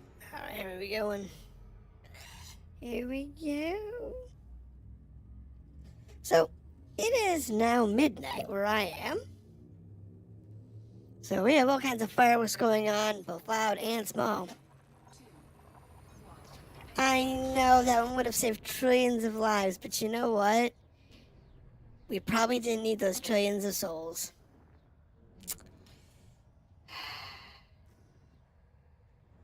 It's bacteria, and I know it would probably save trillions of lives, but System scan complete. let's find one that's actually more interesting. Fuel scooping. Let's colonize this star. It is exactly 1 star.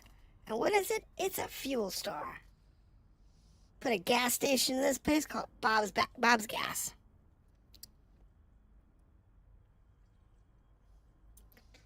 We'll put a Bob's Gas station here. There you go. I want to put in just a little outpost, the smallest outpost you can fit. That's got a small, medium, and large pad on it. Go with a small outpost has got all 3 pads on there. Put one in every single star system that has just stars in it, and call it Bob's Gas Station. Cannot comply.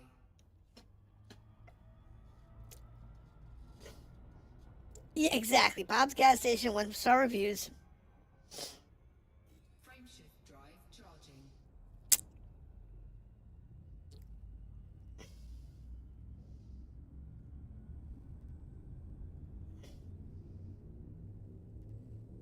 Silly little stuff like that. 4, 3. See, to me, that would be funny. I would own a chain of gas stations throughout the galaxy.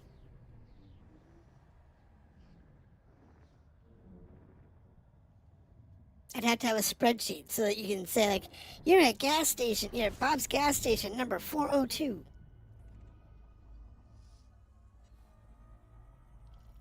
This one has been researched. Fuel scooping. Some poor soul mapped all these stars.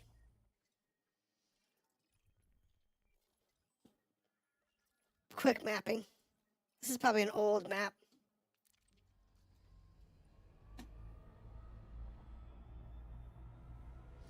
Cannot comply. Frameshift drive charging. I'm looking for something cool before I get offline tonight. Man, I think that'd be funny. Ready to engage.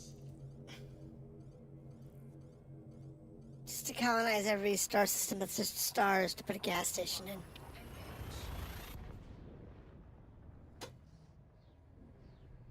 Be great. Great comedy.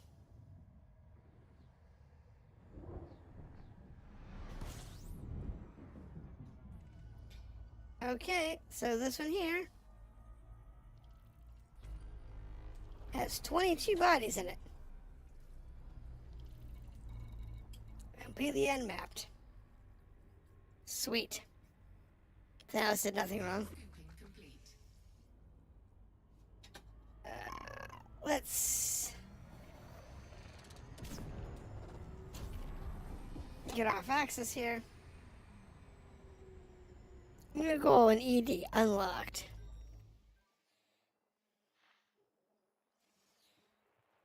Let's torment people.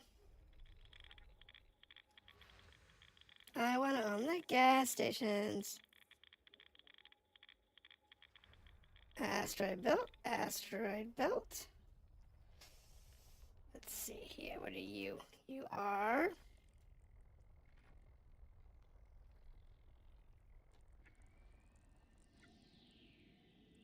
You are what?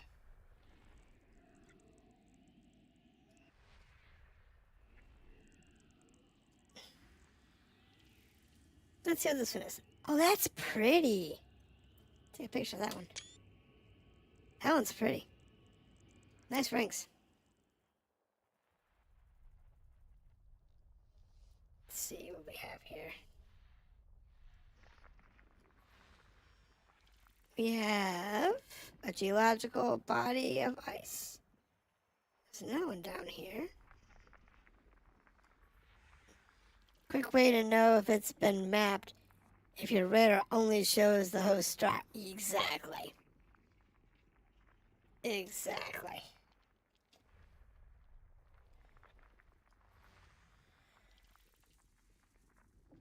If it only shows stars when you do the system scan, it is not a mapped star system.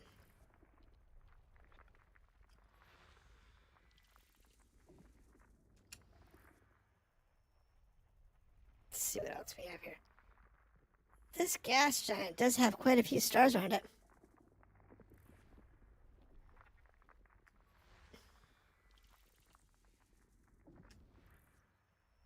Alright. Looks like a lot of these are probably landable too.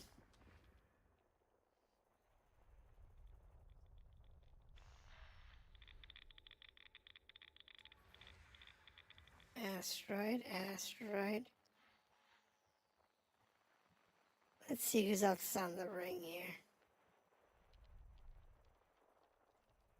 There's some more asteroids. Okay, this is going to be a gas giant, I'm sure.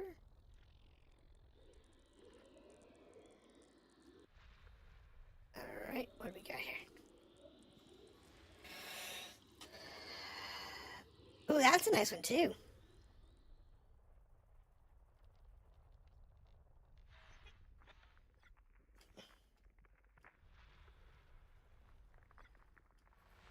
What do we have here? Not bad.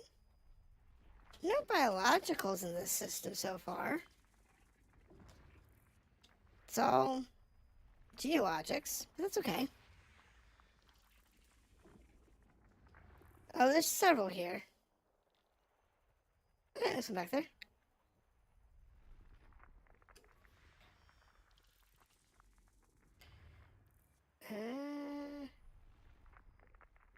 Oh, maybe I did.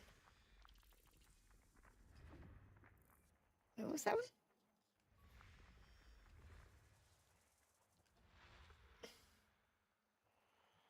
Is there another one around here? No, doesn't look like it. Here.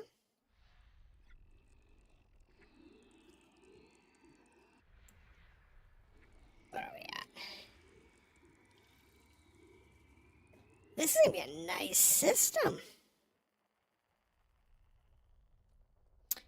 Proposed ring planet cluster. I'll find it.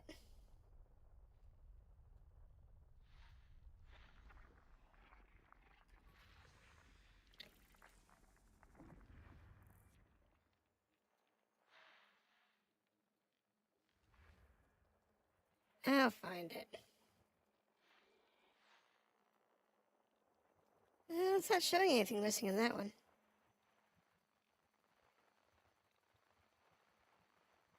I do have... There it is. This is probably the one you're referring to.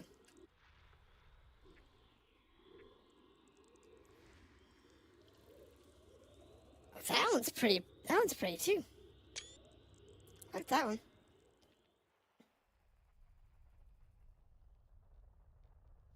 Get back to the ice bodies. Or rocky body. Ice bodies. Not bad. Let's see here. What else we got?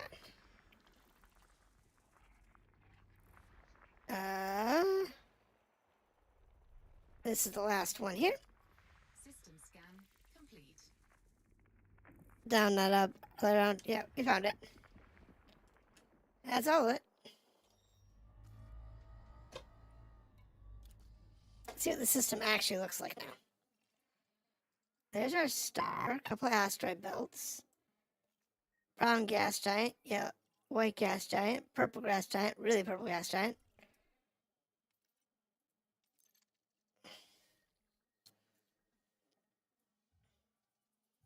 Well, that's interesting. Don't really see this ring. Let's see the asteroid belt.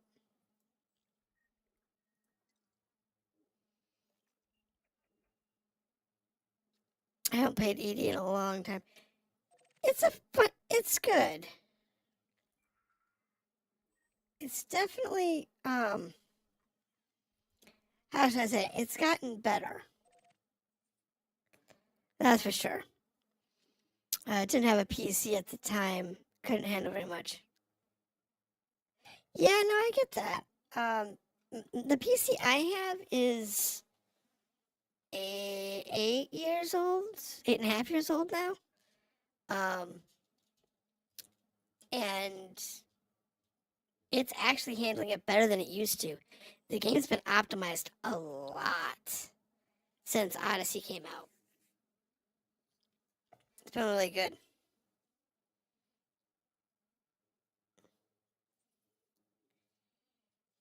You know, I run this thing usually on Ultra. 8-year-old machine. Now it was nearly top of the line when I bought my machine. So based on today's standards, it's probably lower mid-range at best. You know, graphics card's a 1080. I mean, it's not a good graphics card by today's standards, but it is beautiful. If you don't have Odyssey, right now it's still on sale on all the platforms, so you can pick it up. But you'll pick up right where you left off. I'm a sucker for being able to interact with things on a ship. Yeah, it's a good thing. I like this thing. I like the game. But yeah, no, it's good.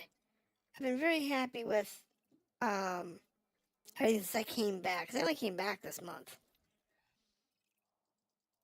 This is actually a decent system to scan.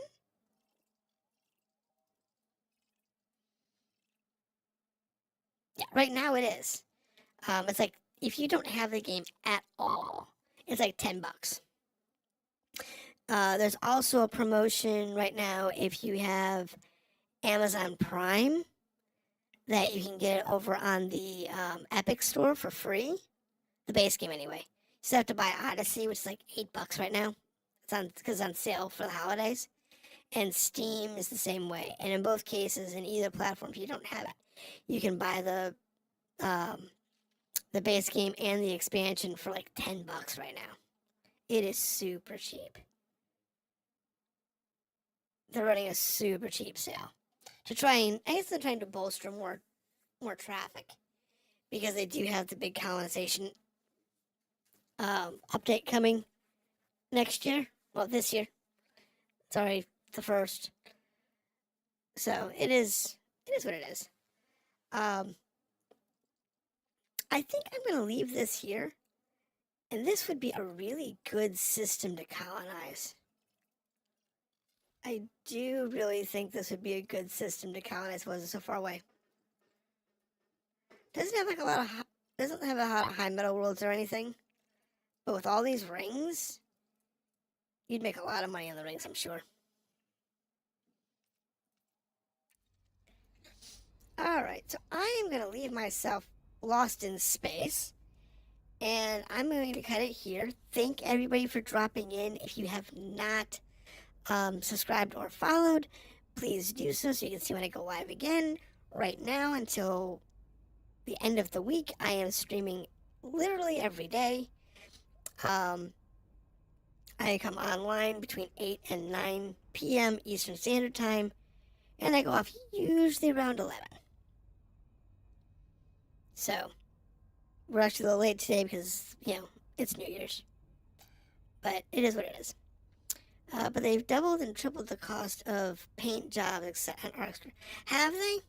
I haven't noticed. I didn't. I mean, I knew they had them, but I never bought anything off the ARC store until this year. I own a Mandy. Obviously, I bought it off the ARC store because it's not available for every player. But, so I bought a couple of ships off the ARC store to try and get myself re-kick-started. But it wasn't really necessary. If you're going to do it, I'd say buy one. Get like a T8 or a